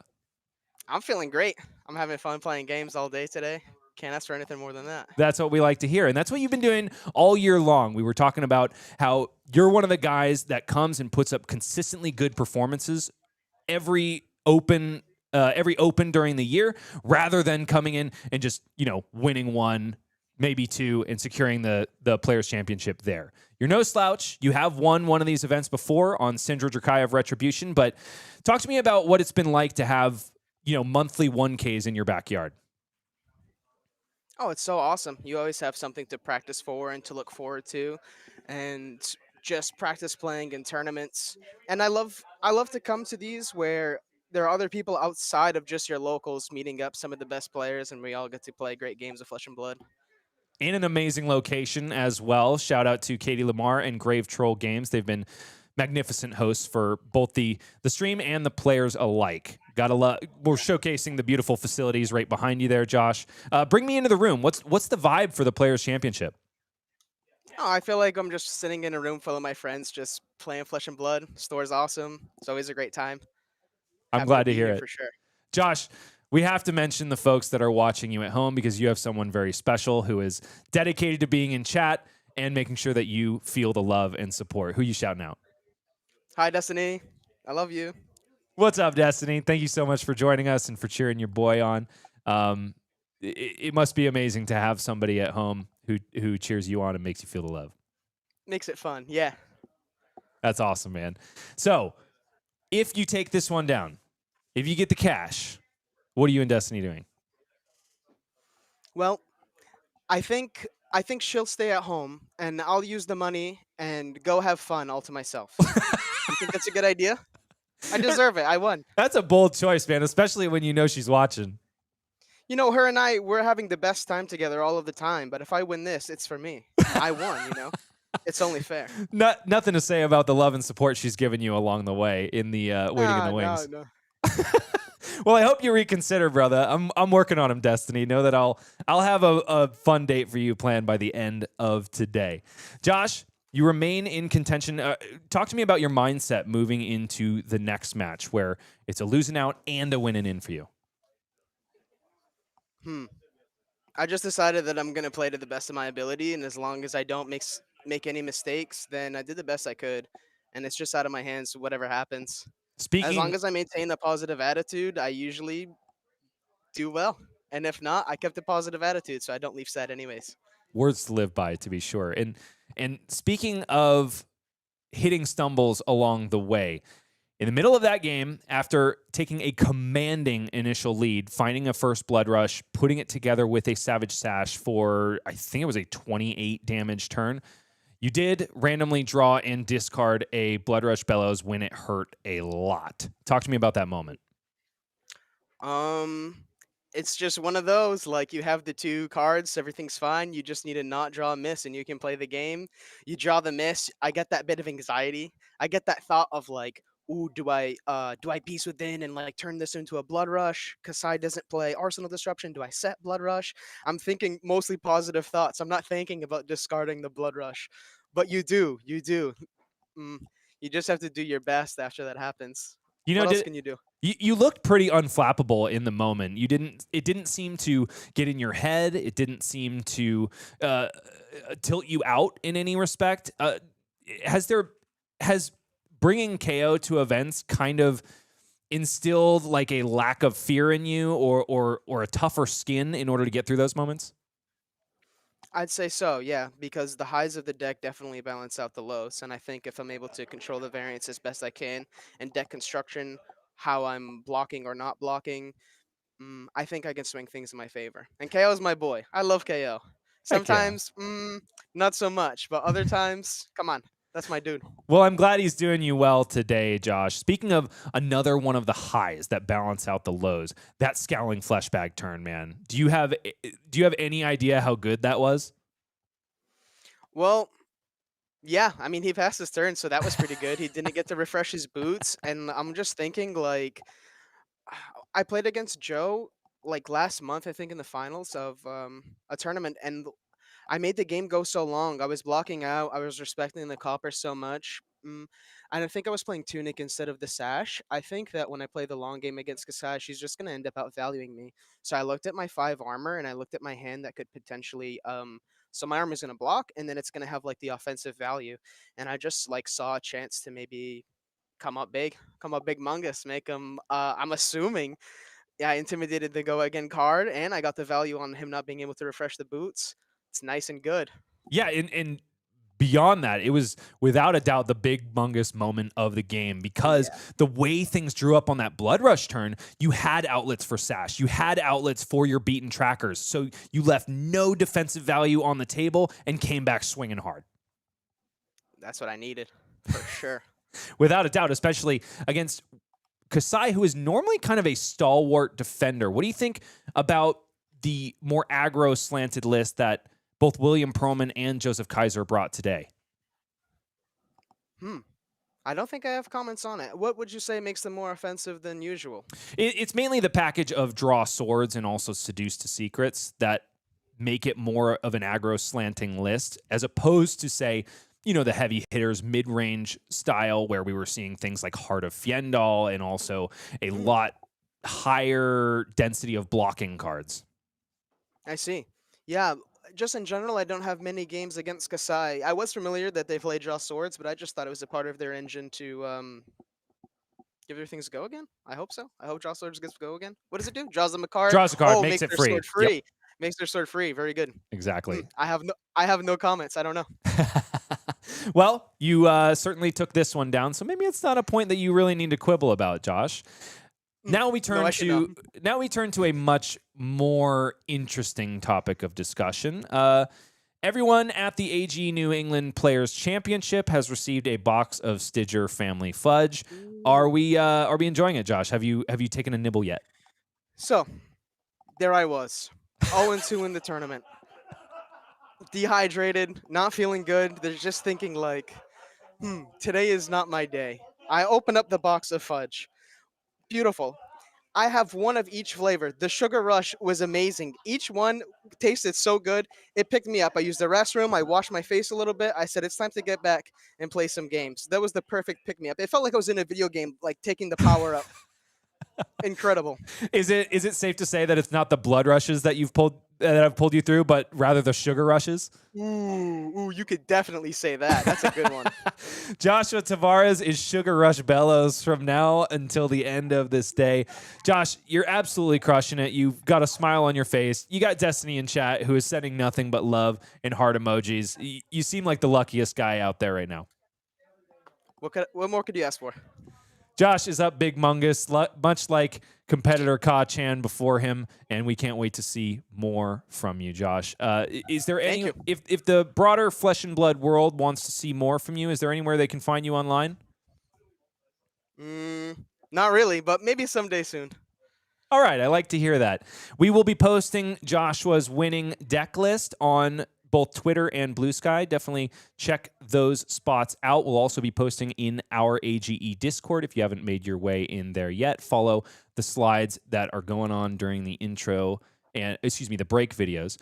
And I'm going to let Josh go, maybe get another Sugar Rush and prepare for the next game. We're all counting on you, Josh. Do your best. Try to make that top 8, brother. Thank you. We'll be back later. We'll be back with more Flesh and Blood, more Sugar Rushes, more Joshua Tavares, and more from the AGE Players Championship after this. Don't go anywhere.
Sugar rushes be darned. There's a different kid in town, and he's going to be going real fast, too. Paul Gibby, our one copy of Oscilio Constella Intelligence, faces either glory or defeat in this next round, much like his opponent, Derek Anderson, on Verdance Thorn of the Rose. It's going to be a wizard off, but it's also a battle of the elements. Lightning versus Earth. It's Rosetta through and through. Michael, you excited or what? Oh, yeah. I love wizard gameplay. I love Oscilio. I'm looking very forward to this match. I could not agree more. I am a recent adopter of Oscilio myself, so I'm definitely looking for a lot of watts of power. But, you know, Verdance, in her own regard, can do a lot of disruptive things when it comes to setting up a big fat combo. Yeah, absolutely. I think what we're about to see is, can Oscilio set that combo up, or will Verdance whittle him down and defend against it? A lot of D-reacts, and Oscilio has a huge mixture of attacks and spells, so he certainly needs both to connect in order to get this game.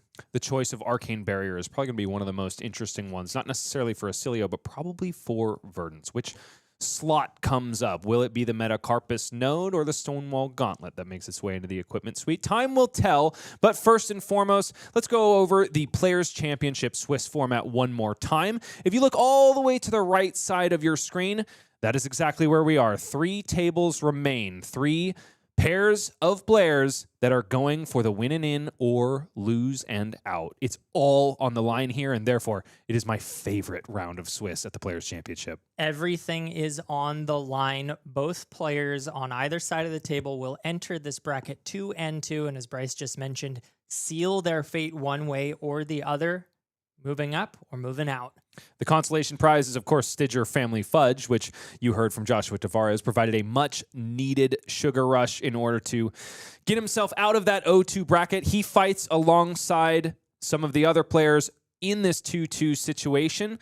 It's also important to mention at this point that seeding is very relevant here at the Players' Championship. All throughout Swiss, the higher seed over the year, meaning the player who accumulated more AG points, essentially, has the choice of turn order. So because it's Paul Gibby in the 8th seed versus Derek Anderson in the 16th seed, Paul Gibby will have the choice of turn order. Probably something that's incredibly relevant in a Wizard Mirror. Oh, absolutely. I think for Oscilio, he loves going first, getting just a little bit of chip, but also importantly, digging a little bit more into his deck. Of course, going second does provide tempo, so it could be a possible option, but because Verdance also has the option to send that arcane damage and chip, it's unlikely that we see Oscilio allowing that to happen. Let's meet our players, shall we? Paul Gibby is in the elemental wizard seat, channeling lightning, of course. As I mentioned before, he is our 8th seed, representing the red line team, has a 58% win rate in AGE this year, 2 top 8 finishes, and a hefty amount of AGE points in order to secure that 8th seed. If he wins the Players' Championship, he's going to buy himself a new bike because his old one is getting, well, old, and it's his favorite way to get to Armory. He's got to respect a bike rider. Oh, yeah. Getting that exercise on your way over to play some games of Flesh and Blood. Without a doubt. And if there's one thing we need to know about New England, is in Paul Gibby's eyes, it's that more people should get out there and help build the amazing Flesh and Blood community. Gotta love Paul and his positive vibes throughout the year. We've only seen him on stream once before, and he died to the overwhelming boost potential of Connor Bryant. I believe in the top 8 of our second to last AG Open in New England. Paul likes to go fast in his own right, but sometimes Dash.io just has it. Yeah, that Dash.io matchup is a problematic one for Oscilio. But Paul Gibby has brought the sauce. Let's see exactly what the 80 is, though. The first thing my eyes are drawn to are the number of Burn Bears and the number of Seduce Secrets, a card that has been making its way into a lot of Oscilio lists in the top 8 representation. I know in Kansas City there were several copies of Seduce Secrets. So you, as an Oscilio player, Michael, what do you think of this card? So it's a little bit clunky. Obviously, you need it to be in the arsenal in order to get its full effect, which draws a card, which is really powerful when you get it off. Not to mention you get that hand information. It says that you can look at the opposing player's hand, and if it's played from arsenal, you can draw a card, which is really, really nice for going super wide. However, as I just mentioned, it needs to be an arsenal, which means it takes a full turn to set up, and it can sometimes clunk up hands.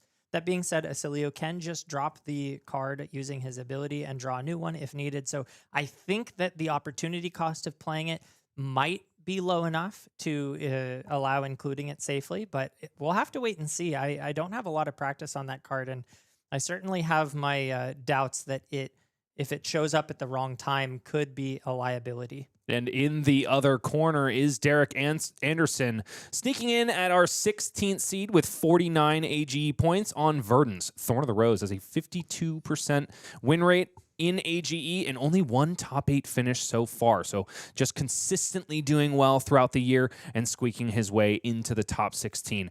Most notably, says the player he least wants to meet in the finals, who happened to be his round 1 pairing, Pheano Black on Gravy, which is typically a very Gravy-favored matchup, at least by popular aplomb.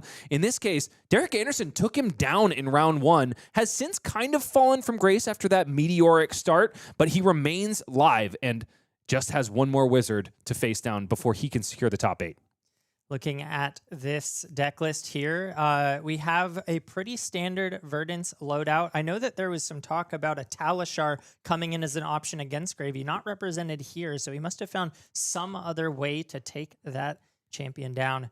But do you see anything that stands out here that we should keep an eye out for? The number one thing I want to point out is the one of Red Evergreen that can definitely be, if Derek is concerned about fatigue, the way that he kind of like puts a weapon into the deck where one doesn't normally exist. Yeah, that might be another option. Instead of the Talishar, you can keep clearing with Evergreen. Doesn't need to connect in order to go back to the bottom. It's time for the highest stakes match of the game, save for, of course, the finals. The moment where it's a winning in and losing out for both of our players. So we get down to the match floor where Paul Gibby, our 8th seed on Oscilio, Constella Intelligence, goes after Derek Anderson on Verdance, Thorn of the Rose, Lightning versus Earth, Wizard on Wizard action. Time will tell who rues the day. Both of these players start with a smile, however. Paul Gibby given a little bit of a nod of derision to his opening hand, but can't be that bad. There's a Sigil of Brilliance in there. Yeah, that was a little bit of a fake out if I've seen one. I love the way that this looks for him. The only thing missing, I think, for Paul on a turn 0 is maybe a source of arcane damage to leak a little bit of damage through and make the life deficit that Oscilio starts with a little bit more null. Sigil of Solace is going to do that in the defensive way, though. Up to 39 goes Paul Gibby, and he establishes a Sigil of Brilliance on the turn, arsenals, and passes. Well, he didn't leak any damage. He leaked some healing, and I would say that's just about as good. Getting 3 extra points of value, unpreventable on the side of Derek as we go into turn 2. Have to agree there. Derek Anderson starts off this game with a copy of Light Up the Leaves. 6 Arcane coming Paul Gibby's way when he only has Arcane Barrier 1.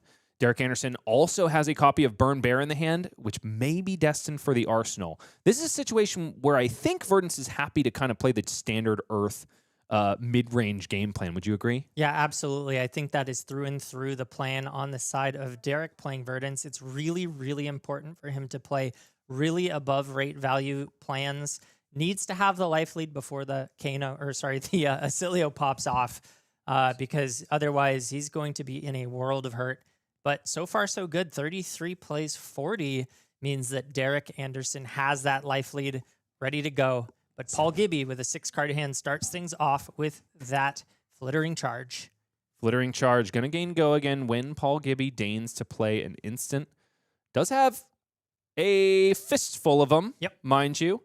Establish that Flittering Charge on turn 0 in the arsenal. Sigil of Brilliance making that hand a 6-card one. Derek Anderson has a nice response here. Sink below. Going to cover up all of the Flittering Charge damage. And Paul Gibby has the card that, when you don't have a Gone and a Flash, is most nicely paired with Flittering Charge. Electromagnetic Somersault is going to allow Paul Gibby to do all of that once again. And it looks like he's got a spell as well. This is going to be quite the turn to start things off, being able to loop lightning attacks and get that Volzar up to meteoric levels already. And it's probably one of the best arcane spells he could have. It's Etchings of Arcana, which you really like to see after you've already put a Sigil of Brilliance in the graveyard. And so because Paul Gibby was able to do so on his turn 1, it's exactly where he wants to be. Absolutely. Sending out that shock to give it go again. A little underrate, needing to pitch for it, but the eclectic magnetism rather gets to eat up the rest of those resources and cleanly finish this turn out with 5 counters on the Volzar. This is going to be one whopping etchings. And that's honestly the blue there having to pitch is normally not something Oscilio wants to do. But in this case, Paul had the perfect number of resources thanks to the fact that he hasn't established a sigil as of yet. So Volzar did cost 1 anyway. Yeah. No, very clean resource curve and taking Derek all the way down to 27 and getting that sigil back into the arsenal for a later turn. So far, things going incredibly well for Paul Gibby. Astral Etchings is popping up on the card reader because Justin just likes etchings in general. Was a fan of Enigma in his own right. But no, it was Etchings of Arcana that connected with Derek Anderson's face. Burn Bear coming Paul Gibby's way. Probably not thinking too much about Arcane Barrier. Instead, it's going to be an establishment of Channel Lightning Valley. Has a shock in the hand. So could get himself a card draw. Oh, and what a beautiful pair there. 0 cost shock with Volzar. Means that 4 Arcane connects there, and a card will be drawn off of Channel Lightning Valley. Yeah, really well utilized. There were a bunch of cards that on their own were not worth a lot of value, but eking it out, drawing a ton, and cycling through means that Paul Gibby gets to have another really scary turn here, drawing back up to 4 at the start, plus threatening a second draw off the Channel Lightning Valley. Sigil of Brilliance pops here. The card drawn is Mind Warp. That is the last piece to make this hand sing. Flittering Charge comes down, amp 1 on Volzar. Plenty of instants in the hand, and Channel Lightning Valley at the ready to draw more cards. No block, says Derek Anderson, because there's a copy of Rootbound Carapace in the hand. 27 plays 23. And here we go. The first decomposition of the game is going to cover up all the damage on this Flittering Charge. Derek now hoping it's not a Lightning Press that's going to give go again. Yeah, that would hurt. Fortunately for him, it's just a sigil of conductivity here. Go again gained for that flittering charge. Sigil of Conductivity is one of those cards that you can usually just depend on to give you free Volzar activations for the entirety of the game, but when your opponent is sending Arcane at you, it's not really a foregone conclusion. Mind Warp coming in for 4 Arcane. Yeah, I don't know why he just did that. He could have played out the current funnel for an extra amp I think it's 2 more damage. I think he just wants to keep Channel Lightning Valley around. That's fair. That's a good choice. I don't hate this. Channel Lightning Valley is one of those cards that was so easily flowed by Aurora in the past. Oscilio has a harder time doing that because he just wants to play all of his cards rather than pitch them. So Paul, perhaps thinking that keeping Channel Lightning Valley around one more turn is worth the loss of basically 3 damage off of playing the current funnel. Yeah, no, in hindsight, I think you were absolutely right. I like that a lot. It helps set up for later, and you still get the card draw knowing that Arcane's coming in for 4. So a pretty clean way to keep the Channel Lightning Valley around and just set up again. This is what Oscilio does. Set up, set up, set up, and then go off. And there we see he's got the first copy of Gone with a blink and a Mind Warp. This is a scary hand for Derek to face down. We might and he just draws up. We might be seeing some combo here, folks. 27 plays 22, but by the time this turn is over, it's going to be a very different story. Here comes Gone in a Flash. No defensive value gained off of Lightning Greaves yet, but when you have the combo, you have got to hit the button as Oscilio. Yeah, he might even be able to get this off without cashing in the Lightning Greaves because of that blink and the Eclectic Magnetism in the arsenal. He's got enough to send it, arsenal it, and keep the boots around. You are right about that, Michael. This is probably not going to be the combo turn, but it's still going to do some serious damage. I had thought that I saw a blue instant. Oh, no. Here we go. It's time for boots. Lightning Greaves cashed in here thanks to the Fiendal Spring Tunic. Sigil of Lightning bounces Gone in a Flash. Total amp so far on Volzar is 2. Gone in a Flash, the second comes down. Channel Lightning Valley, ever present, ready to draw a card. The second, a piece of damage leaks through. Derek Anderson putting a Balance of Justice and Barkskin of the Millennium Tree out to block. Positioning to see if he can make his way through this turn without providing an extra card to Paul Gibby. Blink, going to get the action point back and also pop Gone in a Flash back into the hand. Now has 2 action points as well. 2 action points float here. Lightning Greaves for the remainder of the turn, giving every single instant card go again. It's not the most perfect combo turn I've ever seen. I wish he didn't use those boots. He didn't need them. Mm-hmm. Gone in a Flash, amps up Volzar to 5. Keeps an action point, thanks to the blink played earlier. Finally, a point of damage leaks through. And so now Paul will get to draw off Channel Lightning Valley and potentially get an instant. But no, it's another copy of Gone in a Flash here, which will be pitched to Eclectic Magnetism. So another 5, up to 6 amp on Volzar. Assuredly cashed in here for the Mind Warp in hand. Coming in for 8. Count it, 8 arcane damage. Yeah, this was arguably a stronger turn by using the boots, allowing for that extra sort of pivot and using the extra resource drawn. However, now that Paul Gibby doesn't have those Lightning Greaves, Derek Anderson has the higher value deck, and if Paul starts drawing clunky hands, Derek Anderson absolutely has a shot to claw his way back into this game. Of course, that can and will depend on how Oscilio decks draw now. Without the Lightning Greaves, the consistency goes way down. You got to shout out Derek Anderson here because he looks cool as a cucumber in the face of the Lightning Greaves being popped. Played that out so perfectly to play around both the Mind Warp and all of the damage that came through on that turn. Really in a good spot moving forward post-combo. Yeah, absolutely. Paul drawing back up to 4 cards here with a Lightning Sigil, giving a little bit of reprieve to the possible consistency issues. Okay, Gone in a Flash found once again for Paul Gibby. Now that boots have been used, one of those cards that you want to just kind of plunk in Arsenal and make value plays from here on out.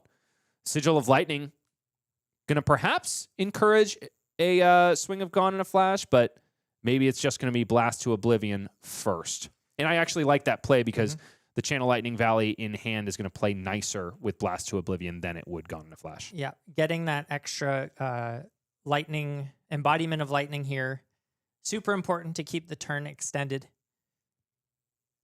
Might just be utilized for that Gone in a Flash. I believe it's 2 more instants in hand. Yes, indeed.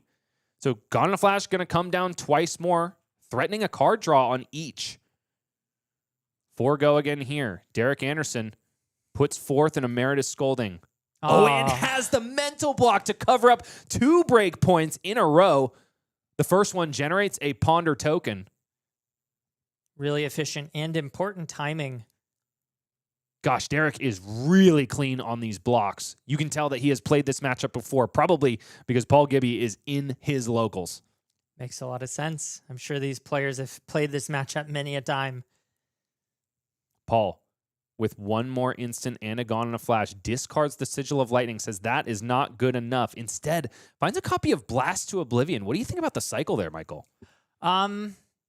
It's fine. I mean, he could have basically just done the same thing with the Sigil and sent the Gone, right, bounced it, sent it again.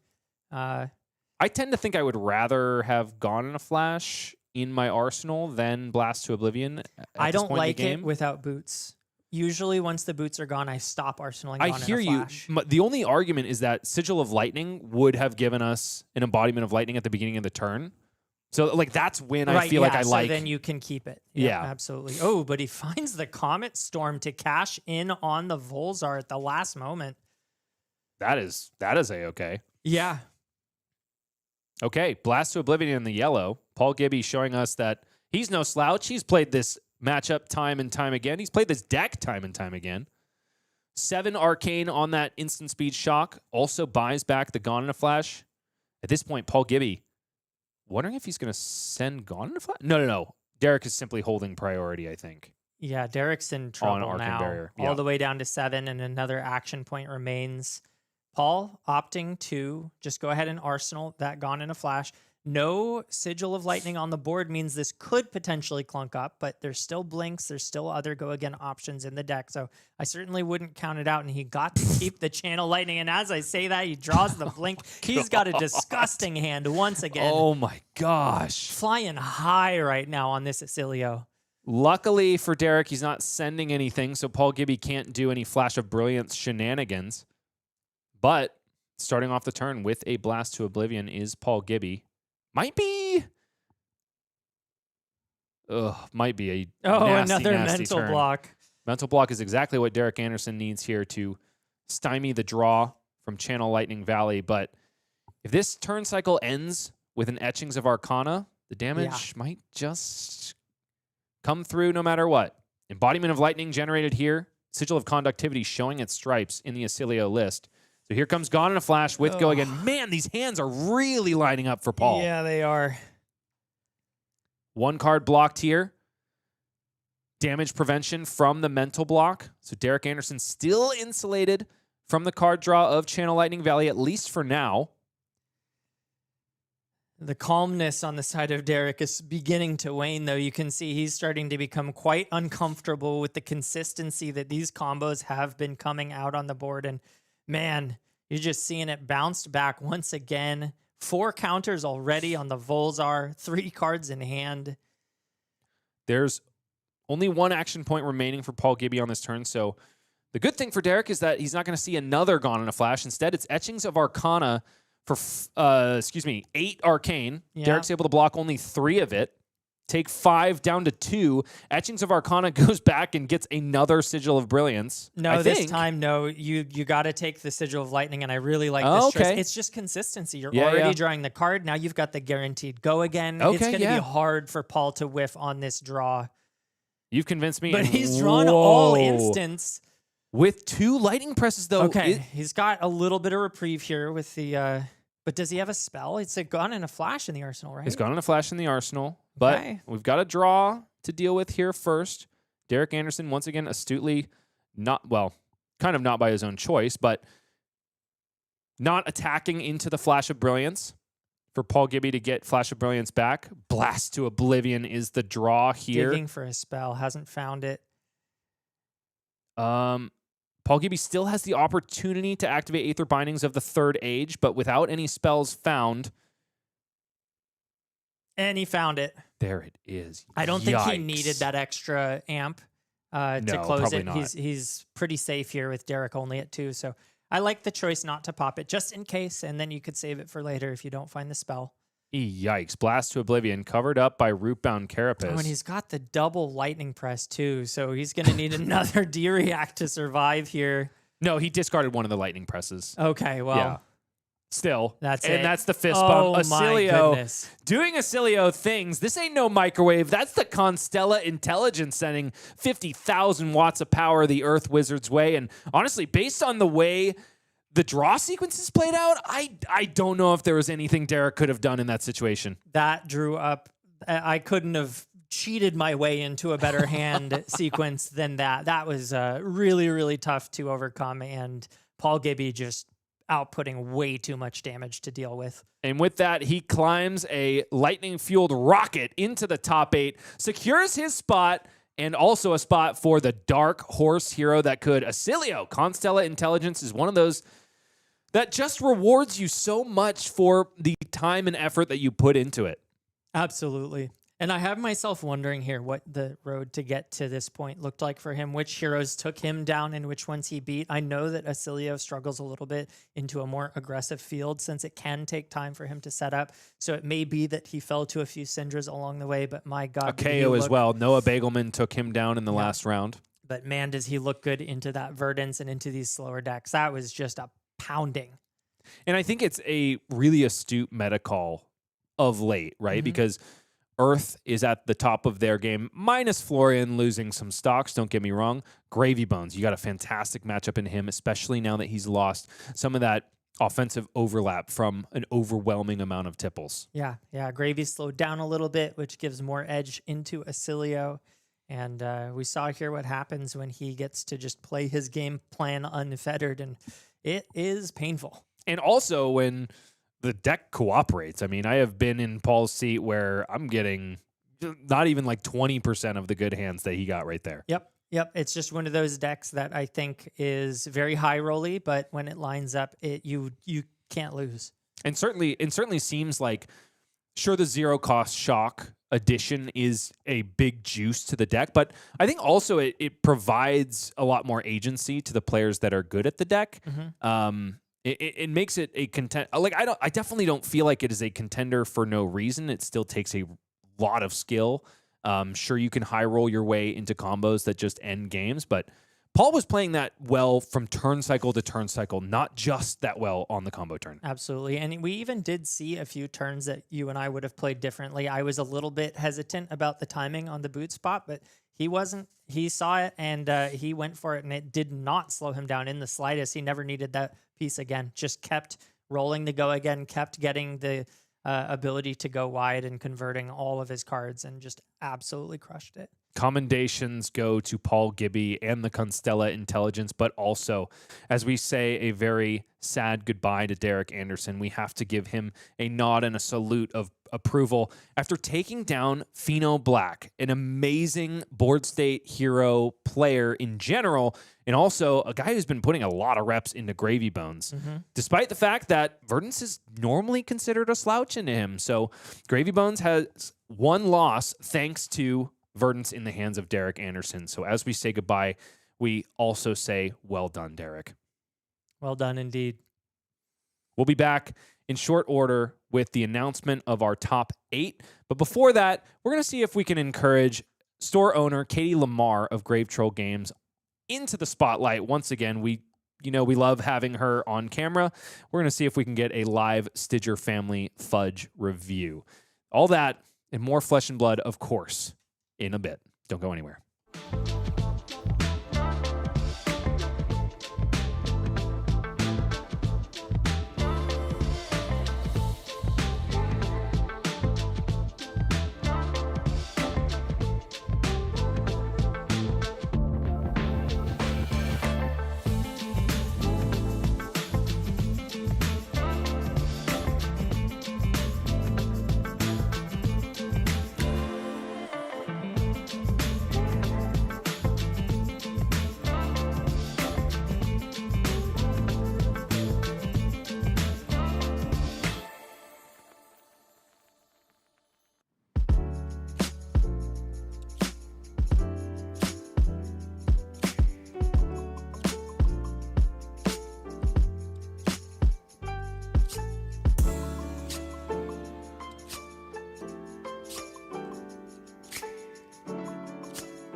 And we're back, folks, here with Paul Gibby, winner of the final round, barely scraping by. Well, not in the game, but in terms of games won and lost, you made it 3-2, and now you are locked into the top 8. How are you feeling? Oh, I'm feeling pretty high. Awesome. Like this is great. Oh, did my screen go out? Nope. We're Oh, good. okay. It's just on your end. Okay. Yeah, so I shocked is the way that I feel, and it's not just because you are playing the lightning hero Oscilio. The way that your hands lined up that game was impressive. How did you feel as you were playing through that match? Yeah, basically everything went right. Yeah, it really looked like it. Walk me through the way that this matchup normally goes in a world where you don't get the perfect draws.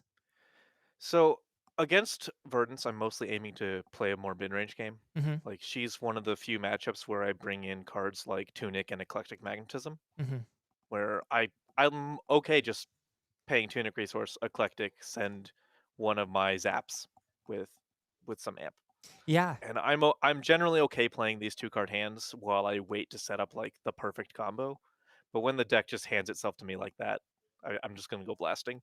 Yeah, absolutely. There was the turn where you decided to crack the lightning greaves where in the moment I was raising an eyebrow, wondering if it was time to go yet. You had a pretty darn good turn without the boots, but it looked like you were just confident and said, I don't need these anymore for the rest of the game. I just want to send as much damage as I possibly can. Was there a consideration to hold back a little bit on that turn, or were you just locked in and ready to go?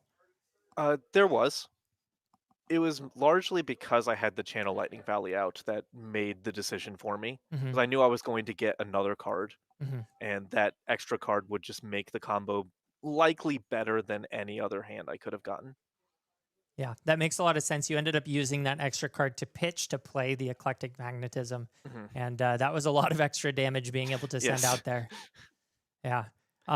Obviously, you know, you crushed this game, but I'm curious about your path to getting here. You've obviously just finished playing 4 other games before this. Can you walk me through how those matches went and the ups and downs, the highs and lows of your day so far? Yeah. So round 1 was against Joe Kaiser on Kassai, and we've played this matchup before several times. He came down to our testing session for our team, and we did a few rounds, and I lost badly, so I reconsidered how I was going to approach the matchup. And next time I faced him at an AGE event, I used what I learned and beat him very handily. But now I show up here and find that he has tech for me. Oh, yeah. What was the tech that he brought? Mostly this time he had AB and Amulet of Echoes. The Amulet of Echoes is just, if you want to beat Oscilio, that's the card to do it. He didn't actually draw it, but in that game I also didn't draw any of my combo pieces, so we were more or less on even footing. Yeah, you don't need it if the combo doesn't happen. Yeah, I ended up losing, and that's mostly because if the Oscilio Kassai game goes to a mid-range game, the Kassai is going to win. Yep. So, round 2 was against Cindra, which is normally unfavored, but I had the right tech for it, which is a little unusual in Oscilio, but it's a race face. I've just saw the results from the calling, figured there would be a lot of Cindras here.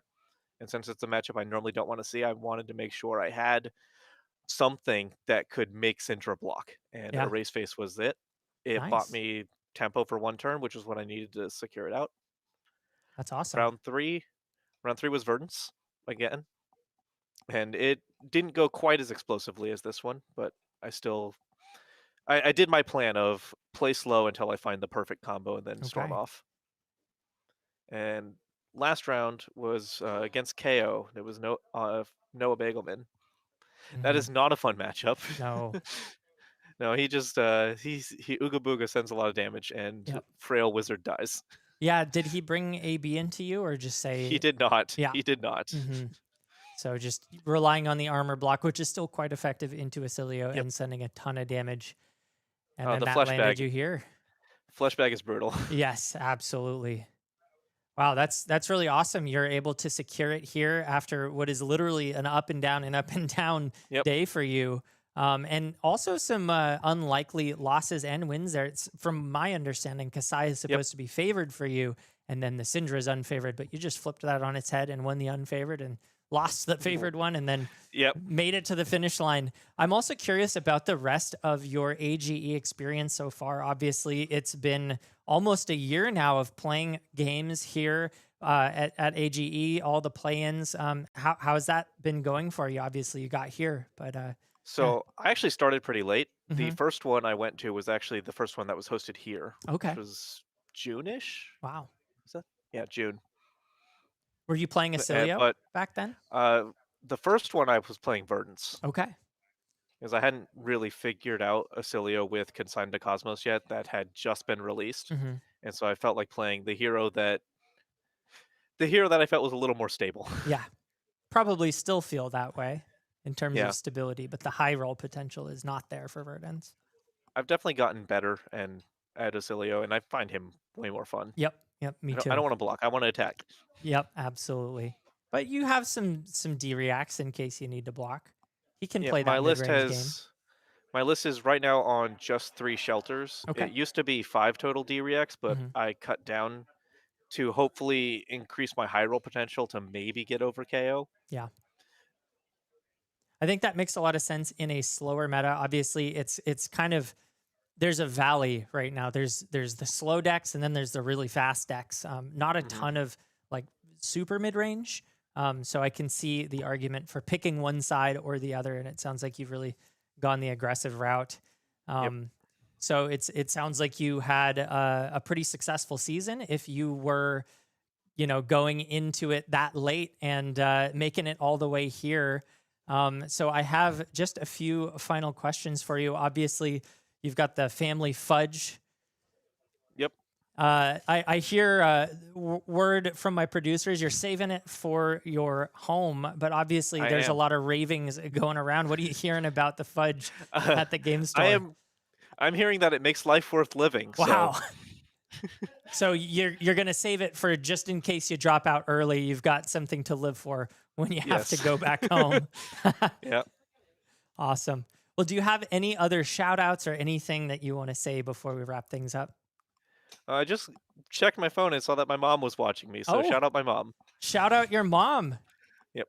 Awesome. Congratulations. And I'm glad that you got to see your son win on stream. That's super exciting. And I hope for both of your sakes that continues as we move into the top 8. Well, thank you so much for joining us. And we will wrap it up here. But folks at home, don't go anywhere because we will be back shortly for our top 8.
Battles of wits and cardboard are not the only things going down at Grave Troll Games. No, there is also a plucky store owner and a battle of self-control going on. Katie Lamar is before you. She is the owner of Grave Troll Games, the fabulous establishment that has graced AGE with a home on the East Coast for many months now since their opening. The battle of self-control that I'm talking about, of course, is that we delivered a bunch of Stidger family fudge to the venue a couple days before it all went down, and we wanted a live fudge review from Katie Lamar. Unfortunately, one of the flavors did not make its way to the top 8 cut. Which one was that, Katie, and why can't you control yourself? The cookies. I just love fudge. It's a legitimate problem. So, yeah, I had one, and then I gave one to Quinn, who's my head judge for the day, and then I was like, I just want the other one. I'm not gonna lie. All right, well, Katie, show me the box. Let me see what's actually left here. After less than half the box has made its way to the top 8 cut. But go ahead and give us a live review here. I know you've been eyeing that Snickerdoodle one for a couple hours now. Go ahead and pop that thing in your mouth and tell us what you like. Chris Stidger, by the way, is a LA local. He's been playing New and Dromai for many years. He's also one of the darn sweetest guys I know. He's so happy to supply some tasty treats for the Players' Championship. Lay it on me, Katie. How is it? I was gonna say, anyone who makes fudge can't be like that upset, honestly.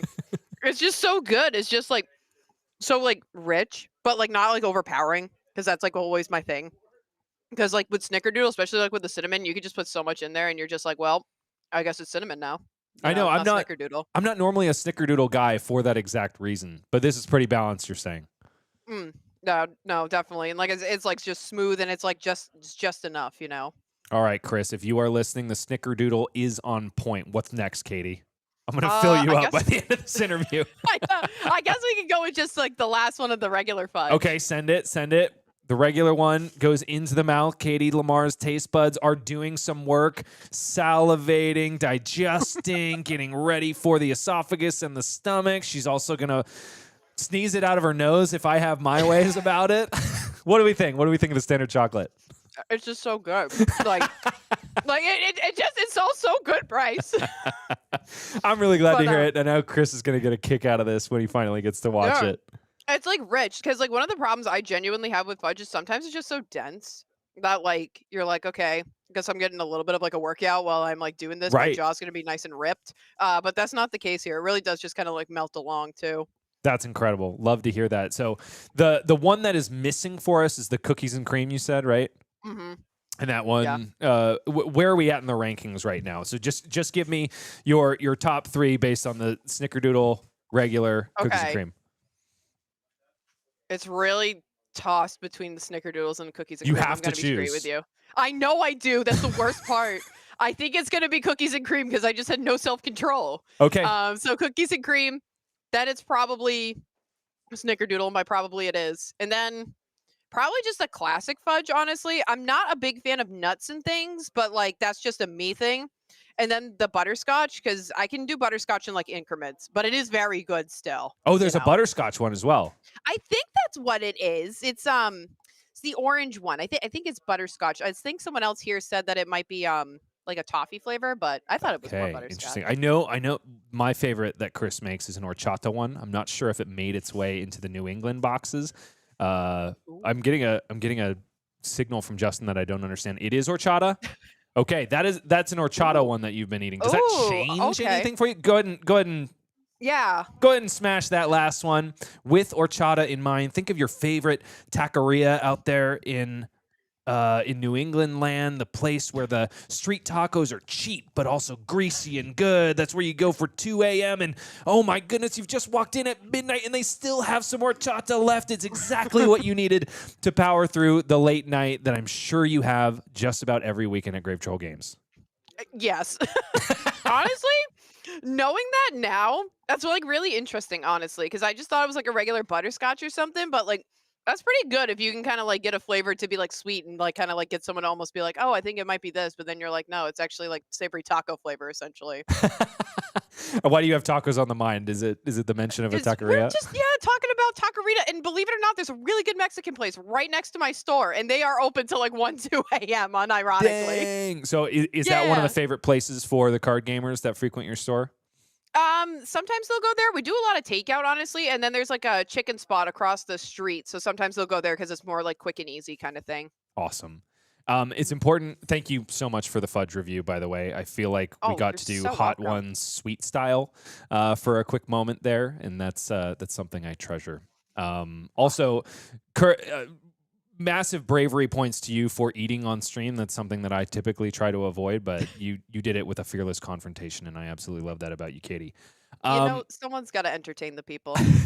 And it has to be you, and you are known for doing that on your on Whatnot, which Grave Troll Games has a Whatnot account where they bust all sorts of fine cards and also rip them up in front of your face, which is one of the most barbaric practices I've ever We heard haven't done of. it in a while. Thank God. I promise.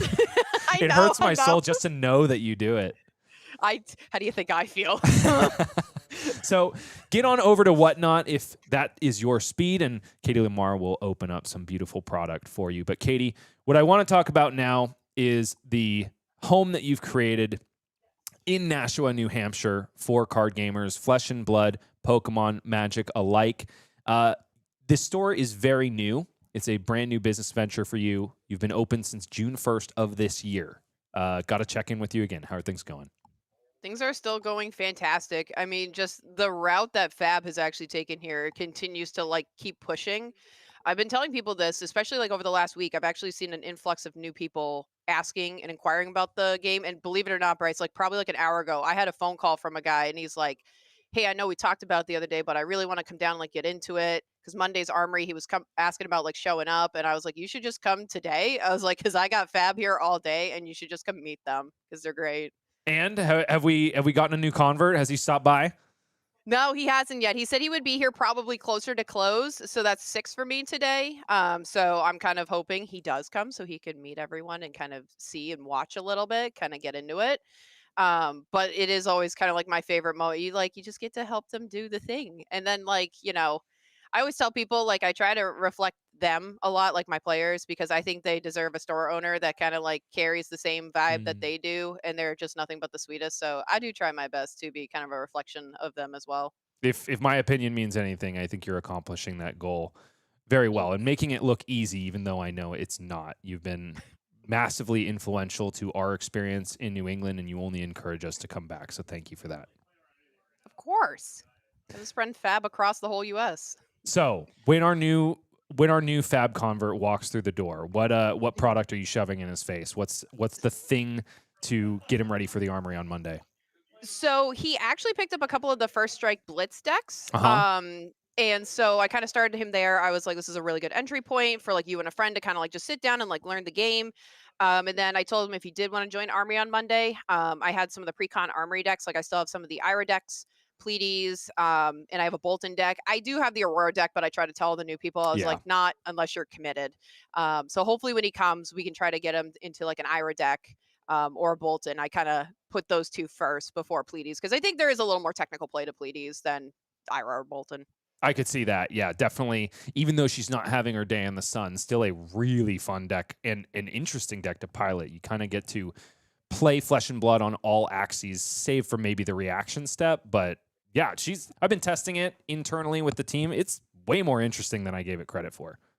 Oh, yeah. I mean, she plays at instant speed, too. And I kind of I always tried to think of when I first started Fab and just getting the basics down, I think is the most important part. And then I tell people, I was if you're really sworn that Guardian's your class, I'm not going to ever stop you. But she does present a higher level of difficulty than Ira, who's just swing, swing kind of. Katie, what is your speed in Flesh and Blood? Because I am pretty sure you're an avid player as well. I am. I actually, last night after we did all the setup, Jesse and I got a game in, and I actually beat him. He was on Tough Nut. I was playing Levia. So yeah, clopped him over with a dominated pulping, and that was enough to get there. But yeah, so I play Levia primarily. I did start moving into Gravy over the last couple weeks because Necromancer, just anything graveyard related, is like always my speed. And I've really been enjoying him, like even post ban. I think he's like in a really cool spot because I think he kind of presents this puzzle of like how do you find the gold and kind of make him as consistent as before. Because I don't feel like his consistency has gone down like too much, but like he presents like a new kind of problem to solve, so to say. And so are you venturing into, I don't know, debt territory with things like Loan Shark, or is that not really the way you like to be as a business owner? No, we're definitely here for loan sharking people. I'm not above it. But one of the things I've really been interested in is more like Oyston in the list. I think him as like a 1 or a 2 because I think he just generates like enough value. Like he demands an answer because he's still like just a board state, ally that you like need to. You can't just let him sit there. But like if you also kill him, it's like a gold. So like in a way, he kind of like is this weird glue piece that's kind of like where I've been having my fun with right now, honestly. So I'm still trying to like kind of solve that mystery, but I think for the most part, the rest of the list, like like the 3 chums, like a whaler or 2, like things like that. I think that's pretty much the same. I would say. As a think non-gravy player, I think you could probably cut like 2 or 3 of the chums. I don't think you really need those. I'm gonna be straight. He's my first mate. I'm not really allowed to do that. I'm captain of the ship. Give the second mate a shot. I don't know. Bring in. I don't have a second mate. Bring in Kelpie. Chum. Let He's Kelpie like be the mine. second mate. No, Give us all a chance here. No, Chum's my guy. I like him a lot. Understandably so. He's a fearsome ally. Let's yes, he is. Let's turn once again, Katie, back to your store and your relationship with AG. Throughout the tournament today, in our interviews, we've been talking to our players about the impact of AG and consistent competitive play coming to their backyard. As a store owner, granted, you've only been with us for a little less than half the season, but your business model from the get-go was having a focus on Pokemon and Flesh and Blood, and that was something we definitely wanted to be a part of as fellow people from the priesthood of Flesh and Blood. How has it been having these events at your store? It's awesome. Like people who know me know that I just like am super big into like the larger scale events like these, and like even when you get into like these like higher level tournaments, I'd say like these are 16 of the best players we have in New England in the room today.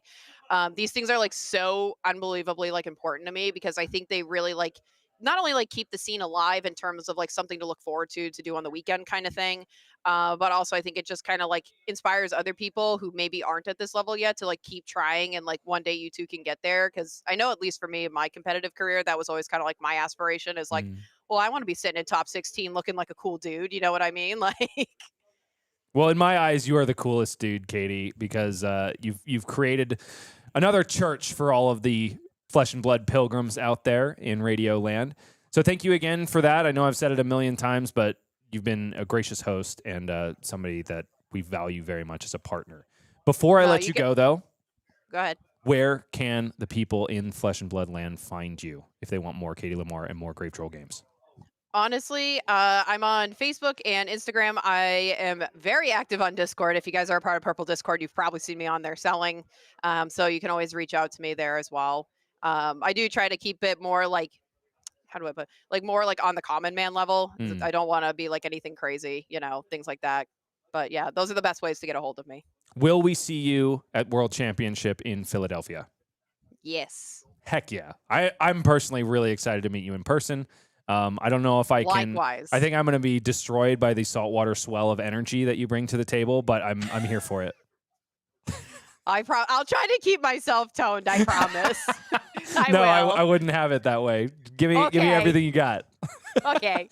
Well, thank you so much, Katie, once again for being a partner of AGE on the East Coast. We love you. We love the store, and we will be seeing more from you in the future, I am sure. We'll be back with more of the Arcane Games and Events Players Championship in New England in short order. There's so much fab left to play. Don't miss a second of it. We'll be right back.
Bring it back to me.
there's one thing I know about the East Coast, it's that the fudge from the West Coast is pretty dang good. And you heard it from the mouth of Katie Lamar as she stuffed the last few pieces in her box. Michael, what do you know about Stitcher Family Fudge? I know it's pretty good. I've had a few bites myself over here, and he's been supporting Flesh and Blood through many a sponsorship, feeding us all of this delicious, sugary sweets. Chris, we love you. We love the fudge. Everybody in New England loves the fudge. Can't thank you enough. What are we doing here again? I think we've got a top 8 on our hands. Oh my gosh, that's right. I had fudge on the mind when in reality there is something potentially even more exciting happening. The AGE Players Championship in New England finally has a top 8 cut. We started this day with 16 players, and now they're only half. Chris Legg comes in at the first seed. Verdance Thorn of the Rose. He's going to be taking on 8th seed Paul Gibby, who we saw on our last feature matchup, who made ready work of another Verdance. We'll see if he can do it again. Then next up is Connor Bryant versus Elyse Symmes, a rematch of sorts. Connor Bryant took down Ka Chan earlier today, who is dearly departed from the tournament. Next up is going to be our featured match, 3rd seed Noah Beygelman versus 6th seed Pheano Black, who ran into a little bit of early stumbles against Verdance Thorn of the Rose, barely squeaked his way into the top 8. It came down to the last match for him, as well as Paul Gibby. And then rounding out the top 8 is Daniel Cole, 2nd seed versus Joshua Tavares in the 7th seed, who, by his own admission, made it solely based on the sugar rush from Stitcher Family Fudge. Well, hopefully that sugar rush continues for his sake, and we've got our pairings ready to get into it soon. It's not just the fudge that are the sweet treats on offer at the AGE Players Championship. No, there is a $2,000 prize pool for everybody competing. First place goes home with $800. Of course, a gold cold foil and a PTI. Second place, $400. Third through fourth, $160. Fifth through $860. And just by showing up, you get paid to play Flesh and Blood. That's $30. The AGE Players Championship is an invitational, so that means you don't have to pay to play. Nice. Yeah, everybody coming up winners, some more than others. And if you have been watching the Players Championship all day long and you're like, man, I want to watch more of this format. Well, I've got good news for you, because normally in seasons past, I would have to say, well, wait another year and we'll have a Players Championship eventually. In this case, we are servicing 2 regions which are an entire country apart. That's right. AGE Los Angeles is coming at you with the Players Championship for 2025 on October 25th of this month. 2 Players Championship in 1 month, Michael. I think I'm dreaming. Yeah, exciting stuff. Without a doubt, let's remind folks what our metagame looked like at the start of this day. There's 1 Gravy Bones, 1 Oscilio. Both of them made it into the top 8. Everyone else has been stymied a little bit here and there. The majority of these heroes, however, have converted. Florian falls by the wayside, and so does Kassai. Otherwise, there's at least 1 copy in this top 8. Gotta say, the players seem to have a pretty good read to have such an even split down the middle of all of these champions. Without a doubt, and the meta definitely seems nice and tight for the New England Players Championship, which is not always the case. It can be spread out quite a bit, but last year at LA, it was a whole lot of enigma, Michael, and so we'll have to see if that's the case for LA too. Yeah, hopefully no enigma in LA. That would be an illegal play and cause for dismissal even without 3 losses. But time will tell. In the meantime, we must answer the question, who is the New England Players Champion? We're going to proceed down to the match floor, but not before meeting the players that will be duking it out. On one side of the bracket, of course, we've got Pheano Black, the man who is known for board state heroes since OG Prism. He was our first seed coming into the tournament today, had the choice of turn order in every single Swiss match he played. Nevertheless, went X2 and was almost eliminated. He's got a 65% win rate at AGE this season, 4 top 4s, and 117 AGE points, which beats the record just set by Colin Erickson on the West Coast. It was a short-lived victory, and 117 points is impressive. Pheano Black certainly getting representation as one of the most least wanted to play against players up on that top question. Of course, Pheano can't put his own name into the answer for that one, so Chris Legg makes it as the luckiest Flesh and Blood player that side of the country. Also, min-maxing on the last question there on the player profile. He's stranded on a desert island. He's bringing a survival handbook and also a Paramore album. Gotta shout him out for that because, yeah, Paramore's a blast from the past. Still rocking, if I'm not mistaken, actually. Yeah, they're still putting up numbers. And I got to say, I like the survival handbook choice. That's not something I would have picked. And in hindsight, I probably would have wished I had one if I got stranded out there. Nuts to that. I'm going to take the Lord of the Rings or Name of the Wind, which is named by the majority of the other player profiles. I'd be flipping through my handbook wondering if I can eat flesh and blood cards. Pheano is the only copy of Gravy Bones, and here is the 80, ladies and gentlemen. Michael, taking a quick glance over, we've got the one of Fiddler screen. We've got a couple of extra defense reactions thanks to the ban, I guess, kind of restricting of Golden Tipple. Is there anything else that draws your eye? Well, there was a lot of debate on what to bring in to replace that Golden Tipple, and I see 2 Loan Sharks here. I've even seen some Gravy lists on 3, but I like the ability to create that gold. Of course, it doesn't send any damage, and it, in fact, can deal damage to you. So not quite the card that Golden Tipple was, but we see here that gold is still quite important, and the Loan Shark comes in to try to shore that up. Looking at it here as well, Scuba, a nice inclusion for potentially going to Fatigue, a Swabby as well, and 2 Whaler Humperdinks. That's kind of shocking. I know that card can sometimes be a little bit clunky, but wanting to make sure to be able to resolve that in certain matchups, bringing 2 just in case. Showing that he's really ready to play the long game here, but his opponent, Noah Beygelman, who we've seen on stream earlier today, brings in Kayo Armed and Dangerous, a hero that wants to do anything but play slow. Yeah, he's here to play fast. He's got the deck list to prove it. We spoke to him earlier about what his take was, and he said, I want to resolve Blood Rush Bellows, I want to go again, and I want to slam damage onto the table. If there's one thing that Noah thinks we need to know about New England, it's that arguing is a sign of friendship, which kind of makes me want to rename the Runaways podcast the Friendship Podcast in that case. Yeah, they're always arguing, and they're all great friends, as we know. So you mean friending, Michael. They're always friending. Uh-huh, exactly. Besides that, I really respect that Noah wants to take his round 1 pairing on, like, the most epic date ever. I'm honestly jealous of whoever his round 1 pairing was because I want to go on this date with Noah. Did he answer a question about who he doesn't want to face? It doesn't look like that's on there. So I guess he's cool with it. He did answer it. I believe it was Pheano, if I'm not mistaken. And sorry, Noah. But it's not in the finals, so it doesn't count. That's he's happy true. to see Pheano here.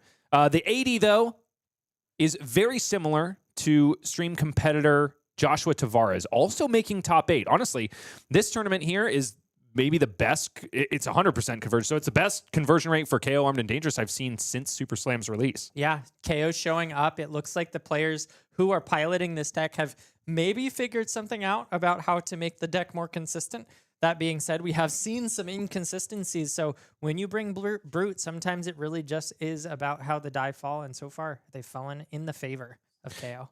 And, there was some bad variance for Joshua Tavares, but both these players are leaving as few draw discard misses as possible. It's just 3 Tear Limb from Limb, an Authority of Ataya, which did amazingly for Joshua Tavares against Kassai, and then also the auto-include 3 Blood Rush Bellows. So definitely playing to the outs of the deck as much as possible and weighing themselves into big, bad, brute buffed turns. We are still waiting on our players to be ready, so let's go ahead and mention our sponsor once again. In case you missed that lengthy interview I had with Katie Lamar, she's just a sweetheart and a half, and also shout out to Chris Stidger Family Fudge because Katie gives her thumbs up, her stamp of approval, and that's where the players have their butts parked and are playing great games of Flesh and Blood. Yeah, they've got a big next 3 games to play, though. Of course, the difference between going home with 60 and going home with 800, a PTI and a gold foil, sure is a valley. At this point, we do want to recap the way that the Players' Championship at AGE is a unique format. This was our Swiss format, no longer relevant now that we've made our top 8 cut. But let's go from the beginning. We started with that giant green rectangle on the left side of your screen. Every single player that showed up, all 16 of them, started in the 0-0 bracket. From there, the paths diverge. By the time Round 3 is concluded, we have our first 2 that advance to the top 8 and our first 2 that leave the building with nothing, save for, of course, the $30 they get by showing up. And then things get really interesting, both with the yellow boxes and the red boxes from then on. There's so many stakes on every single table until finally my favorite round of the day, the 5th round of Swiss, happens where every player is 2 and 2, and it's a win and in, losing out situation. Yeah, and we saw that last game. It was the Oscilio paired into the Verdance, and the Oscilio absolutely crushed it. And that's how it goes sometimes in the game of Flesh and Blood. Without a doubt. Also important to mention here, which is not displayed on the screen, is that the players, based on their performance over the year, their standings at the end of all of the opens of AGE, were able to choose turn order based on seeding coming into the tournament. So Pheano Black, for instance, who was our number 1 seed coming into the Players' Championship, despite whether he won or lost the first round, got to choose turn order all the way throughout the day. And that is something that is so valuable, especially when you're playing a deck like Gravy Bones. Now that we're in the top 8, though, everything is different. First seeds, 8th seeds are completely flip-flopped. Chris Legg now has right of turn order throughout the entire top 8 bracket. If, that being said, he can make it to the finals. Yep. So as you mentioned, turn order choice now goes to the seeding that was just decided in that Swiss format. And as we see here, Chris Legg coming in at 1st, Paul Gibby coming in at 8th, means that respectively they will have first and last pick for the rest of the day. I'll take one more minute as we wait for the players to get ready to plug the second Players' Championship that we have for the end of this year. Season 3, thanks to us expanding to another region, gets 2 Players' Championships, one in New England and one in Los Angeles. That'll come at the end of the month at our home on YouTube, Arcane Games and Events. Be there October 25th, or not be square, but be a little less entertained, maybe? No, you're square. You don't show up. You're a big fat square. Get him, Michael. I like to see those teeth bared, my friend. Well, the match is ready, and it's time to slowly set the sun on the end of our competitive season for AGE in New England. But there's a lot more excitement left to be had, because on the left side of your screen, it's Pheano Black in the 6th seed coming into the top 8 versus teammate Noah Beygelman on Kayo, armed and dangerous, who thinks he has an edge that hasn't been explored by the wider portion of the field. Michael, what do you know? Who do you give the edge to? I know that this matchup is supposed to be kind of close, and actually it can matter a lot whether or not the Mandible Claws can be utilized efficiently to clear allies, how the allies come out, and there's always the game plan of just going face. So if Noah Beygelman is able to put together those Blood Rush Bellows early, it may be that he says, I don't care about your allies at all, and I'm going to kill you before you can do anything anyway. And not caring seems to be Noah's strategy, as the 3rd seed had the opportunity to choose turn order. Allows Pheano to go first, though, potentially establish some fearsome allies in the bin, but luckily enough for Noah, it's Fiddler's Green in the hand. Pheano not going to be able to gain any life on turn 0. Instead, sending a blue Saltwater Swell, finding a blue on top, but with no allies at the ready and no gold established thanks to Crown of Dominion, it's going to be hard to put one there. Yeah, a bit of a slow start for Pheano. Looking at the top card, didn't look like an ally, so it's not quite the start that he wants, and it looks like he's just going to clean it up. It was a prismatic ley line found on the top from Compass of Sunken Depths. Now it's back over to Noah, who has a fun laugh with his teammate. Both happy to be making the top 8. And here comes Noah. Even bigger laugh as the first Blood Rush Bellows comes down from Noah Beygelman, who says, I want to go fast. I do not want to deal with these allies whatsoever. Bearfang's discarded. We're online. It's going to be 3 cards in the hand after this has been resolved, but do we have the resources? I think I saw an energetic impact, so there's the blue. Mandible Claw follows up. Noah Beygelman wastes no time. Says, I know exactly how I'm going to play this turn out. 5 go again from Mandible Claw, and Pheano Black has got to stare down a heck of a lot of damage. The blocking potential is there, though. One ally. It's chum-friendly first mate. No way to filter it, though, because no gold has been established as of yet. Yeah, it looks like Pheano's probably going to have to eat some damage here. In the foot slot for Pheano Black is Base of the Mountain, a card that has gotten a lot of play since its arrival on the scene from Mastery Pack Guardian. Going to be a very curious inclusion for Gravy Bones because when blocked with, Pheano will be able to banish cards from his hand, including allies, and add them to the combat chain to buff the defensive power of Base of the Mountain. Balance of Justice has been blocked with here, might be cashed in immediately on this first turn for Noah Beygelman, coming out swinging with a Blood Rush Bellows. Continuing on, it's going to be a swing big. Nice. Fairly efficient. Doesn't have quite the go again potential to really maximize the Blood Rush Bellows, but still coming in for a clean 16 and an Arsenal card, meaning that's a 3-card 16. Very efficient. Not bad at all for Noah Beygelman. 11 damage here for Pheano Black to face down. He got a Conqueror of the High Seas off the top. Are there enough blues to feel it? So. There's only... there are two blues in the hand. Phew! So Pheano's got a clap back. And also Call to the Grave. Fantastic inclusion in the Gravy Bones deck. One of those Majestics that was waiting for its time in the sun. Just lurking. A kind of an inane-looking expansion slot, except for fringe decks like Levia, Shadowborn Abomination. In this case, really finding its day in the sun in Gravy Bones.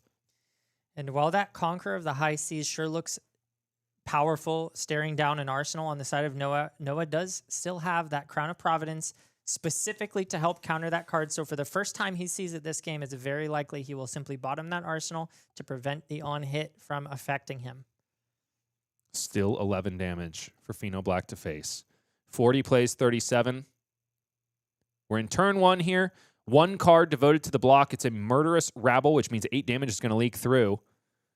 I guess I should say stamp through or something a little more effectual. We're pouring. That's not a leak. Yep. So down to 29 should be Pheano Black here. Life Pad does need to be updated, but that'll be happening very soon. Gold-baited Hook activated. Maybe. It's a risky play. Unless Pheano is able to establish a gold token in a different way. It may be that that's the case. Sending out a tipple first would be a good way to guarantee that, and asking for a card. And I think it is a blue golden tipple in the hand. Pheano first going to resolve a Prismatic Leyline, one of those really fantastic damage pushers, especially now that the number of tipples has been reduced for Gravy Bones. Prismatic Leyline often representing a 1-card 0-cost 5 for Gravy Bones. In this case, Golden Tipple coming in for a fearsome 4-go again. I do want to comment, this is a very tempting gold-baited hook because of the breakpoint. That being said, Noah has the armor to stop it, and I really like this from Pheano, saying, I see you have the Crown of Providence. I'm going to make it so you can't just bottom the card and get prevent me from getting any value here. Oh, actually, no. Establishing the chum, not even doing the Conqueror play. No, he can save that for the Arsenal here. Chum is one of those things that is going to insulate him from too much damage coming forward. The allies for Kayo Armed and Dangerous are usually the issues because Chum, for instance, represents a 2-card play from Kayo in order to remove it. Yeah, I didn't see any go again either in the hand of Noah. I saw Bear Fangs. I saw Reckless Stampede. So not really what you want to see with this hand texture. Maybe there's a go again in the Arsenal. He does have a Tear Limb from Limb, which can represent a pseudo source of go again for KO Armed and Dangerous, but that's usually only if you want to be sending a big fat attack and only one of them on the turn. Yeah, you definitely don't want to play that into a chum. Beaten Trackers. That's a good way to sort of go around it. Definitely needs to clear this chum before he's able to present anything meaningful. If Noah...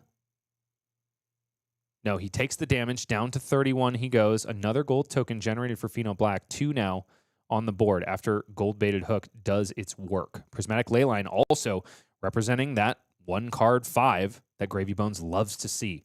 Might token popping for Noah Beygelman, though. 2 life points separate these two players. And Tear Limb from Limb goes into the pitch zone for probably, yes. Oh, not a go-again source here.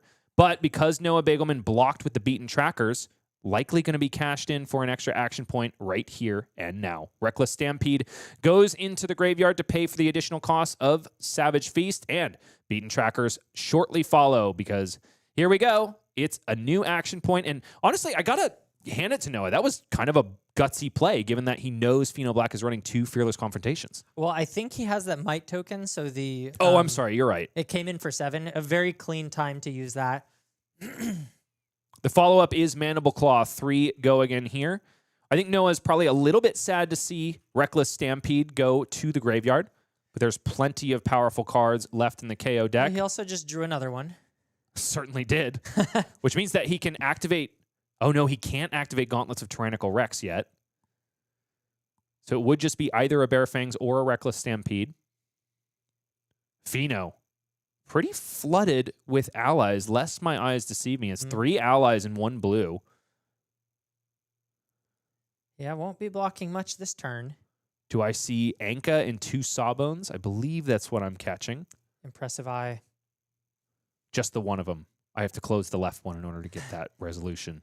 Not enough blues in this hand here to send the Conqueror, and Base of the Mountain just cashing these in for their 2 block value total, sending him to the grave. Oh, it's an activation of Gauntlets of Tyrannical Rex, which is technically illegal. No, he tried to get away with this against Elyse Symmes earlier on in the day, but Tear Limb from Limb was in the pitch zone. Gauntlets of Tyrannical Rex requires you to activate, or can only activate when you already have a card with 6 or more power, not Right. if you pitch one to activate it. So down to 20 goes Pheano Black. Should be 21. We'll try to inform our players. Yeah, it looks like maybe judges have caught wind.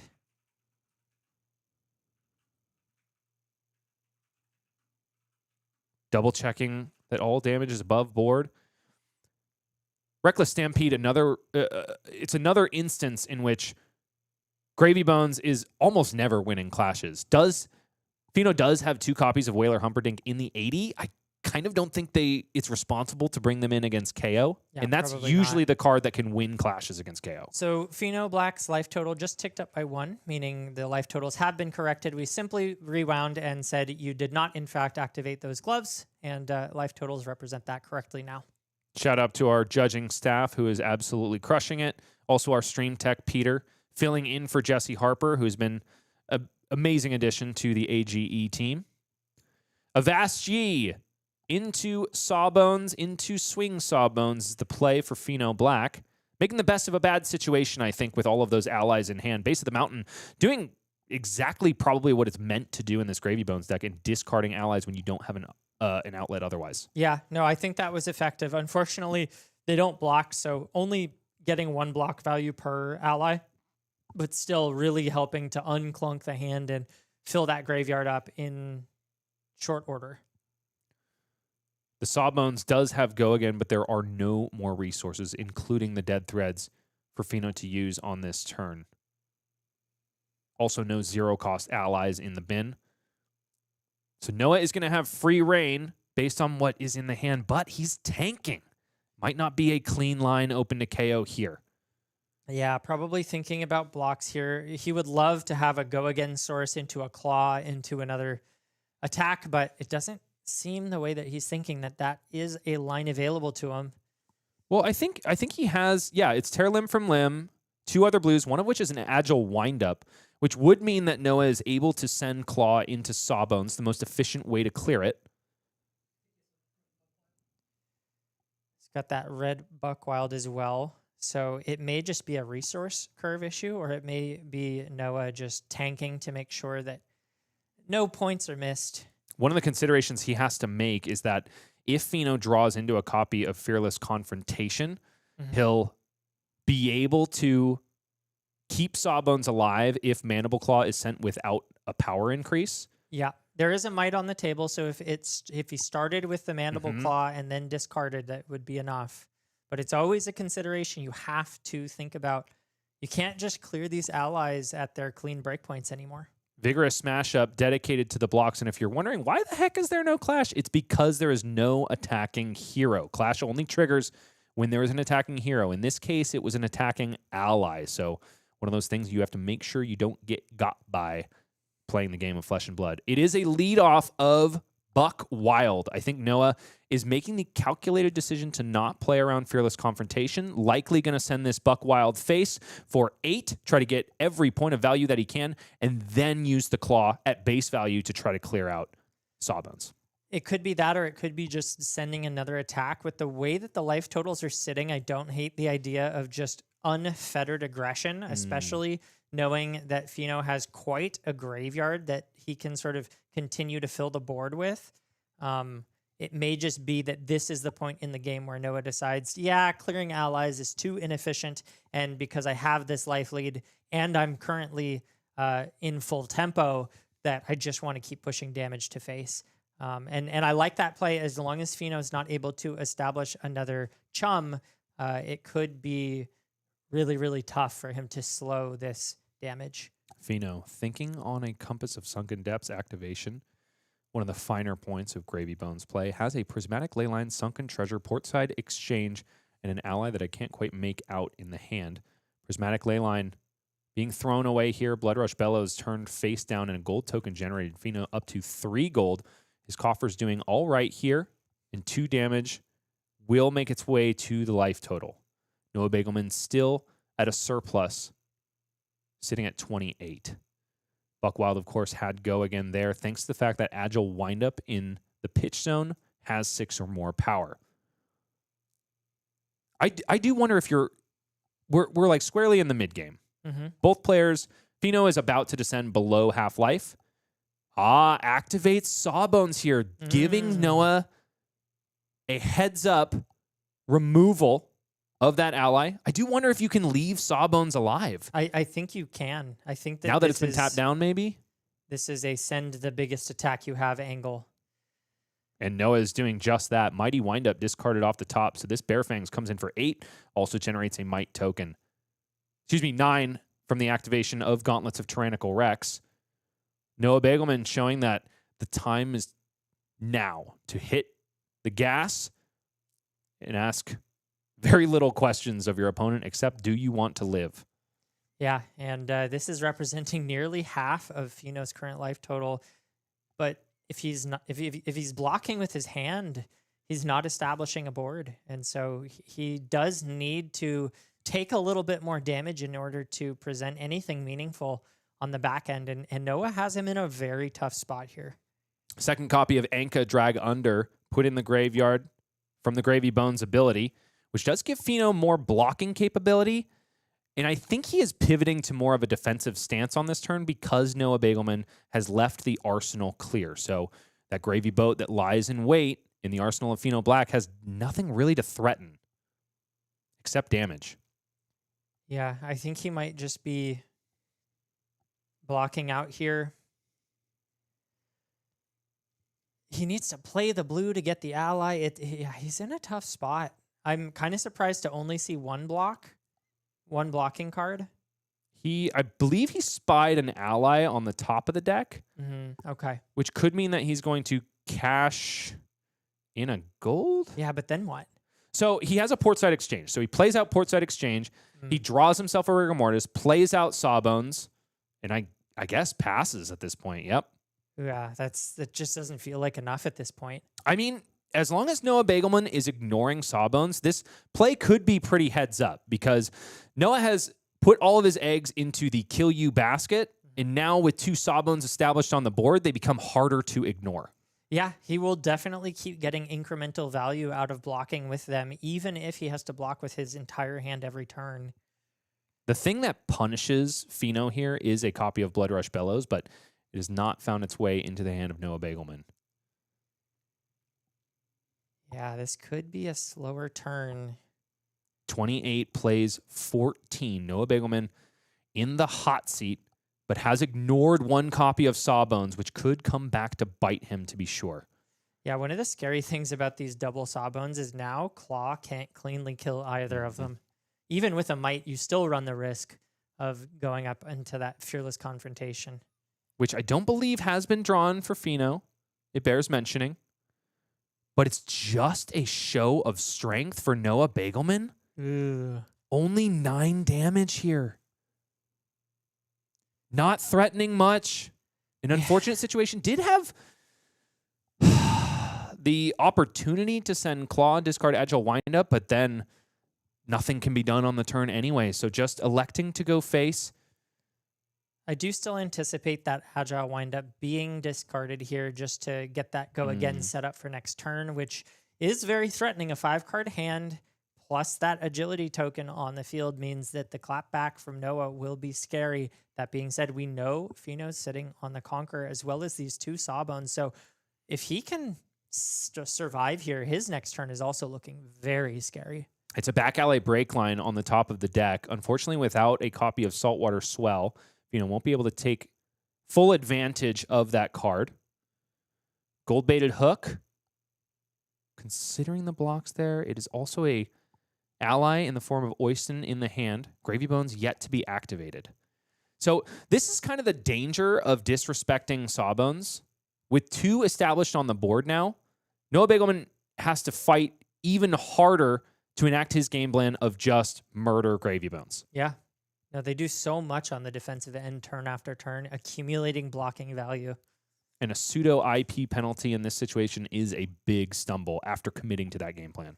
Yeah, I'm not sure if I'm ready to call it an IP penalty just because of how valuable that agility token can be on the follow-up. Technically, using all the cards in his hand. Jittery Bones, Tip the Barkeep, Gold-baited Hook, and a Sawbones activation. Lined up for 8 total block. 1 damage comes through. Pheano Black should be descending down Uses to... the Sawbones to block the last. Or is that, did you account Wait, for that? yeah. 2 plus 6 is 8 the last time I checked. Okay. Maybe So we haven't, there it there is. we go. Okay. Down to 13 goes Pheano Black as our stream tech updates. Activation of Gravy Bones gets the back alley break line in the hand and the Oyston in the graveyard. And now the 2 blues needed in order to trigger High Tide for the Conqueror of the High Seas that lies in wait in Arsenal are at the ready. Noah Beygelman, however, has prepared for this moment, has Crown of Providence to sink away the Bear Fangs and find some more offensive capability on this next turn. What else has he found? Well, he found a Wild Ride, so he has the potential to go super wide if he has the resources to support it. And not super afraid of that Conqueror, still has the Crown, as you mentioned, means that although Pheano is going to be sending a lot of damage this turn, it won't necessarily be disruptive. Okay, Pheano has drawn a card off of gold, which means that now he is able to send Conqueror of the High Seas, potentially draw another card off gold, and still swing Sawbones. Pretty good. Also has Dead Threads at the ready because Oyston has been put in the graveyard. So no matter what, Pheano is going to be able to send a lot of damage, establish an ally, and swing an ally. As long as he can get the blue in the graveyard, that is. Having a long think here. Noah's still at 28 life, means that although this is looking to shape up to be a pretty good turn on Pheano's side, he's got a lot of hill to climb before he can feel comfortable in this game again. Noah has over half of Pheano's life total. The mental gymnastics turning this way and that in Pheano Black's head. The hair is ready, but is the body ready? Are the undead bodies ready? He's got half an army already established. Just really would love to see that chum as soon as humanly possible. It's Conqueror of the High Seas coming out now. No more resources for now left in the pitch, but 1 card in the hand. We know it's blue. 8 go again here. Noah immediately reaching for the Crown of Providence. Looking for the Blood Rush Bellows on top of this deck. Is it there, ladies and gentlemen? There's 2 copies left in the deck. This draw was not huge. It was an Energetic Impact, which is a resource card. Not bad for Noah Beygelman, but would have loved to see a big power card. I like that. He has a lot of go again in hand, and now that he just blocked with the Savage Sash, I think he's ready to send quite the turn. Pheano, though, discarding that Fiddler's Green means he gets to go back up to 16, and now the life totals are looking a little bit closer than they did at the start of this. That being said, doesn't look like Pheano has... No, he's got the resources with Dead Threads to establish Oyston, swing Sawbones. Yeah. So another 6 coming through. No hook activation here because it would have been a dry activation, as Justin Koo puts it. So the one of copy of Fiddler's Green showing exactly its use case here. Popularized, I think, by Michael Fung and other members of the Armory. And Noah happy to just take it. He likes his hand. The agility token plus the wild ride could mean that Pheano's going to have a hard time surviving this turn. That being said, the 2 Sawbones are definitely going to help. I could see this being a 3, maybe even 4 wide turn. Maybe not 4, but he's got a lot to work with the Savage Sash if it gets popped and if he's able to send everything, including the claw. There are a lot of blues in the hand for Noah Beygelman. That's the only thing that concerns me for the damage output on this turn. Yeah. But Savage Sash is being cashed in here. Noah smells blood in the water, and it's not the Gravy Bones defense reaction. Lines up the energetic impact for the pitch zone and sends Wild Ride? Interesting. He must have just not had a good red non-go again card to start things out. So agility token not getting maximum value here. Smashing ground goes into the graveyard. Wild Ride now has double go again. Only costed 1 resource, though. Noah trying to put together the massive Savage Sash turn that he knows he Could do can. another blue. Yeah, it's a Wrecker Romp in hand. Not a card you want to be resolving. Pheano Black in the tank about blocks. Are the cards at the ready? Only 1 ally in the hand, and even though Noah Beygelman is the one smelling blood in the water, it's Pheano Black who has it in the hand. Going to be able to 2 card 6 block with that based on the ally in the hand. Compass activation likely looking for another ally on top. Yeah, he's got the defensive tools, I think, to respond effectively to this turn. So Noah, despite lining up the go-agains and having a 5-card hand to work with, didn't quite piece together the offensive value in the red portion of his deck. And we see that blood in the water. Paired with a Sunken Treasure. In this case, Pheano not interested in the guaranteed discard. Oh, it's another Wild Ride. I missed that in the hand. Noah going very wide indeed. Still has 1 resource ready. Discards that superfluous resource card. What does he find? He's so fast with it. It's a Buck Wild in hand, if I'm not mistaken. Blue Buck Wild. So many blues on the top of the deck for Noah Beygelman. That's 2 in a row. But he'll still be able to send it after the claw, which is massive amounts of damage. That being said, Pheano still sitting at 16, has a lot of life to work with and still has cards in hand to block with. Also 2 damage prevention on the board, turn over turn. An activation of Gravy Bones is surely going to get rid of that non-block ally. Pheano has seen the top of the deck, so I would have to imagine that this is a blocking card. Yes, it is. Jittery Bones in the hand, along with Call to the Grave, a card you don't want to be blocking with. But hey, if it keeps you alive in the quarterfinal of the AGE Players Championship, so be it. Yeah. I mean, I can see blocking with it and just sort of chipping with that Oyston as long as it's available. It's very efficient to have 2 Sawbones block with the whole hand and then just send 3 over and over. 3 more damage likely to get through here as Pheano thinks about committing just Jittery Bones to the block. Also thumbing both copies of Sawbones. They get tapped down. 1 damage gets through.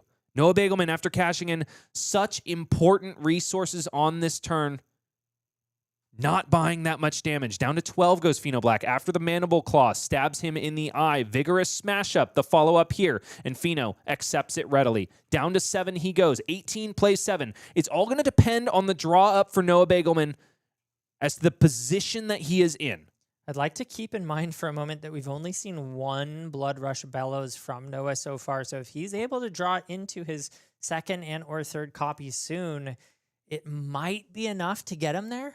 But Pheano has also likewise only seen 1 copy of Chum. So it's kind of a race to see who can get their power yellows before the other. I don't see the blood rush in the hand of Noah Beygelman. No blood rush here. There is a beast within, though. Needs a draw discard outlet. Noah accepts the damage from Oyston.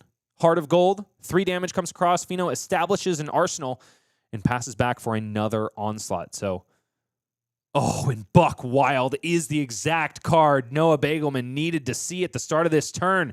8 go again thanks to the Might token generated last turn by several Wild Rides. Fearless confrontation in the pitch zone. And all of a sudden, for the first time this game, Noah Beygelman swings for lethal. Yeah, I got to say, though, I kind of like Pheano's position here. This is only a 4-card hand, meaning we can expect maybe one more card to come out. But if he does that, that's all 4 cards, and he's not establishing an arsenal, which means that the likelihood that he can piece together a hand that can actually get over the top and deal damage to Pheano is starting to dwindle. And Pheano, just like you said, those 2 Sawbones just accumulating value and the ability to swing 3 for free. He can block with all 4 cards in his hand over and over and over. And now it's Noah's task to try to get over the top of that. I was about to ask you, what do we think about establishing Sawbones for the turn now? It's pretty darn good. But a swing big following a Buck Wild is not too bad either. Once again, Noah is swinging for lethal, and Pheano no longer has 2 floating prevention. Is that an ally in the hand? It's yellow. It is yellow. It could be a copy of Prismatic Leyline. I just don't know if it's a no block. I don't think it's an ally. Oh God, it's so hard to see. Yeah, I think it's a Prismatic Leyline. I saw the upper left corner. It was blue, but there is blue in those ally arts as well in the upper left. I think it was a generic border if I saw correctly. Okay. It's a Gravy Bones activation. Maybe it is a non-blocking ally. It is. It's an Anka, actually. 2 cards thrown down there. 5 blocks 8. Pheano takes 3. Down to 5. And Noah Beygelman just keep hitting Pheano. Yeah. This is the point in the game where he has to be able to present more than 14 if he wants to do any damage. It's a dry activation of gold-baited hook for Pheano Black. And Noah, probably not having the action points, decides to get rid of that arm piece. Pheano probably all too happy to get a card away from somebody who is squarely in the driver's seat. 15 plays 5, and this game is dwindling down to its final moments. Noah Beygelman is hitting Gravy Bones over and over again. But the board established by Pheano could prove to be too much. Noah could have pivoted too early. It is very possible. He's sending just a little bit of damage, now establishing the arsenal, which is super, super important to get through to those last 5 points of life. Pheano praying to find the chum. It might be too late at this point, although if he can, I don't see what he drew, but if he can establish it this turn after blocks, he might have a fighting chance. There's got to only be 1 or 2 more turns where Noah does not draw up a Blood Rush Bellows, and that's exactly what is going to completely close the door on this game. He has not found it yet, though. I'm literally thinking the same thing about Pheano. Both have 2 left in their deck. Both are the power cards that they need, and neither has seen the pieces yet. It's another blood in the water for Pheano Black. Didn't catch the compass, but there is a Rigor Mortis at the ready in the hand to get some extra block value. Pheano, there's no way that he's going to be dead on this turn. Also has 2 Sawbones ready to shore up more damage should they be needed. This is a nail biter of a quarterfinal, Michael. Very close. Noah Beygelman most recently on the Runaways podcast was going over the stats from calling Hamburg, and Kayo Armed and Dangerous had a 50% win rate into Gravy Bones. Exactly as he thought, but he generally predicts that one hero is murdering the other. In this case, 2 Titans at the height of both of these classes, it has become a bit more of a slog. Yeah, this is a very close game right here. Even though the life totals, Noah Beygelman has triple the life of Pheano Black at the moment.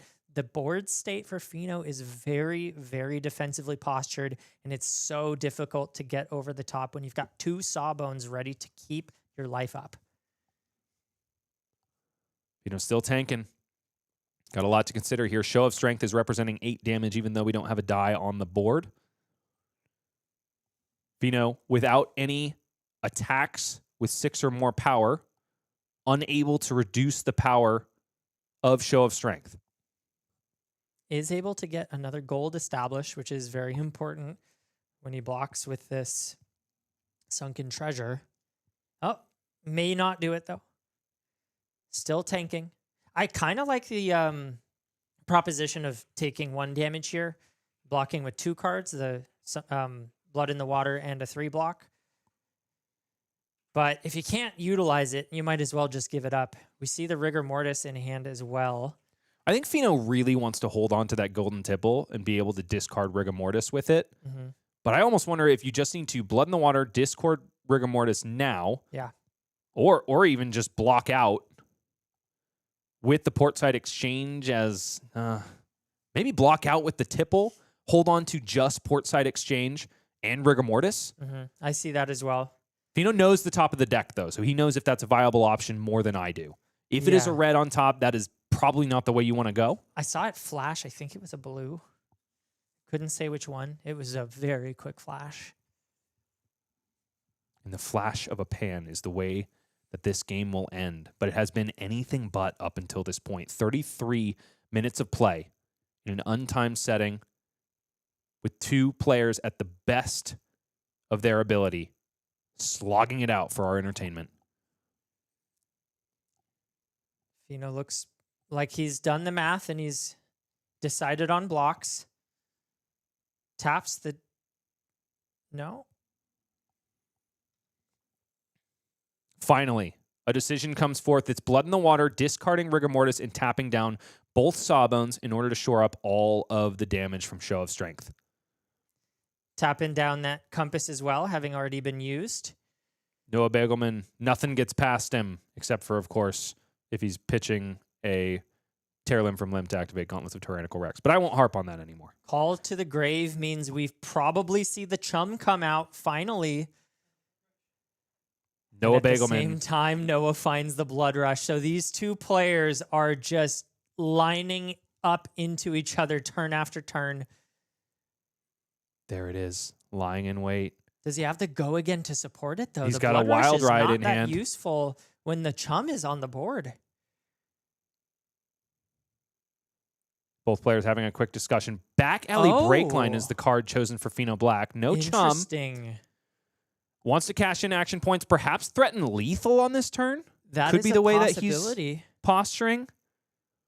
But if Pheano is not able to present more than 17 damage, then Noah Beygelman has full steam ahead on the next I think turn. he's showing 18 here. 3 attacks at 6 each.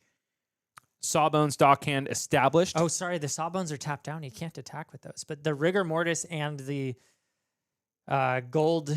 Oyston. Thank you, the Oyston. So he's able to swing with 1 Sawbones that he just established, thanks to the back alley break line. Or excuse me, of Compass of Sunken Depths. Well, Gives that go again. But Noah's at 6. Yep, Noah's at 6, and he's got a Blood Rush in hand. Yeah, so no Chum, though. No Chum for Pheano Black, which means that this could be the last turn of the quarterfinal of the New England Players Championship here at AGE. Pheano's praying that's, and it is the Wild Ride. Cards drawn, though, could be going Noah Beygelman's favor. Was that a Wild Ride? I think it was a smash He up. got a Wild We Ride. have a Wild and a blue. Ride and a Savage Feast. Oh, wow.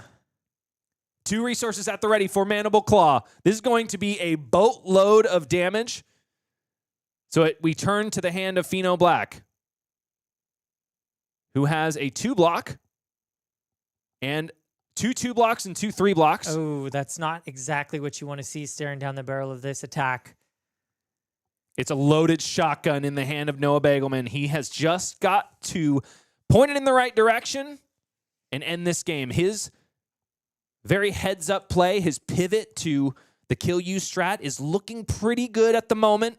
Those 3 Sawbones are going to have something to say Pheano about has our swarthy 14. captain going down, though. 14 total block potential here. 10 in hand, 3 on the board in the form of Sawbones, and 1 on the Dead Threads.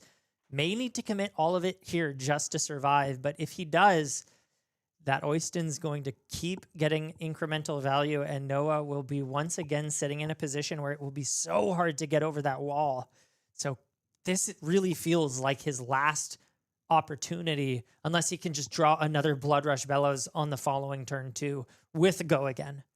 Tall ask. It might be 15 technically total damage prevention here for Pheano Black. I think I misremembered. Fearless Confrontation is a 3 block. Oh, excuse me. That was my fault. Total.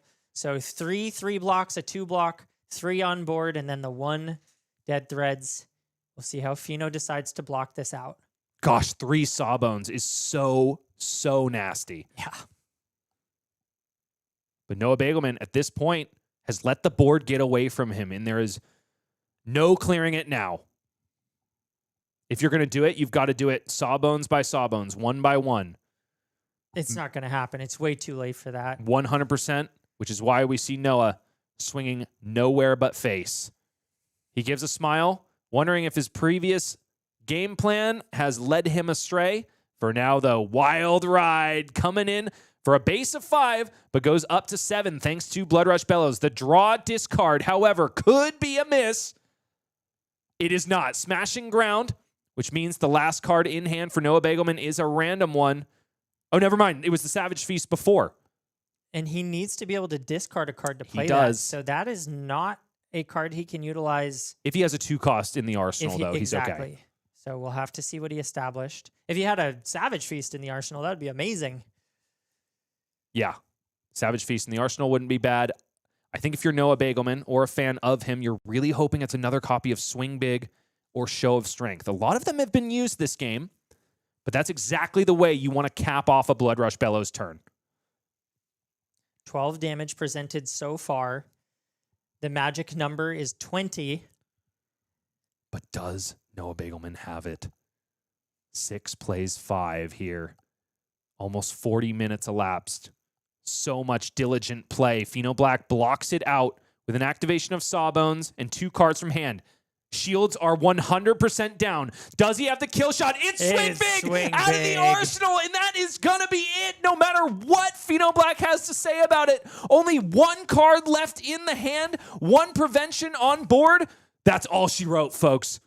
The fist bump is extended, and the Runaways smashing good time. It's Noah Beygelman that takes it down, our 3rd seed, both going into the Players' Championship and also here in the top 8. Kayo armed and dangerous? A slouch? I don't think so anymore, Michael. Wow, what a wall to climb, but climb it he did. 3 Sawbones established, still wasn't enough block to keep Pheano alive, and he falls to the power of Kayo and that 10 power Swing Big.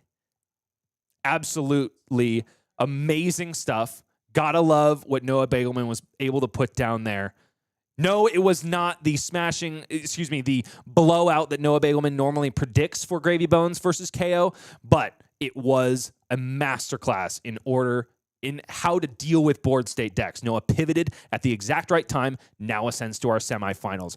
But we have a ton of other games finished. Let's see how the top 8 is shaking out. Chris Legg does what Derek Anderson was not able to, put Paul Gibby back into his Constella Intelligence grave. Drum roll, please. Connor Bryant ascends into the semifinal, gets to take on Chris Legg there. Finally, there are no more assassins left, and Cindra, Drakai of Retribution, takes down 1 KO. Can he do it again against Noah Beygelman? Sound off in chat, folks. Let us know what you want to see for the feature match of the semifinals. Michael, we're already off to a great start. That was a game. That was a game and a half. I am going to go home and watch that one again as I go to sleep. Probably won't sleep. Just watch it on repeat until the morning. 100%. I'm going to do that sports thing where I watch it in replay and still yell at the screen. Yeah. That was, and honestly, I think both players played it immaculately. It was really good to see high-level flesh and blood from both players. The decision to keep going face, it can be a hard one to make, I think, especially staring down the barrel of all of those Sawbones. But man, that last option of Pheano choosing damage over defense, if he had established a chum there and stuffed the Blood Rush Bellows turn, I don't know. That was definitely a decision to go back and watch and see if that could have panned out differently, because as we saw it there, he didn't have the defense to survive, and that's how the game ended. But it is time to turn our eyes to the future, folks. We'll be back with more Blood Rush Bellows and no more friendly first mates, but always more flesh and blood after this.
If you like rhyming, here's a softie. Noah Beygelman will not kill zombie.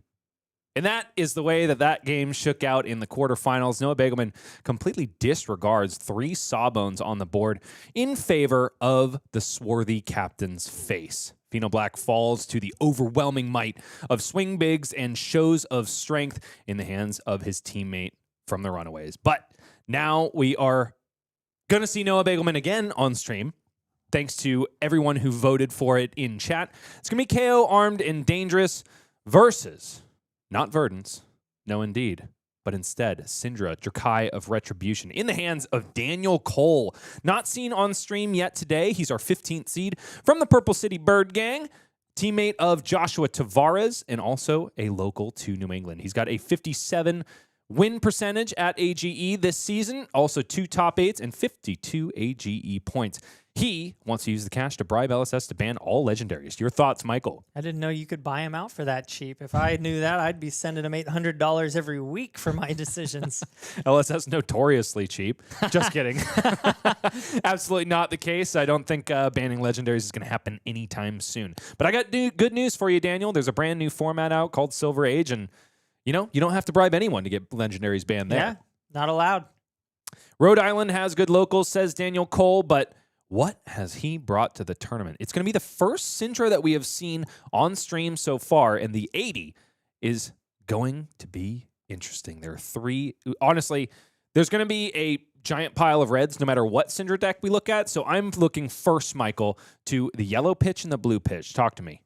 Well, we are looking at a red line Cindra. The only blues likely to show up in this matchup are the 3 throw daggers. Useful because they draw, so they're effectively still reds, and can sometimes in a pitch be used for resources if needed. And then, of course, the Brand with Cinderclaw, just such a powerful card because it allows you to turn on that draconic line on the next following attack, which is super relevant with a lot of these pieces.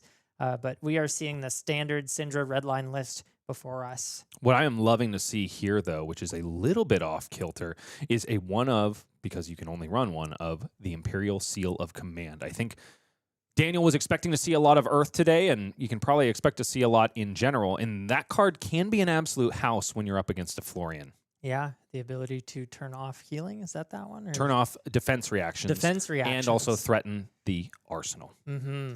Going to be really fearsome here. Let's flash up Noah Beygelman's deck list real quick. You've seen him several times today, but the 80 is absolutely crushing it, ladies and gentlemen. All of these deck lists will be available on the AGE website tomorrow, so scoot on over there and get playing on Fabtcg with the best decks in New England. Noah Beygelman, a fearsome competitor, and going to see if he can stymie the offensive capability of Cindra, Kassai of Retribution. Michael, you want to see a semifinal? Oh, I'm ready. All right, let's go ahead and hit the button. We're back in New England. We're in Nashua, New Hampshire, where Grave Troll Games is hosting the best event in town. It's Daniel Cole, Cindra, Kassai of Retribution, our 2nd seed, versus Noah Beygelman, Kayo, Armed and Dangerous.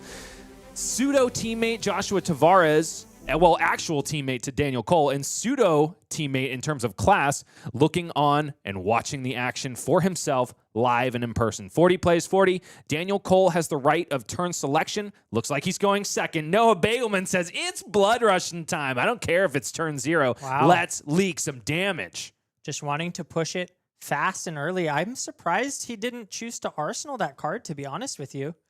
Yeah, I think in general, Blood Rush Bellows, like 3 of a Kind or Rain Razors, is best utilized in a 5-card situation. But the cards drawn up, there is a Bare Fangs in the hand and a Beast Within for Noah Beygelman. Not going to be super helpful here. Also a Send Packing.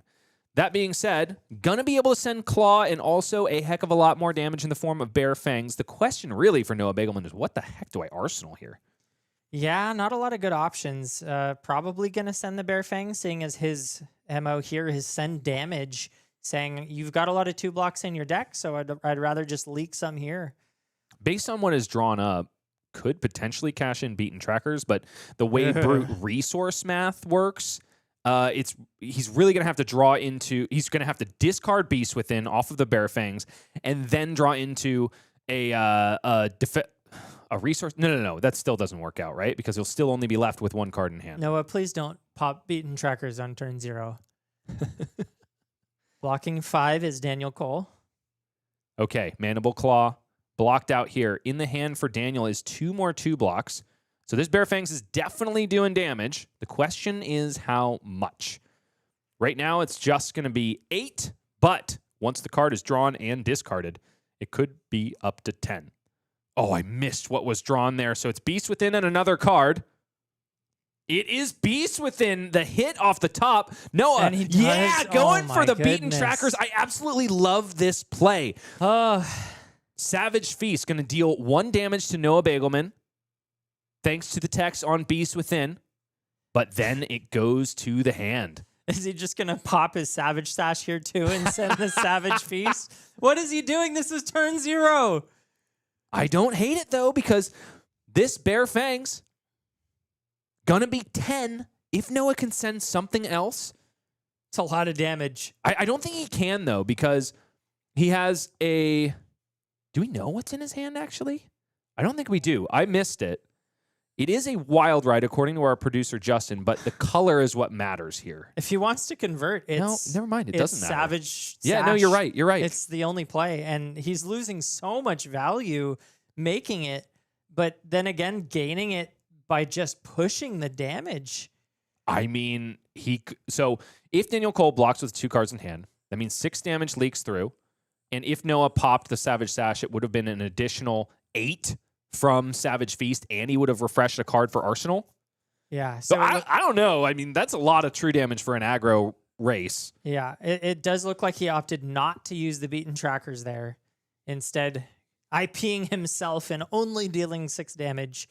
Still, really good start for Noah. You know, if you get to start 5 points up on Cindra, that might be something a lot of aggro players would take. Yeah.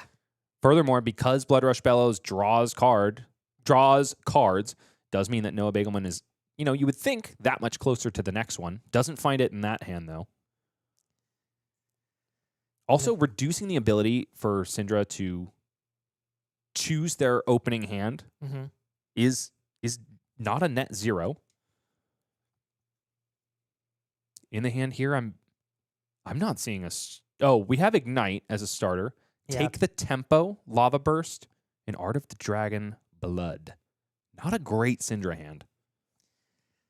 Yeah, I mean, that's usually how these games start. You got to kind of work a little bit to get your hands to piece together, but Noah proving that that's not always the case.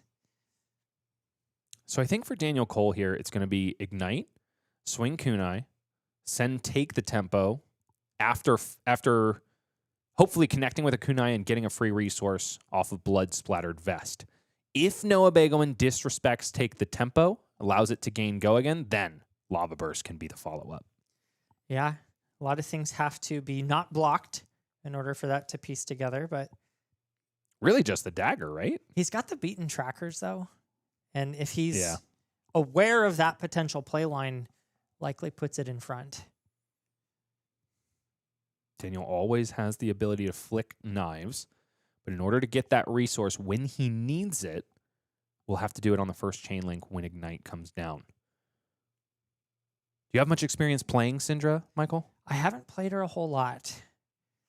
She's really one of those draconic ninjas that on her face has very simple play lines. Head jab, head jab, head jab is the normal party line, but the more you play with her, the more you realize that there are ways to lose a point here, a point there, and they all add up. It requires a skilled pilot in order to play it at the top level, like Daniel Cole. But Noah Beygelman doing exactly what you said, Michael, perhaps detecting that the resource from Blood Splattered Vest is very much needed and blocks Kunai of Retribution with the beaten trackers. Yeah, that's a rough spot here. Daniel could still flick the other one, but then he'd be down daggers and instead pitches to swing it.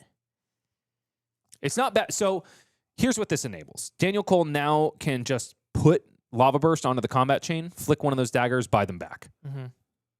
It's a nice guaranteed value play here.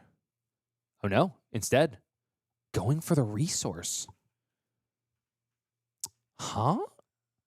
I guess this is so that if Lava Burst connects, He can give it go again. he can give it go again from the Dragon Scalar flight path. Mask of Momentum is not active here because the second chain link did not hit. Wow, Daniel already thinking about cashing in the boots for the take the tempo in hand. Perhaps just going for the high roll whenever he can, just like Noah did on turn 0. Yeah, I mean, it seems like that's the way this game is playing out at the moment. You just have to sort of take it when you can. The aggression that Noah has shown that early has set the pace of the game. Also notable that Noah Beygelman played Cindra, so is very aware of the play lines, likely the reason he was able to sniff out the need for the resource on that kunai and blocked it. And there it is. Dragon Scalar Flight Path already gone on Daniel's first active turn of the game. Not something we usually see from Cindra. If Daniel had known what this 4-card draw up was going to look like, he definitely would have gotten an extra point of life on turn 0 and blocked with Dragon Scalar Flight Path against the Blood Rush Bellow. In this case, Noah Beygelman says, I want to put a cap on this turn. Here's Savage Sash plus a show of strength. Take the tempo, will not gain go again, and more importantly, will not trigger Mask of Momentum. Noah's still taking 10 damage. It's going to be a fast game for us. Without a doubt, but who has the advantage is the real question. It's a wild ride, paid for by an agile windup. Draw, discard, reckless swing found on the top. There is a miss here, folks. It's going to be coming in for 5 no matter what. It's the reckless swing discarded. Adrenaline rush for Noah Beygelman. Cannot cash in beaten trackers in order to get that action point back. Wild Ride will not have go again. That's a big swing. That's a huge misstep for Noah Beygelman. Not really anything he could have done about that. That's just brute variance. Yeah, and the IP comes through. And also because the deck lists are open, Daniel Cole knows that that is the only copy of Reckless Swing in Noah Beygelman's deck. There's always this mini game that you have to play against brutes where you don't descend down to 2 life in the final stages of the game. Now, Daniel probably has leeway to do so. He's in a really good spot, though. 4-card hand, and only a 2-life deficit means that he currently has all the momentum in his favor. Oh, that is just so miserable for Noah. Ravenous Rabble reveals Fire Tenant Strike first, so 4 go again. Coming at Noah Beygelman, who has not found another copy of Blood Rush Bellows. Instead, it's a whole fistful of blues, lest my eyes deceive me, Michael.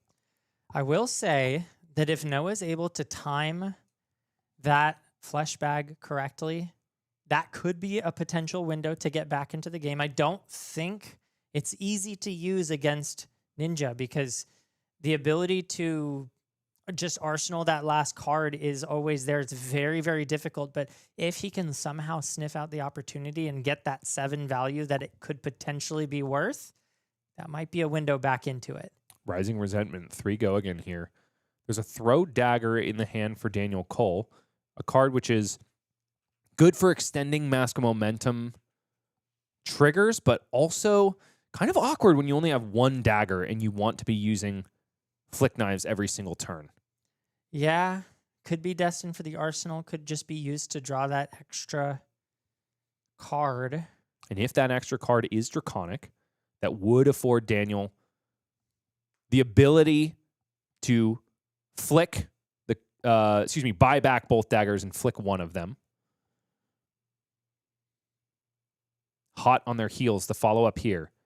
2 head jabs in a row. Noah Beygelman has disrespected the damage coming from Daniel Cole so far. He's definitely going to be blocking at some point here. Run Roughshod comes out of the hand, and there is Throw Dagger. Going to connect the kunai with the eyeball of Noah Beygelman. The card drawn is Fire Tenant Strike first. We knew that from the Ravenous Rabble. Mm-hmm. Daniel perhaps just wanting to rip more cards out of the hand of Noah Beygelman. Mask of Momentum is still live thanks to Throw Dagger. But that would mean that Daniel has no way to buy any daggers back. So Yeah. I almost wonder if he was supposed to float the resource from Blood Splattered Vest. So that he could get them back. Yeah, that might have 'Cause been right the now- right play. Only 2 Draconic Chain Links. Daniel Cole knew this card thanks to Mhm. Ravenous Rabble. Perhaps drawing it up and going, Oh man, the stress of the situation got to me. I knew what this was. I Yeah. could have planned for this. And we did see them chatting for a moment, saying that he knew what it was. I thought he was just reminding Noah what it was, but looks like he, in fact, maybe misplayed on the flick, not getting the resource. I think at this point, listen, if you know what's in Noah's hand, a fistful of blues, I think you just buy your kunai back and pass. Right. Oh, wait. Is there one red in there? The swing big, I think. I think I saw a swing big. Oh, if there's a swing big, Yeah. Noah's happy about this.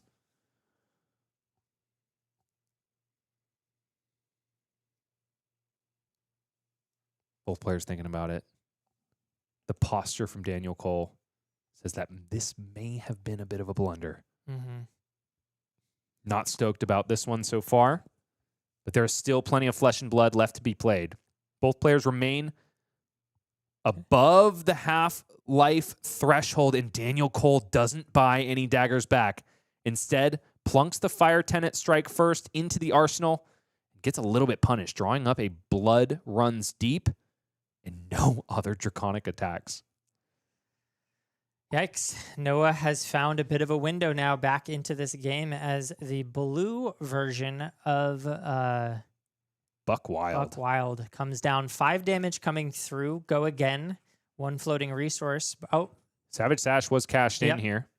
so that means that we will likely see that swing big follow-up. Noah still has a bit of a life deficit, though. But this turn cycle certainly went in his favor. This is a very different use of Savage Sash than we've seen from Noah Beygelman all day. Normally, he's trying to put together a massive turn with it. We saw a 3-wide Blood Rush Bellows turn in the first game of the tournament. Just in the quarterfinals, we saw him put together several chain links against Pheano Black as well. In this case, feels like he's got enough of a lead here in order to just kind of make a tempo use of it. And no, it was not a swing big. It was a Bare Fangs. Still fantastic here, especially because the card discarded is a pseudo 6. 8 damage here follows up the Buck Wild. Yeah, pretty good. Just utilizing that 3-card hand efficiently. Now no longer has that tool in this form of Savage Sash, so future Blood Rush Bellow turns may have taken a hit from that decision. Not to mention he has not blocked with it, so leaving 2 extra block on the field.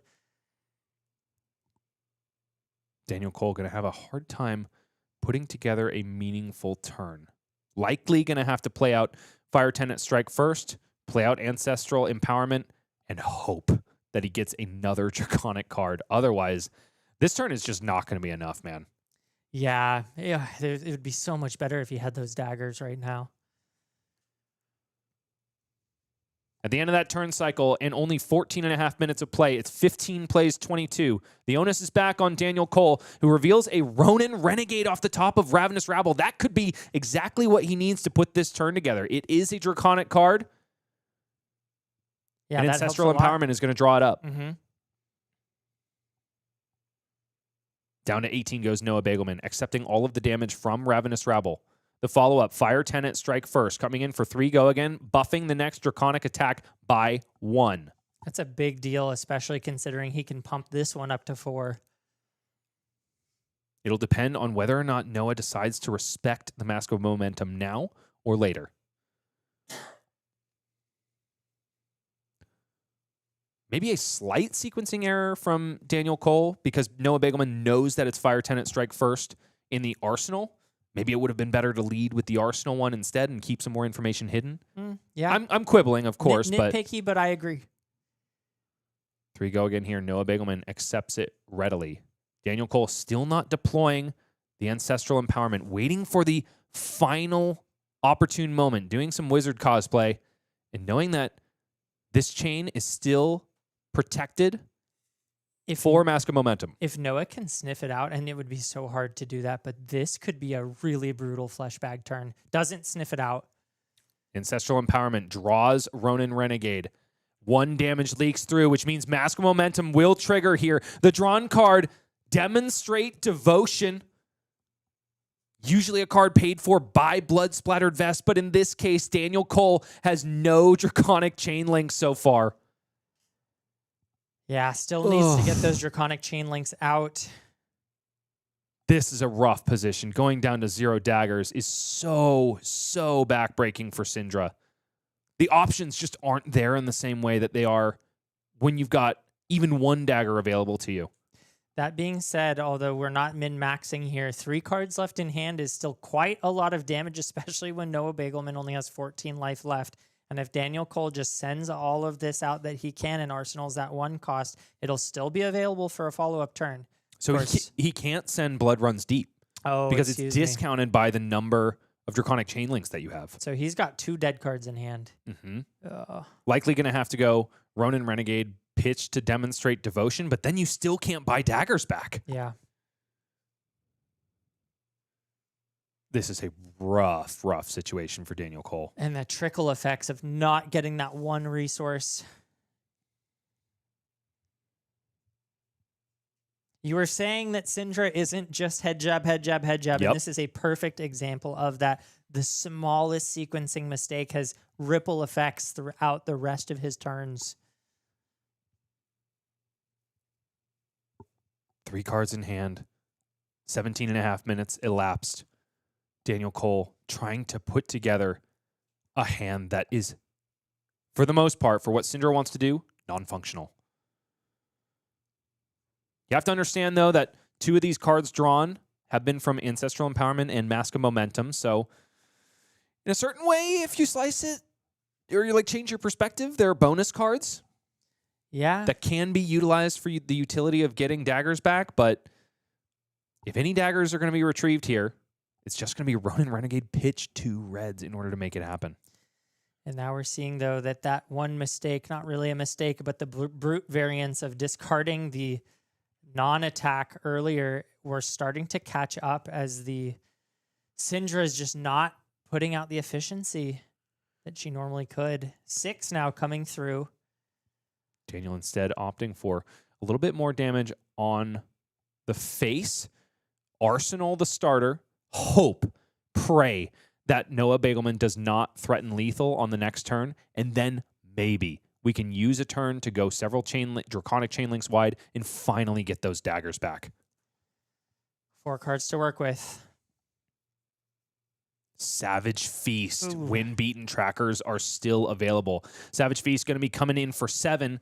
The discard, almost assuredly 2 hits in the hand. It's Bare Fangs. Noah Beygelman playing to his outs, not playing to failure, indeed. Might token regenerated from Kayo. Beaten trackers cashed in. There's an action point available. There's a swing big in hand, and also a Buck Wild in the blue, if I'm not mistaken. So this turn can go Mandible Claw, activate Gauntlets of Tyrannical Rex, send swing big. Coming in for 9 after that. That's a big attack. This is a 19 damage turn, Michael. Yeah. Which means that Daniel Cole is 100% going to have to devote a card from hand in order to survive. Does have Loyalty from Beyond the Grave, though. A curious choice in a matchup that goes as quickly as this one. It is. It is. I'm also seeing a lack of Draconic cards once again in his hand. The Snatch. And I believe the Ancestral Empowerment means we are still lacking in Draconic Chainlinks. There are 2 Loyalty from Beyond the Graves Whoa. in the hand, which does mean that Daniel can cash in 6 defensive value and then draw a card on his turn, see if he can declunkify it a little bit. And here comes Noah completing the capstone of a 19 damage turn. Daniel Cole facing down 9 from Swing Big, only has 5 life points to work with, but there is 6 block in the hand. Would drop to 2, but he knows that 1 copy of Reckless Swing is discarded currently, so doesn't need to worry too much about that breakpoint. That being said, there's plenty of other breakpoints in the forms of attack that will come later in the game. He needs to threaten lethal this turn, and without daggers, that's a tall ask. 1 missed point of damage from Flick Knives, 1 resource missed on Blood Splattered Vest, and this is the situation where you find yourself. It's cost him like 8 damage. The story of this game would have been completely different had all of that changed. Noah Beygelman. The seas seem to be parting in front of him, not just because he takes down a high seas hero, but also because the variance, despite having drawn and discarded a miss early on in this game, is going his way now. Daniel in the tank. I'm not sure what he's tanking about if he's got 2 D reacts. It seems like at the very least you want to send those. Maybe he's thinking about committing a 3rd card. Maybe looking at that Mask of Momentum, knowing that his days of threatening card draws on 3rd and further chain links are numbered. I like keeping it around if he can. He can always cash it in on a later turn as long as he's not dead. Mm-hmm. Also has to be playing around Scowling Fleshbag. Mm-hmm. That's true. So many things to consider for Daniel Cole here. Also probably wondering, hey, if I just block with my loyalties from Beyond the Grave, what the heck am I going to draw off the top that saves me here? Could also be considering, is it even worth holding on to this Ancestral Empowerment? Is it better to just cash it in for 3 on the defense? If that's the case, then you can lead off from hand with Snatch and be insulated from Scowling Fleshbag. That's true as well. Uh-huh.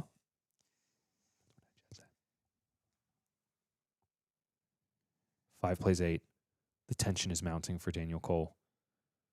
And you're in his spot, Michael. What do? Do you take the Quicken token? No, I think I block with the 2D reacts, Draw draw a my card and card, go. and try to threaten lethal, try to threaten a mask trigger.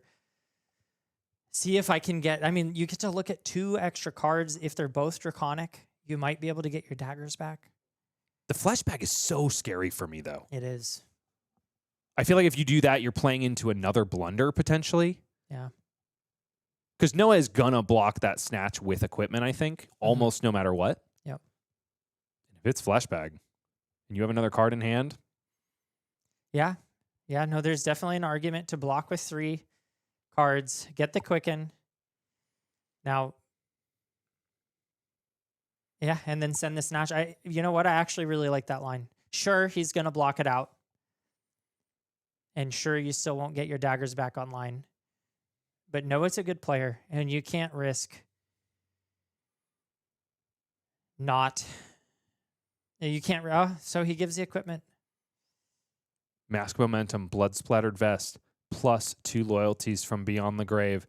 Noah gives a big laugh as he realizes exactly why his opponent was tanking so much. So Daniel trying to get his cake and eat it too. The risk here is that if he decides to lead off with Ronin Renegade, Noah then has the opportunity to Scowling Fleshbag and hit the Snatch, which could be really rough. Yeah, I feel like he should start with the Snatch.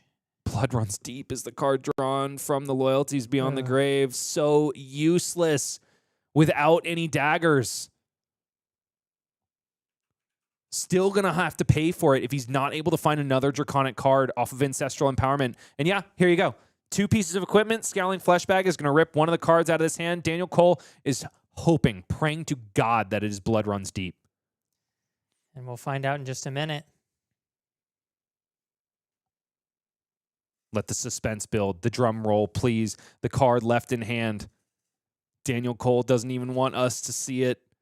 It's just too scary. It's got to be the Blood Runs Deep. Based on the body language, I think so. Mm. Oh, my goodness. Oh, this is just so brutal to watch. This is also one of the most amazing things about Flesh and Blood, is that the aggro decks are not mindless. No. KO Armed and Dangerous, Cindra Drakai of Retribution. There is definitely a skill. There's a skill floor to be met, and then there's an extra 20, 15% that you have to climb in order to play it at the highest level.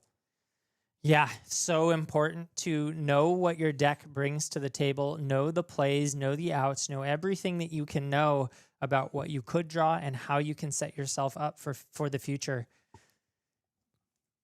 Ronin Renegade is blocked out by a Beast Within, but we are waiting on technical issues. Our camera seemed to be a little bit frozen for the time being. We're going to get caught up as soon as we can. Back to the action. There we go. Encoder's rebooting real quick, folks. Sorry about the delay there.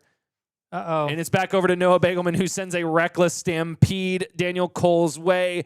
The card that says you're damned if you do, you're damned if you don't. Both players having a laugh as the last couple turn cycles play out before our eyes. Reckless Stampede, a brand new card from Super Slam. For every card devoted to the block, the players will clash.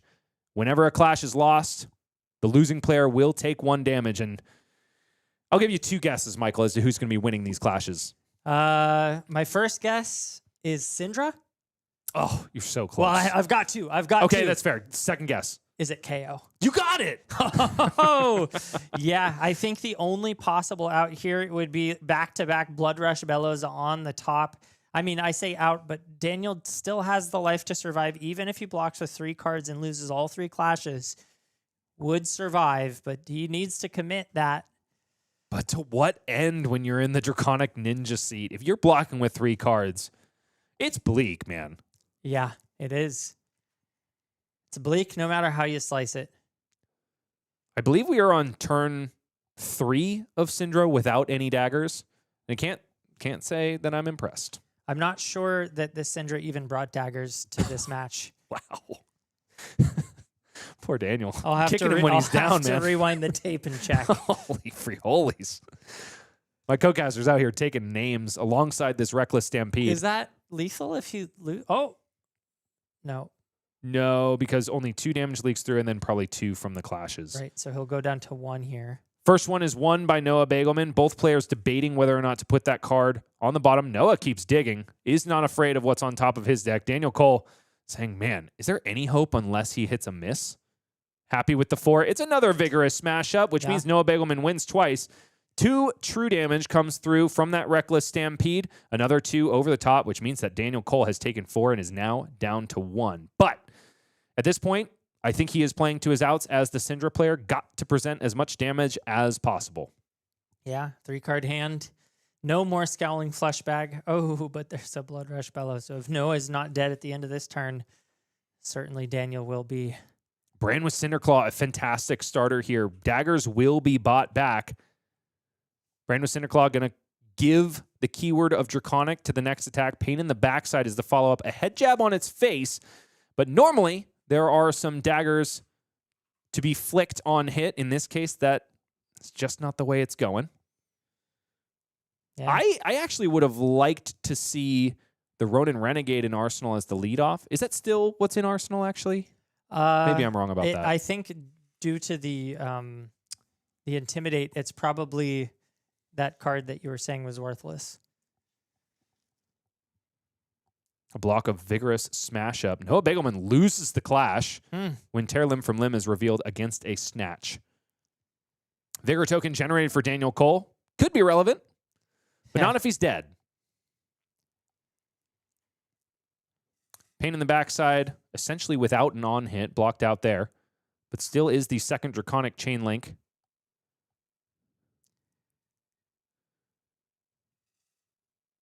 Yeah, it's not Ronin Renegade. So if it's not a Draconic card, Daniel might die completely empty-handed.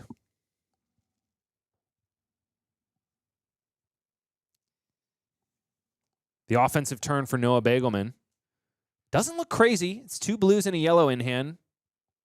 Oh, wait, never mind. It's the Blood Rush Bellows.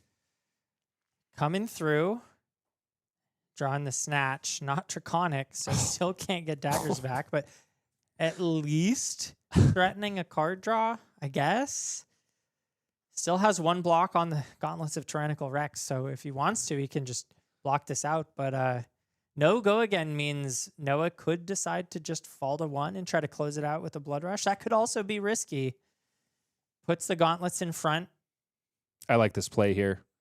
Noah's in a position to give maximum disrespect. Yeah. There's no Mask of Momentum anymore. There's no Dragon Scalar Flight Path. No chance that this snatch gets go again. Yeah, and Daniel's able to convert this card on this turn. Art of the Dragon Fire is drawn up. Another useless 1 cost in this situation. Yeah, just destined for the arsenal. Noah now has 4 cards and a Blood Rush Bellow in hand. If Daniel's lucky, there's still an opportunity to draw a miss and end the turn on the spot. Blood Rush Bellows for Noah Beygelman. Goes down to 0 cards in hand, but not for long. Might token generated from that Wrecker Romp. Knows that he's getting a blue off the top from the previous Vigorous Smash Up. Finds another blue in the form of Smashing Ground. Mandible Claw comes in for 5. Go again. The card in Arsenal, or heck, even one of the blues in hand is likely going to get it done. Yep. 5 go again, stuffed by Cut Through and Wrath of Retribution. A 3 block and a 2 block in the hand for Daniel Cole. So if this is more than 6, which boy howdy is it, it's 10 from Show of Strength. That means the semifinals are over. Noah Beygelman, 2 games in a row, is our victor on stream. Teammate in class, Joshua Tavares, looks on after unable to convert past the quarterfinals, but the man in front of you is not just on Team Runaways. He is running away with this tournament. He's only got 1 more game left to play, and he's locked for the finals. Yeah, it's either going to be that Verdance or that Dash.io. Yeah. And that Dash.io, of course, it bears mentioning, is a teammate on the Runaways. It's Connor Bryant, who we saw on stream earlier today, boosting to his heart's content. But the question being, will this grudge match between 2 players that have met at the finals of an AGE before go a different way? The last one went the way of the Beygelman. Can Connor Bryant boost his way into a Players' Championship? Yeah, we don't know the winner, do we yet? Of the Verdance of the Dio. So it could be Verdance, it could be Dio in the finals. The game persists, but the top 8 bracket needs to be updated. Take a look at the bottom side of the bracket because here it comes. Noah Beygelman in the finals versus an unknown opponent. Will it be Chris Legg or Connor Bryant on Dash.io taking down the Beygelman for all of the marbles? What marbles, you might ask? $2,000 total USD prize pool for this New England Players Championship, but the finals will be a $400 match. The difference between the winner and second place is $400 or $800, but that is hardly the story for all the prizing. The winner will also go home with a gold cold foil and a PTI immediately, if they haven't qualified already, punching their ticket into the World Championship coming up just next month. Michael, do you hope to see either Dash.io or Verdance in the finals, or do you not care? I am a Dash.io lover. Okay. And I like that deck a lot. I play it sometimes. I'm a little biased, so I'm hoping for that. But, of course, I do love to see the Kayo versus Verdance. I'm very curious to know how that game plays out. Verdance being the defensive numbers deck and Kayo being the offensive numbers deck. So that would be a very exciting one as well. I think either way it shakes up, I'd be excited to see the finals. I definitely think that the Kayo Verdance matchup is probably a more useful one for the people at home, namely because the people need an answer to Verdance, man. I mean, she is just an unstoppable force right now, especially in the hands of the best in the world, like your Arthur Trehays or your Jacob Clemenses. How do you beat Verdance? Yeah, 100%. And if Noah Beygelman has the sauce in order to get it done, maybe that's going to be a useful thing. That being said, I do love me some Connor Bryant, and he is such a fearsome booster on Dash.io. Before we find all that out, folks, we're going to go ahead and get an interview with Noah Beygelman, the second of today, and see just how he's feeling about being in the finals of the AGE Players Championship. Don't go away. We got more Beygelman. We got more Flesh and Blood right after this.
Draw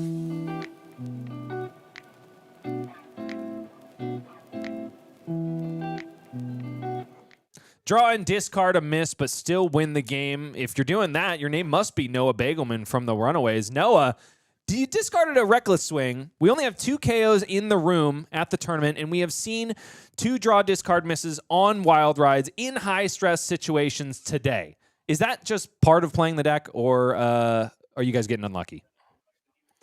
It's just what happens. Like, the deck is so powerful that you're supposed to be able to tolerate these kind of unfortunate circumstances happening. And usually in most matchups, I'm playing anywhere from 5 to 7 misses. So there's a decent chance that it's going to happen to me a couple times in the tournament. Ideally, you hope it's not on stream in top 4 of the AG. But yeah, just roll with the punches and do whatever I can to still try to win. Roll with them, you certainly did. And you maximized the stumble, probably the more influential stumble on the other side of the board. Daniel Cole, unfortunately, due to a missed opportunity for flick knives and a blood splattered vest, resource generation was basically bringing nothing to a claw fight for the majority of that game. Yeah, I got pretty lucky. I think his deck is relatively dense on non-draconic attacks with the pain in the backside, the Rebels, the Fire Heart of the Dragon. Tenant, So not being able to get the daggers back, I think was pretty brutal. Without a doubt, it played out that way on camera for sure. Now, Noah, KO Armed and Dangerous is a deck that made huge waves after the release of Super Slam because of a bunch of really strict upgrades that the deck got. We saw in the heavy hitters meta, he was doing very well in the field. Kind of one of these heroes that does numbers really well, is somewhere between 40 and 60% into pretty much everything across the board. Then we saw Calling Shizuoka, and one of the worst conversion rates for a premier deck in history. Nevertheless, you were not discouraged from picking up the deck. Talk to me about the decision-making in order to bring the deck in the first place and how you think you've got a different edge that maybe some other people aren't exploring. Well, I think in that game, it was a pretty good display of me having the Savage Feast in Arsenal and kind of just waiting on a turn where I could leverage beaten trackers.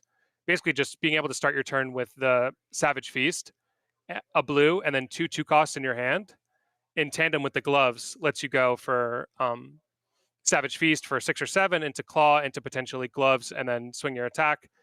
Or if I whiff the second blue and I draw another red, I can just throw my other 2 cost and arsenal the card off the top. So just like a really safe play that doesn't play into the variance of drawing and discarding off the top because you're discarding from the jump, just from your hand of cards you're already present with. And then anything you draw off the top is just extra value. So I think that was a pretty solid example of the deck performing well as just incidentally throughout the game. I'm playing more swing bigs, right? I'm playing Reckless Stampede. That card's getting way above the value of what a 2-card hand should be. Same thing with the Show of Strength. So just getting those like 4 or 5 points in a deck that's all basically the whole point of Brute is just get your opponent so low that they have to start blocking and then eventually find that big hand, whether it's the Blood Rush or just the ability to go like Buck Wild into Bare Fangs, just some hand that gets over what they can possibly block with a 4-card hand and close out the game that way. Which is exactly what we saw during your quarterfinal match against Pheano Black, despite the fact that he established 3 Sawbones dock hands on the board. I do want to talk to you about that game very briefly because there was a distinct point where your game plan not necessarily shifted, but was like locked in stone. And that was the moment where you chose to ignore the first Sawbones established. From there, the board state kind of steamrolled into a prevention train, which, that can be the risk. I mean, in any board state deck, the second the board gets out of control, you've got to kill the opponent or be overwhelmed. Was there a point in that game where you were thinking the better of it, thinking maybe I should have just killed these Sawbones one by one as they came down? No, I knew that had to be the play. So I remember the exact turn very vividly. It's a game state where he doesn't have his shoes anymore. He doesn't have his hat anymore. So he's down like decent defensive resources. And he had tapped the Sawbones on that turn and blocked with 2 cards. So he only has a 2-card hand. And I know that if I'm throwing, I believe I threw the Bare Fangs at face, as opposed to potentially clawing a Sawbones after it had already been tapped. And I figure with this exchange, he's going into the teens of life total, or he's giving me his entire hand and still taking a couple points of damage. And because the Sawbones is already tapped, he's not going to present that much back at me. I'm at 28 at this point. So I have a huge life buffer where effectively and I still have the Crown of Providence on board, I believe, at this point. So Mhm. I'm still insulated from Conqueror of the High Seas. So I'm thinking at this point that I'm basically just going to ride my life lead, keep punching face, believe in my deck that I'll just keep drawing hands that can convert, which is like I mentioned in the earlier interview. It's the My rush. strategy into Gravy Bones, right, is just like put all the cards in the deck as possible to be able to convert at just throwing as much damage as I can face. And luckily, yeah, I stumbled a little bit, which is a little bit suspect when I was just throwing those 2-card 8s at face. Yep. Still definitely good, but not exactly the hands I wanted to see. And then just, yeah, got bailed out, eventually finding the blood rush, being able to go 3 wide and just close it out there. You mentioned on the Runaways podcast that it's a 50%. Excuse me, you and Cody Williams were going over the stats from calling Hamburg, and in that tournament, it was a 50% win rate between Kayo and Gravy. You said that, yes, that is true. Usually, however, it's a stomp on one side or the other. Did that match against Pheano Black feel like you were in a commanding lead the entire time, or was it kind of the way it played out on camera where it was a bit more of a slog than what you may have said in the past? Yeah, I think this match definitely played out where it crept down to a halt. There was a few turns where I thought maybe I should just take even riskier plays. I think I played in such a way where I made it into a slog a little bit, but I think KO's ability to generate mites turn over turn mean that if it does actually go into a slog, I could compete with his Sawbones being able to prevent damage by consistently generating the mites. So yeah, I think I still stand by that. Usually there's stomping. I think maybe I was a little bit biased in testing when I play against Pheano. I just was the one getting stomped. So I was thinking a lot about the stomping taking place of Pheano stomping me, and then I play into other Gravies who aren't as don't have as much experience, I'll say, to put it nicely. And then the stomping may have gone in the other direction. So I think maybe at this point, now that Pheano and I have played the match a lot, then maybe in specifically our matchup, or maybe other people who are seasoned into my build of KO, the match will actually degenerate into a slog like that. Noah, we've just gotten an update from the production desk. Your finalist opponent is going to be first seed Chris Legg on Verdance Thorn of the Rose, which does mean that Connor Bryant misses out on a grudge match from one of the AG Opens where you guys took a finals against each other. Yep. The question in the community in general is, what in the heck is the answer to Verdance? Cody Williams posed it to you on the most recent episode of the podcast. Is KO that answer, and what is your game plan going into the finals? Okay, I'm going to talk quietly. I don't want Chris to hear. Yeah, everyone be quiet. Make sure Chris isn't watching the stream. But yeah, I think the game plan is kind of just to leverage the fact that Verdance can only play if she has multiple cards in her hand, right? All of her most powerful plays are things that cost 2 and 3 or more if she's playing like a tree. So I think if I can just leverage the fact that he has to keep multiple cards if he wants to send back any sort of threat, and just pressure enough damage early on that he has to start blocking with his whole hand, and then Verdance kind of can just peter out and die, because if she can't ever keep a hand to throw back that felling, the plow, the CNC, whatever kind of disruption to execute her own game plan and get me into the Strider's range, then I think it should work out okay. Who knows if it'll go like that because it's brute, but this is the idea. So what you're saying is the game plan is kill them till they're dead. Yeah, it's pretty one head, but I hope it works. I hope so too. Not that I'm picking any sides, but I think the community needs an answer to Verdance at this point in the meta. I did notice there's a one of Massacre in the deck. Is this the moment where we might see it come in? Yeah, that definitely 100%. is there for the Earth Heroes. I cannot wait to see it if it all comes to fruition. Noah, I will let you go shortly to prepare for that finals matchup, but I do just want to touch base on our first season in AG in New England. What has it meant to you and the community at large to have monthly 1Ks that all culminate into an AG Players Championship like this? Oh, it's been amazing, dude. Like, I feel the impact on the community has been super positive, especially preparing for this event. There was definitely like coalitions of the community getting together and like grinding the matchups. Since the deck lists were posted pretty early, we had an idea of who we'd be playing against. So it's like, okay, you be the training dummy, play Andrew's deck into me. Like, let's play 10 games, like pretend how they're siding. So yeah, I think it was a super fun, community thing to get together and be able to play for tournaments that have like real prizing on the line. Exactly the thing we are trying to inspire in all communities that we support, hoping to extend that invitation to some other regions next season, as well as coming back to New England. So you can expect that coming up. Hopefully going to be scheduling opens out real soon. But thank you so much for being a mainstay part of the HE community, Noah, and for upholding the tenet of spreading the good word of Flesh and Blood near and far. Is there anywhere we can find you online? Perhaps a podcast we might listen to your voice on if the people want more Noah Beygelman? Yeah, you could find me on the Runaways podcast every week, unlike some of our other hosts who rotate in and out. I'm there every week. Yeah, I think it's also kind of funny too. I'm pretty sure the first AGE East that we did, I was the round 1 feature match. I think so. Yeah. So yeah, I'm the bookend feature matches for AGE East of the season. Should be fun. Noah Beygelman is first in, last out. You heard it here, folks. And we're going to see him coming up in the finals of the Arcane Games and Events Players Championship in New England. There's more Flesh and Blood after this. Do not go anywhere.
With a missed kunai of retribution and a feather in his cap, Noah Beygelman ascends to the finals at the AGE Players Championship in New England, alongside our first seed in the top 8, Chris Legg, on Verdance, Thorn of the Rose. My name is Bryce Platts. I'm here with Michael Murray, and we're rounding out the season for New England. Michael, what do you expect to see in this finals?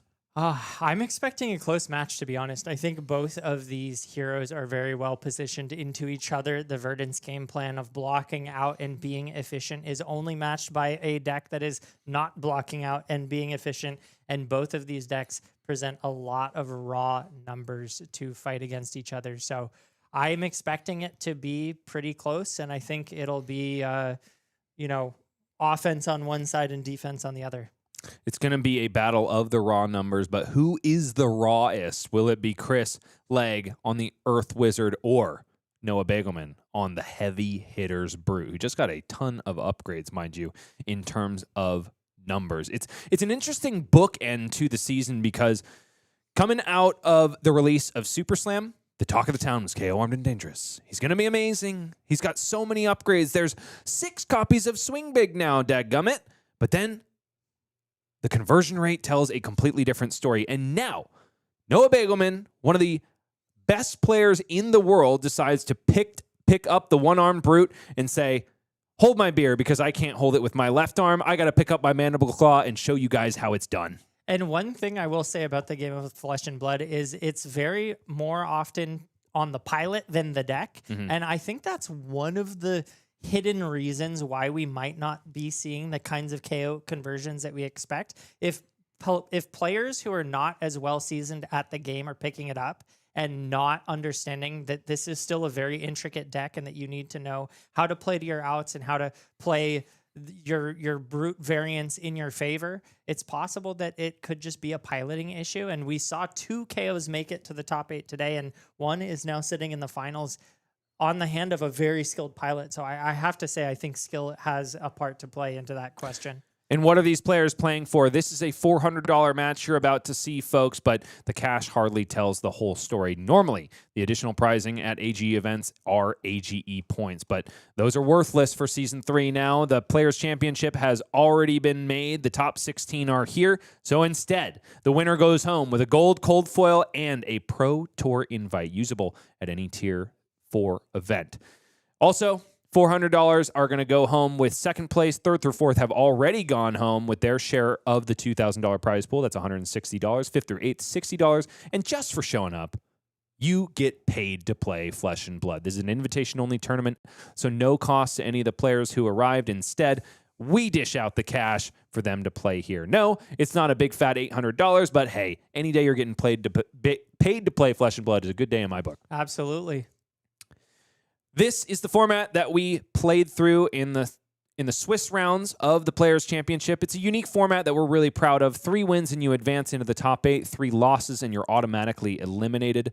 If you are excited about that and the unique format that we have on offer at AGE for the Players' Championship, then look no further than October 25th, where we get to do it twice this year, Michael. I'm already having a freaking blast, and usually it is just over too quick.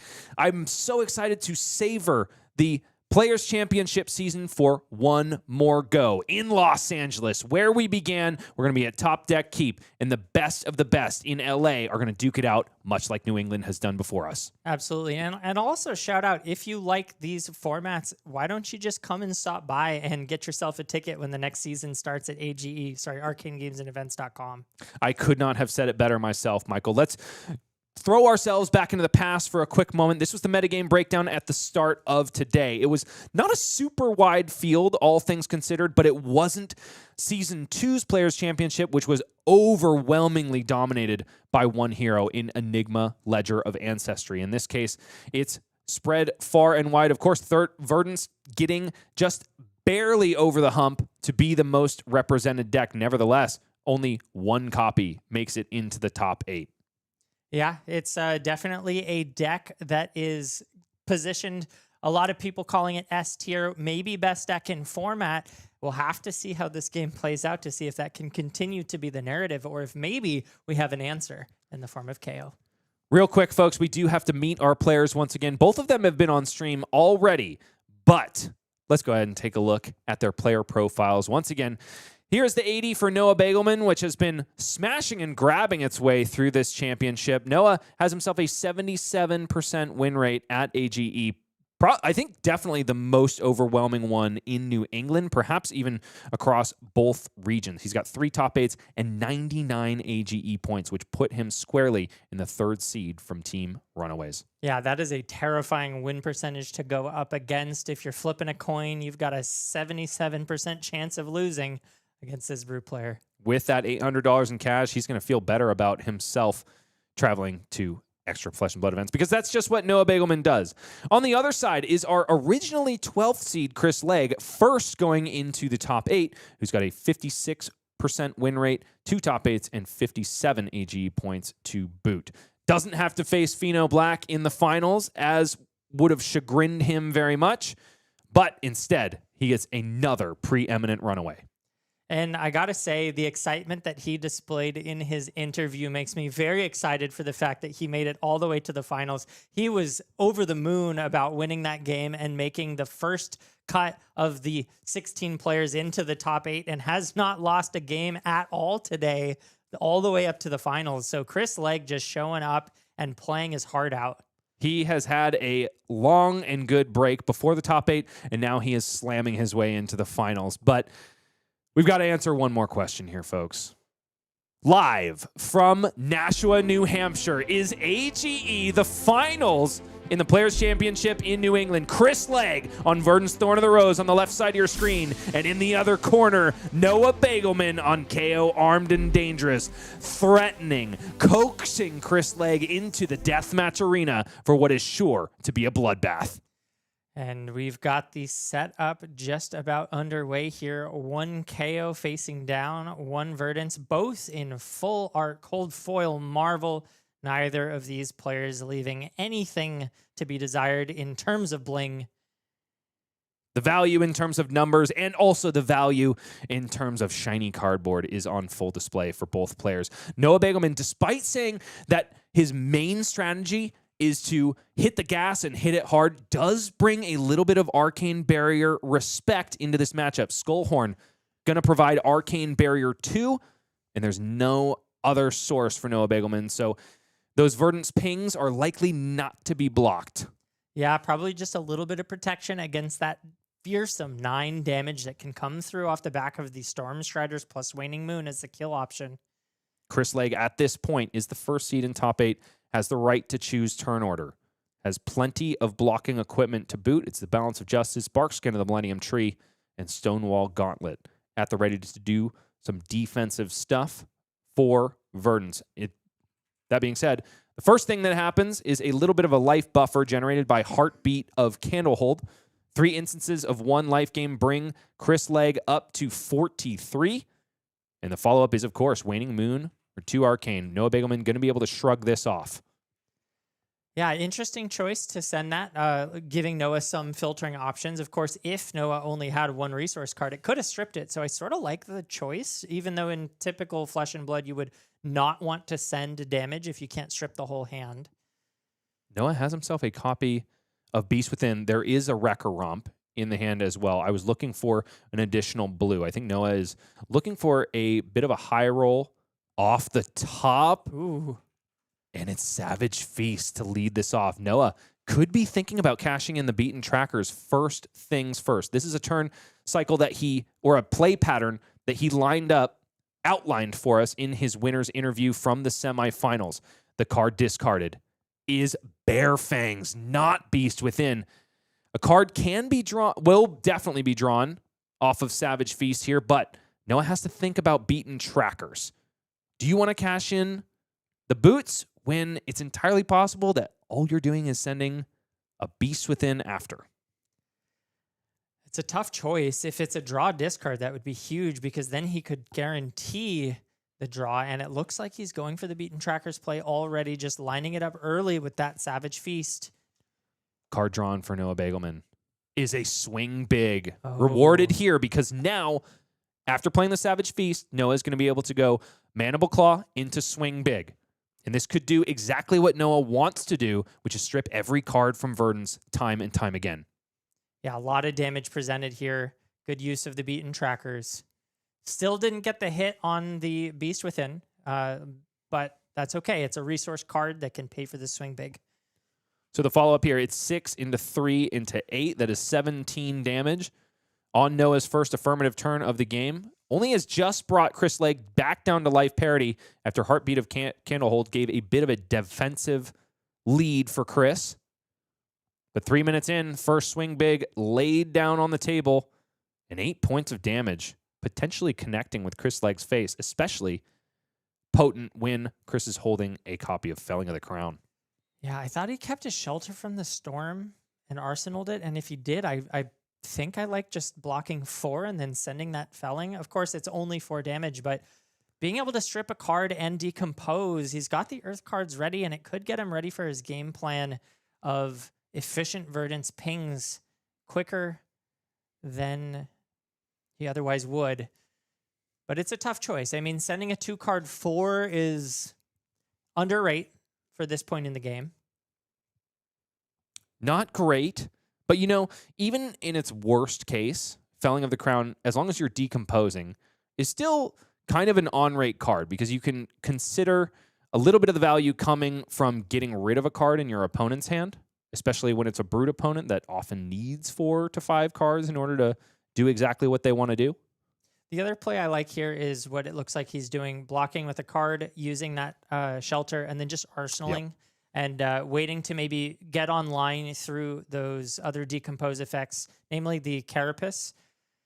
If he can do that first, then that would really turn on the value of that Felling of the Crown, which, as we know, this is a value-oriented game between the defense and the offense. Okay, Noah Beygelman has stripped all the cards from Chris Legg. Felling of the Crown parked firmly in the arsenal for Verdance, and only 1 damage leaks through after that initial onslaught. Beaten trackers have already been utilized for less than full effect, but Noah Beygelman is happy to be pushing damage and stripping cards. As long as he's doing that, he feels good into Verdance. I believe it was a yellow Wild Ride drawn off the top, but the discarded card is Show of Strength. Probably one that Noah wants to be resolving instead of discarding, but nevertheless, Wild Ride gets go again. 6 go again here. 7 go again here. Off the back of the Might token generated last turn. And Chris, once again, has a defense reaction in hand, so very efficient blocking. Perfectly blocked out by an Arcane Twining and the second copy of Shelter from the Storm.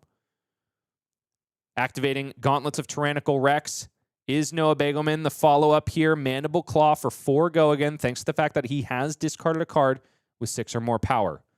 But with 1 card remaining in hand and no resources floating, generally speaking, you can assume that Kayo Armed and Dangerous is done for the turn. Yeah, and here, just cashing in the mental block. Likely going to see the sending of that Felling of the Crown this turn. Even though it's not online, able to keep more cards in hand more efficiently this way. Felling of the Crown. The first copy of the game sent for not maximum value. Chris Legg goes for the safe decompose option, 2 Earth cards and 1 non-Earth action. Felling of the Crown coming in for 4 now, but forcing Noah Beygelman to bottom a card. It's Show of Strength, Reckless Stampede, Run Roughshod, and a blue Buck Wild in the hand. Only gets armor from Noah Beygelman, who blocks it out completely with the Gauntlets and Savage Sash. It's like a Millennium Tree found off that ponder and parked in the arsenal. This could be the Savage Sash turn, but oh my goodness, Buck Wild in the red comes out of the arsenal. Never mind, Savage Sash is not even needed because of that Go Again enabler in the arsenal. This is one of the big upgrades that Kayo got in Super Slam, and it's being readily embraced by Noah Beygelman and Kayo players abound. 8 Go Again here. Going to be followed up by an additional 8. 4 cards, 16 isn't bad the last time I checked, Michael. It's pretty good math. Chris has himself some 1 card 4s in the hand, though. It is Sink Below. Maybe that's the only one, actually. Yeah, Sink Below, Burn Bear, Heartbeat of Candlehold, and Cadaverous Tilling. Yep. means there is one subpar blocking card in the hand. But with plenty of Earth cards in the graveyard, maybe it's time for Chris Legg to do some offensive numbers as well. Yeah, I think getting online is super important as early as possible. And with that Decompose in hand, it's a play that he could make. Burn Bear plus Sink Below. Cover all but one of that damage. Chris Legg goes down to 35 here. I think 36, he was at 37. My mistake. I'm always waiting for them to update the life pad, but the life we're a pad's little- faster than the delay on the video. Anyway. Reckless Stampede now coming down for 8. Another just absolutely brutal card in terms of ability to block it. And Chris says, I won't do that. Just takes the 8. I refuse to lose value on my blocking card, says Chris Legg. So down to 28 he goes, as is the cost for ignoring Reckless Stampede. And Noah Beygelman has not taken any damage thus far, but Cadaverous Tilling might have something to say about that. Chris Legg keeps the Arsenal parked exactly where it's at and does another safe Decompose. Felling of the Crown, Heartbeat of Candlehold, and Burn Bear head to the Banish Zone. 4 Earth cards in the Banish Zone now, and 8 damage on the combat chain. Chris Legg has all of his fearsome, disruptive Decompose cards online at this point.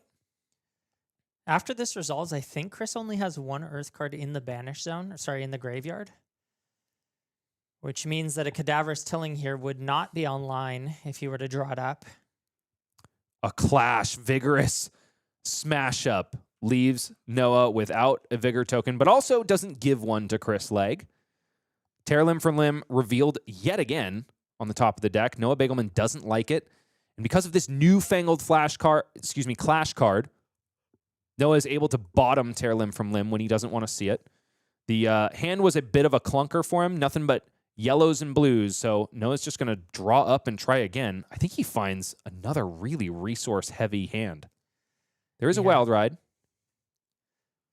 Probably wants to pair that with that Beast Within if possible, but Chris has a nice extender in the form of Channel Millennium Tree, if I remember correctly. Doesn't look like he's going to establish it. Maybe doesn't have the resources to do so. We have a Pulsing Aether Life, another Cadaverous Tilling, and a really nicely flowered elbow. Gotta respect that. But yeah, it's a Burn Bear in hand, which does make resources hard to come by. Excuse me. Yeah, just sending 4. Ooh, that's a very rough IP penalty. So the value on this turn cycle is super low for Chris. Noah's got to be happy to see that. Earth is consistent as all get out, but it does have brick hands, same as the rest of us in the format.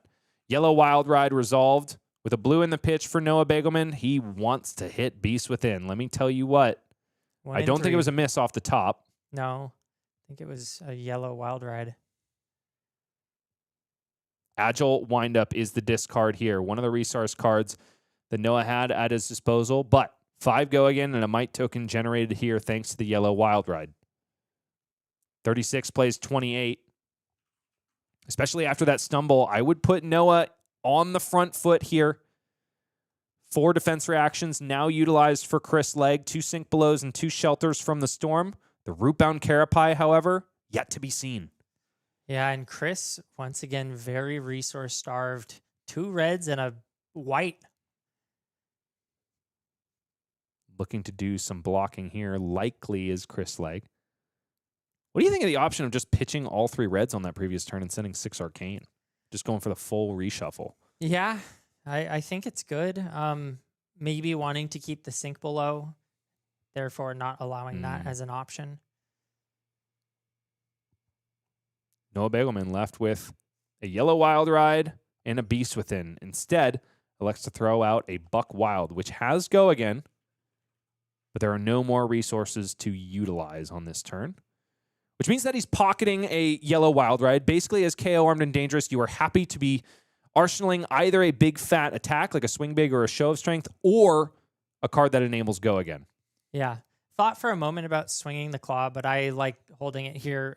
You really need to have those spike turns to get over the defense of Verdance, and Wild Ride is a perfect enabler for that. And I think Noah is rewarded for that decision. There is a Buck Wild in the hand. So was always going to have go again, but nevertheless, rewarded for being an astute player. That Buck Wild paired with the Wild Ride could be a really nice turn to utilize the Savage Sash. Heads up point, Michael.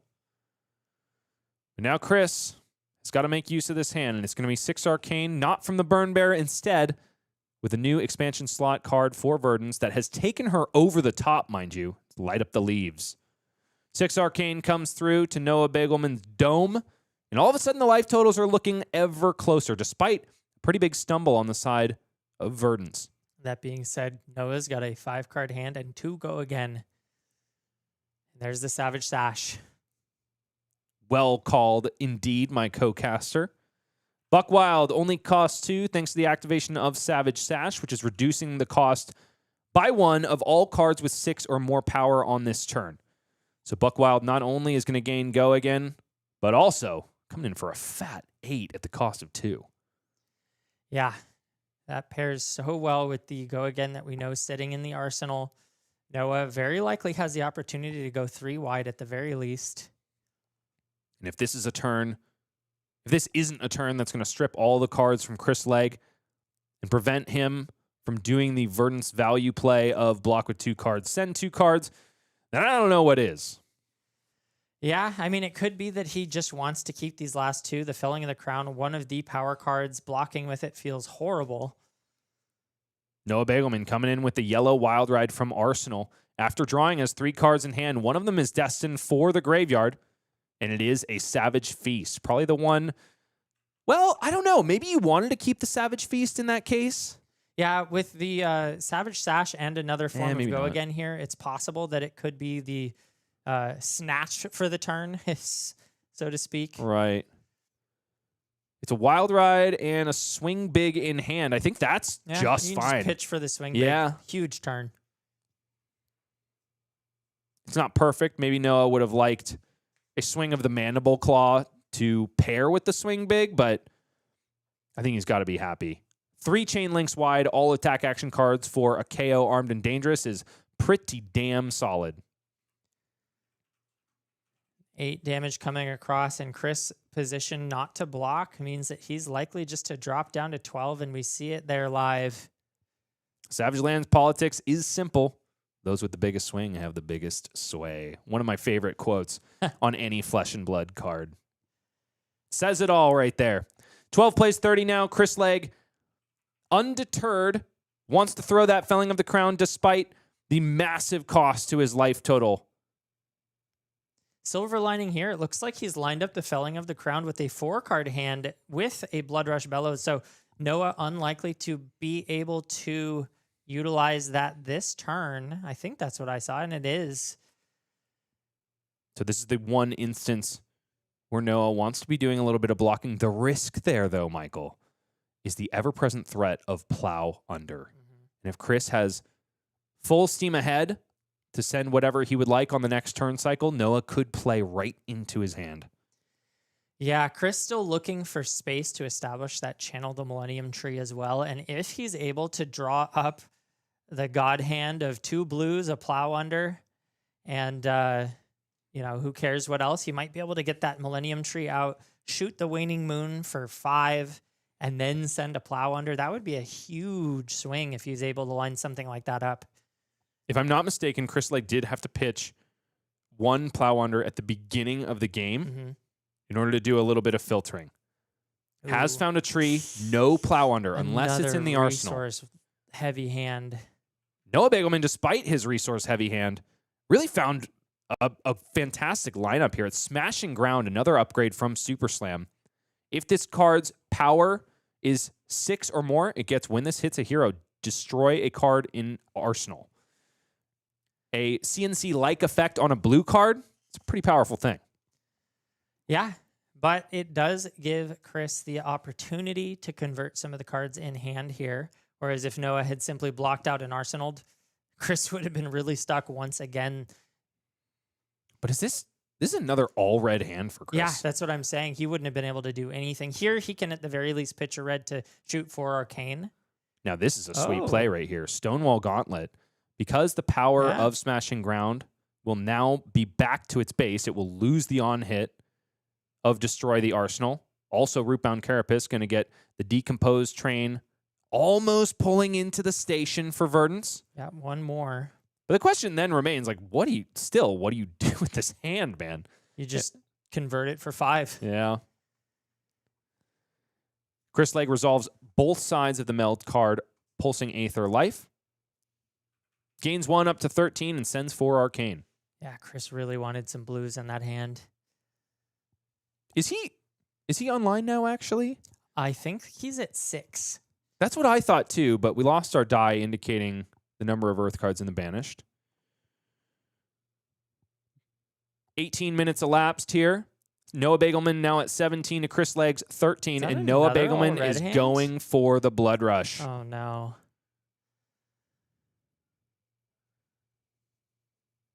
And I like this play, even though, oh no, it was a 5-card hand. Noah Beygelman's going for it at the perfect time. Even if he was reduced down to a 3-card hand and won an Arsenal, I still like going for the Blood Rush here. You can't mess around when your opponents have Arsenal Disruption, especially uninteractable ones. He's got the Wild Ride for extension. Exactly what he needs. And plenty of resources too, so I think there's no risk to him playing out the Wild Ride first.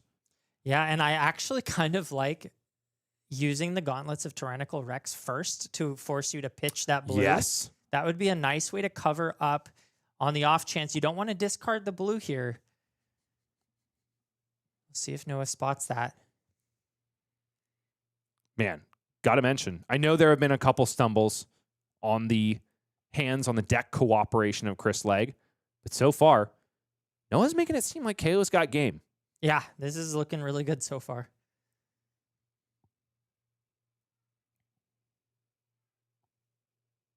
Noah does, of course, have a copy. That's an even better way to convert the resources. He has a copy of Tear Limb from Limb. Did he just draw another one? I hope not. If he did, that is a miss. Luckily, Wild Ride, it's his extender. So risky play, maybe not paying off. Still has the resources to do. It was another copy of Tear Limb from Limb. Man, he could just play it out, actually. Yeah. Why not? Well, it's risky, but I mean, he's a brute player. That's what you're supposed to do, right? I don't think then he has the resources in order to play anything after that, because it is still a draw discard effect. Right. Let's double check the hand here. Yeah, it's Tear Limb from Limb. Energetic Impact. Ew. Oh, and I can't make out. It's another Stomping Ground. Look at that. Okay, Skullhorn activated here. Draw and discard. Finds a Reckless Stampede. Has a 1 in 4 chance to keep a card that is going to be so nasty. Oh, thank goodness it's the Energetic Impact. Oh. I thought that's where the Stampede was. Holy free holies. Noah is playing with fire here. This is all of a sudden going to be a nasty turn. Tear Limb from Limb. A fantastic card. And exactly why Noah is including it as one of his all too precious non-6 slots is about to be laid bare for you folks. Yeah, this is going to be a big Mandible Claw if he sends it. Mandible Claw going to come in for 5. Tear Limb from Limb is only going to buff an attack action card, which is good because Tear Limb from Limb will double the base power of whatever it's used with. In the case of Reckless Stampede, it's going to be not just 14, not just double, but also an additional +2 from Blood Rush Bellows. A 16 damage attack that you would rather not block at all. That's scary. It's so nasty, dude. So all but one of that damage from the Mandible Claw is covered up by Chris Legg. Now down to 13. And the follow-up is not going to make him happy. Reckless Stampede. Chris Legg stares into the eyes of defeat. Will he be found wanting? That is the question. Noah Beygelman struggling to find a die big enough. 17 damage. Wait, shouldn't it be 16? What am I missing here? Oh, Gauntlets of Tyrannical Rex was activated. Hot damn. So now basically every one of the cards that Chris decides to block with is essentially going to block for one less. Because the hope of Verdance beating Kayo armed and dangerous in a clash is damn near zero. Yeah. I mean, and even if he's able to do it once, it probably won't happen again. Barkskin in the Millennium Tree here is going to force another clash and likely one more damage to Chris Legg's dome, but it's going to buff up a bunch of the other defending cards, so absolutely worth it to shove in here. Effectively blocking 11, assuming we lose all these clashes. Let's clash away. Embodiment of Earth token generated here. The first of 4 clashes goes the way of Noah Beygelman. Non-attack revealed for Chris Legg. Both players have the opportunity to bottom the card. Chris Legg, yeah, definitely choosing to bottom Photon Splicing there. Noah Beygelman also, for his part, bottoming Fearless Confrontation. Show of Strength now found on the top. Defense reaction for Chris Legg. So that's 2 clashes lost so far. Chris Legg down to 10 life, even though it hasn't been updated yet. God damn, Reckless Stampede is so dirty. Yeah, especially when it says 17. And I think at this point, Noah's probably going to leave that Show of Strength on top, right? Yeah, I think he'd be happy to draw that, and it's almost guaranteed to win. Oh, no. Nope. Digging deeper is Noah Beygelman, perhaps just trying to get his way to the last Blood Rush. Yeah, might as well. Knows that he has the space at this point with the number of cards that Chris is blocked with to line up the definitive kill shot. That is what he needs to do at this point.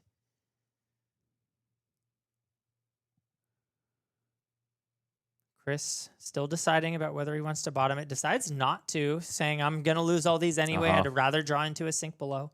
I don't hate that decision here. Run roughshod, getting another damage through, and Noah keeps digging, I think, for another Blood Rush. Smashing Ground, however, found on the top. And that is our last clash, I think. No, one. Well, no, Noah Beygelman still gets the chance to bottom if he so chooses. Oh, still a reaction. Shelter from the Storm means one more clash, Chris Legg. Savage Feast found on the top. One more damage gets through. Down to 6 goes Chris Legg. And Noah Beygelman, bottoming the Savage Feast, finding the power card. So Noah is 5 cards deeper towards the unmitigated guillotine that is Blood Rush Bellows against Chris Legg at 7 life. That was more than a full turn cycle of cards looked at. See, this is the raw power that we were expecting from Kayo after the Super Slam drop. It just took somebody refining the list well enough and with enough clout like Noah Beygelman to show us the way. Refining the list and knowing when to take the gamble. That was a risky turn, but man, did it pay off. Oh, and it is a Blood Rush in the hand, but all reds besides Noah Beygelman. And a no fear. Shifts his head to the left and says, well, that's kind of a bummer. But nevertheless, he's going in for it. No fear, pitched. The one miss in the hand to pay for Blood Rush Bellows. Pitching a red is not so bad for Blood Rush Bellows when your opponent is at 7. Noah has a 10 life surplus here, a Bare Fangs in hand, and 2 more cards to draw. Neither of which are blue. Well, the first real whiff of the game. That's absolutely devastating. Dug so far, put so many blues to the bottom, and then just found it with the pile of reds that it was surrounded by. I tried so hard. But nevertheless, I do think, it's just Reckless Stampede again. Oh, yeah. Coming in for 10, thanks to the Might token generated last turn. And you're still telling Chris you're taking damage no matter what on this turn, and I'm digging towards the 3rd copy of Blood Rush Bellows. Ooh, he just gets to do it again. Man, after a clunker of a draw from Blood Rush Bellows, this is still what you're threatening. Yeah, no. This card has just been an absolute all-star for the new KO deck. The old new KO deck. 3 cards blocked with here, which means 3 clashes. The physical damage is shored up. Massacre found on the top of the deck. In his winner interview from the semifinals, Noah touted Massacre as one of the silver bullets against Earth. That's why he's considering leaving it on top here. Chris Legg, however, puts a mental block to the bottom after taking 1 damage, then finds an Enlightened Strike, still losing to the overwhelming power of Massacre. Yeah, that's a very scary card to face down when you're setting at what looks to be 4 life by the time this clash cycle ends. One more clash reveals an Arcane Twining, which definitely loses to Massacre once again. Chris Legg, after blocking with 3 cards on 10, still descends down to 4 life.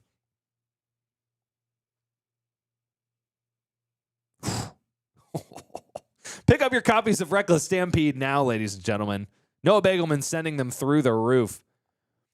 Yeah, just now establishing a channel Millennium Tree for reasons, clearing the For arsenal. You might as well. Can't do anything with it. You can't overblock on Reckless Stampede either because that damage comes through in a very different way. It's not like it's gaining power. It's just dealing damage straight to the dome. And now 17 plays 4. Noah Beygelman nowhere near the 9 damage combo from the Storm Striders of Chris Legg. Feeling Discarding the Agile A-OK. windup. And Massacre going to be coming in for 8, thanks to the fact that Noah Beygelman has discarded a card with 6 or more and also gains Intimidate. Excuse me, 9, thanks to the Might token. Oh my gosh. Still possible to block this out with 3 cards. It is nothing but 3 blocks for Chris Legg. Yep, taking a sigh and a big fat nod is Chris Legg, knowing that time is running out. He could cover this up completely with the Bark Skin, leaving 1 card in hand, but I don't know. He doesn't really have the resources to do much with it. Maybe. I didn't catch what the Intimidated card was, but does look like If it's he's a going for that blue, line. Yeah. Barkskin of the Millennium Tree is 1. +4/+4 does equal 9 here. No damage sent across to Chris Legg, but he's only sitting at a measly 4 versus Noah Beygelman's dominating 17. He's also established an agility token for the next turn. So it's not looking good for the Earth Wizards out there, folks. It's like Majin Bey is sitting in the casting booth and the curse lives on. This is 9 damage, though. If somehow Noah oversteps and Chris manages to draw the kill, I mean, he doesn't have AB anymore. Wait a minute. If Holy free holies. Chris pulls a 6, No, he doesn't have it. oh man, Oh my gosh, you're right though. That is Noah's in kill spooky. range. But Oh, there's a Blood Rush no. Bellows, ladies and gentlemen. It's left in the deck, and Noah Beygelman has dug, I think, a total of 6 cards closer just thanks to Reckless Yeah. Stampede. Not to mention all the other draw discard effects that he's played this game. Oh, Agile Windup is the discard here for Blood Rush Bellows. 2 cards remain in hand. Still has to draw 2 cards. Does Noah Beygelman. One of them is Swing Big as well. An agility token was generated last turn. So he could lead this turn off with Swing Big for 10 go again. Nevertheless, Noah is scared. He knows that his life is threatened because he had to cash in Skullhorn just as a get out of jail free card. and Chris is 1 off lethal. Man, this is a squeaker of a finals, Michael. 9, 10, 11 is the block here. Chris Legg extends the fist bump, but he knows it's all there over. It is. Light Up the Leaves was 2 cards away. Oh my goodness, Noah If he Beygelman. hadn't stopped on that sink below, he might have gotten there. That's a good point. Reckless Stampede could have dug Chris Legg towards the kill shot, but instead it's Noah Beygelman who takes down the AGE Players Championship in New England. The cash, the gold cold foil, the PTI all go to the Beygelman, a mainstay of Team Runaways and also of the Arcane Games and Events circuit in New England. I'm so proud of Noah for putting up results on KO Armed and Dangerous. I can't even say. I got to say, though, that as much as he looked to be in the driver's seat, that entire game just looked like he was going to win it from turn 2. It was so close. Yeah, it Chris was actually 1 came turn cycle down away. to that's so scary. Verdance is so strong. And you know, we do have to mention that Chris Legg drew up 2 all red hands. I think it was 3. Was it 3? Yeah. Dadgum. Yeah. So Verdance still a very strong deck, even though we see her succumb to the overwhelming might of Reckless Stampedes and might tokens of KO Armed and Dangerous. But nevertheless, Noah Beygelman fights his way tooth, nail, and claw through the finals and to the trophy. Is this if I had told you at the beginning of the day that KO Armed and Dangerous was going to take this down, would you believe me, Michael? I'd believe you, but I'd wonder where you got your information. You don't know that it's Noah Beygelman on KO. That makes it even less believable. Nevertheless, Noah does the impossible, takes down the Earth Wizard, and we will be back in short order with a final winner's interview with Noah Beygelman, who probably has very little to say because we've had him interviewed this way and that until Sunday, but we'll be back with that and the final moments of the AGE Players Championship in New England after this.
Welcome back, folks. I am joined here by Noah Beygelman, winner of the Arcane Games and Events Players Championship, taking down Chris Legg in what felt like a little bit of a stomp until I realized that he had a potential lethal angle at the very end. How are you feeling at the end of that game? Yeah, I mean, that was incredibly sweaty. I was feeling pretty suspect about my path to victory when I literally had to use my beaten trackers on turn 0, or like, my first attacking turn. That's not really part of the game plan, and I just kind of had to YOLO, hope that my hands converted from there. Some of them did quite poorly, but I think I had a few good judgment calls of taking passive lines, and just luckily Chris kind of suffered a bit from the Earth Hero drawback of not being able to convert your hands for offensive value and kind of giving me space. Yeah, no, I mean, it lined up in a way that worked pretty well for you, especially being able to see the hands on the other side of the table. It looked like there were a couple clunkers in the form of all red. And when you did take that defensive posture, you didn't really get punished too much by the clapback. I'm sure you were aware of that, but is that something that you think helped you to get there? Yeah, for sure. You probably saw me fan the graveyard at that point. I was looking at his graveyard. He I think, played the Cadaverous Tilling. Yeah. And my hand converted for on-rate damage on offense, but I was thinking the Cadaverous Tilling, he decomposed it, putting him up to 4 in Banish, which means he needs 2 more decomposes to get himself online. Mhm. I figure he wouldn't go for this play if he was loaded on Earth and Grave. And I look at the graveyard, there's only 1 Earth. Yep. So I know he can't use Plow Under unless, I mean, there's a world where he uses fruits, right? But I don't think I'm in such a favorable position to play around stuff like that. So I'm thinking, okay, he probably has no way of punishing me with a Plow Under. If he does CNC as his old 4-card hand, just throw CNC. I'm totally fine with that. So I felt like it was a valid time to be a bit more defensive. And then similar logic to later in the game when I just threw the smashing ground. Yeah, smashing ground. Intending on arsenaling the Blood Rush, I think it was. Yep. Yeah, my thinking was just, okay, if he has an arsenal right now, I have the read, it's not a defense reaction. So if I throw the smashing ground and he gives me 2 cards from hand to protect his arsenal, he's not going to plow his own arsenal. And it kind of makes no sense. So I figured it's pretty unlikely he plows me again there. He's just going to send some Arcane. And I had blocked a decent amount early, preserving my life, knowing that sometimes the games are a little bit cursed and you have to pop the Skullhorn to try to hope for some red attacks. Can't be just always attacking with blues. So yeah, going shields down a bit, but having that life total buffer, I think, ended up, paying out in the end, just kind of hoping he doesn't chain a bunch of burn bears and kill me. Well, speaking of red power cards, that Stampede was an all-star this game. You got 1 all the way up to 17 power, and you did it off the back of what felt like a bit of a risk. You didn't know going into it, but you drew into your second copy of the blue Tear Limb from Limb. Thank you, Tear Limb from Limb, which was a huge risk point in that stage of the game, but you managed to make it through. How are you feeling about sending a 17 damage Stampede? Yeah, I mean, I was sweating so bad that whole turn. I was like, okay, this is the turn. Like, I have to finally apply some pressure, get his life total down. Like, I'm playing power cards. This has to turn out well. And then I drew the first Tear Limb off the Blood Rush, and it's typically not something you want to stack, right? You usually want to be just doing the Blood Rush and then a bunch of attacks. But I was like, I need to hope for better cards. I cast the Tear Limb. I drew it off the top. My heart sank. I was like, oh no, is this really how I'm going to lose the tournament? I'm going to Tear Limb, discard Tear Limb. Like, this is the worst case scenario. But luckily, he didn't snipe that one. He'd been pretty good sniping early. But yeah, he didn't snipe the Tear Limb. And then despite him not sniping the Tear Limb, I'm still stuck looking at 3 blues. Casting a blue attack is not my key to victory. So yeah, the Skullhorn being the one-time bailout, draw, discard, hit the Reckless Stampede, get to keep the Stampede. I was feeling like, okay, this is definitely something strong, and also allowing myself to opt, hopefully digging myself deeper to Blood Rushes, which we saw actually panned out. Being able to opt 5 cards is kind of a crazy power. So yeah, we definitely pegged you trying to do that, bottoming every single card that you saw, whether it was good or not. Just if it said Blood Rush, or if it didn't say Blood Rush, don't keep it. And it turned out that was the key to victory, because you were able to piece one more together to finish the game. I gotta say, so this is now your 3rd time interviewing with us today. We should change the name of our channel to the Noah Beygelman podcast at this point. But that means that we are done with our very first season of Arcane Games and Events, and you are the very first AGE East champion. How does it feel to take the whole thing down? Oh, it feels amazing. The fact I finally have 2 PTIs in my account. I've had a decent amount of PTIs I've earned, but I've always had to cash them in because, like, for whatever reason, the season's not going well. But now that I have 2 stored up, it feels great to be like safe. And I don't know, today was just like a really awesome day of playing. Like, all my games were super close. I played against Dan the Cindra twice today. He beat me. I got the revenge in the top 4, and then playing into Chris, like Verdance being kind of a dubious matchup on paper. A lot of the Verdances feel pretty strongly about their matchup into Kayo. I think. It's just satisfying tournament, satisfying end of the season. Yeah, awesome. And that means that you are now done and AGE is done for the year. But we have another AGE coming up. I believe it starts at the beginning of February, but I'd have to check again on the actual numbers. I'm curious, having played in this, if you're intending on joining us again, and if you are, do you have any words of wisdom for people that are maybe thinking about joining? How do they come and play in AGE, and how is it playing in this tournament? I mean, it's fabulous. Like, you could tell that AGE really cares about the players, right? They gave us fudge, they gave us t-shirts. I mean, the gold foil, the PTI, like the cash prizing, everything is amazing in that regard. And I think it's something where because you have a whole season where you can track your progress week over week, and they have like the I guess I shouldn't say they, it's you guys, right? You guys have the the stat leaderboard where you can see like your win percentage, you can see how you're performing tournament over tournament. I think it's a nice barometer for players looking to improve, where they can play throughout a whole season and kind of see how they're getting better, how they stack up against their other locals, using like a mathematical approach, as well as it's a good way of, if you want to get to know like the local community, having these events where it can be a time when maybe you drive a couple hours because it's the prizing is worth it, and you get to meet up with people and play every month. And if you could give one tip to a new player who's never played in an AGE before, what would it be? I would just show up with the intention on trying to learn. A lot of the people at AGEs are totally down to give feedback after games, so I would just have no trepidation about showing up with whatever deck you think you'll enjoy playing.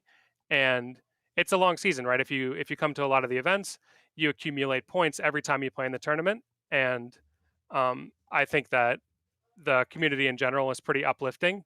So if you ever like need cards to borrow for a tournament or need advice on a deck, this is like a good place to cooperate with people in the flesh and blood to improve your skills. Awesome. Well, thank you so much for sharing your experience. I think that might wrap things up for the interview portion here. I do want to cover a few more things before we end the stream. Or should I do that live here, production, or are we doing it? All right, we're doing it live. So for those folks at home, we've got one more AGE coming up. It's in the West Coast, AGE Los Angeles. That's the Players' Championship and the rounding out of our season here on the West Coast. So don't forget to check that out. And I think we might have hit the notes. Let me ask one more time. And I've got the okay, so we're wrapping it up for the night. Thank you to everyone at home for joining us today. And don't forget not to miss, not to miss the triple final negative, AGE coming up soon. Thank you so much, Noah, for joining us, and congratulations once again. That'll be it for us here at AGE. Yeah, thanks so much.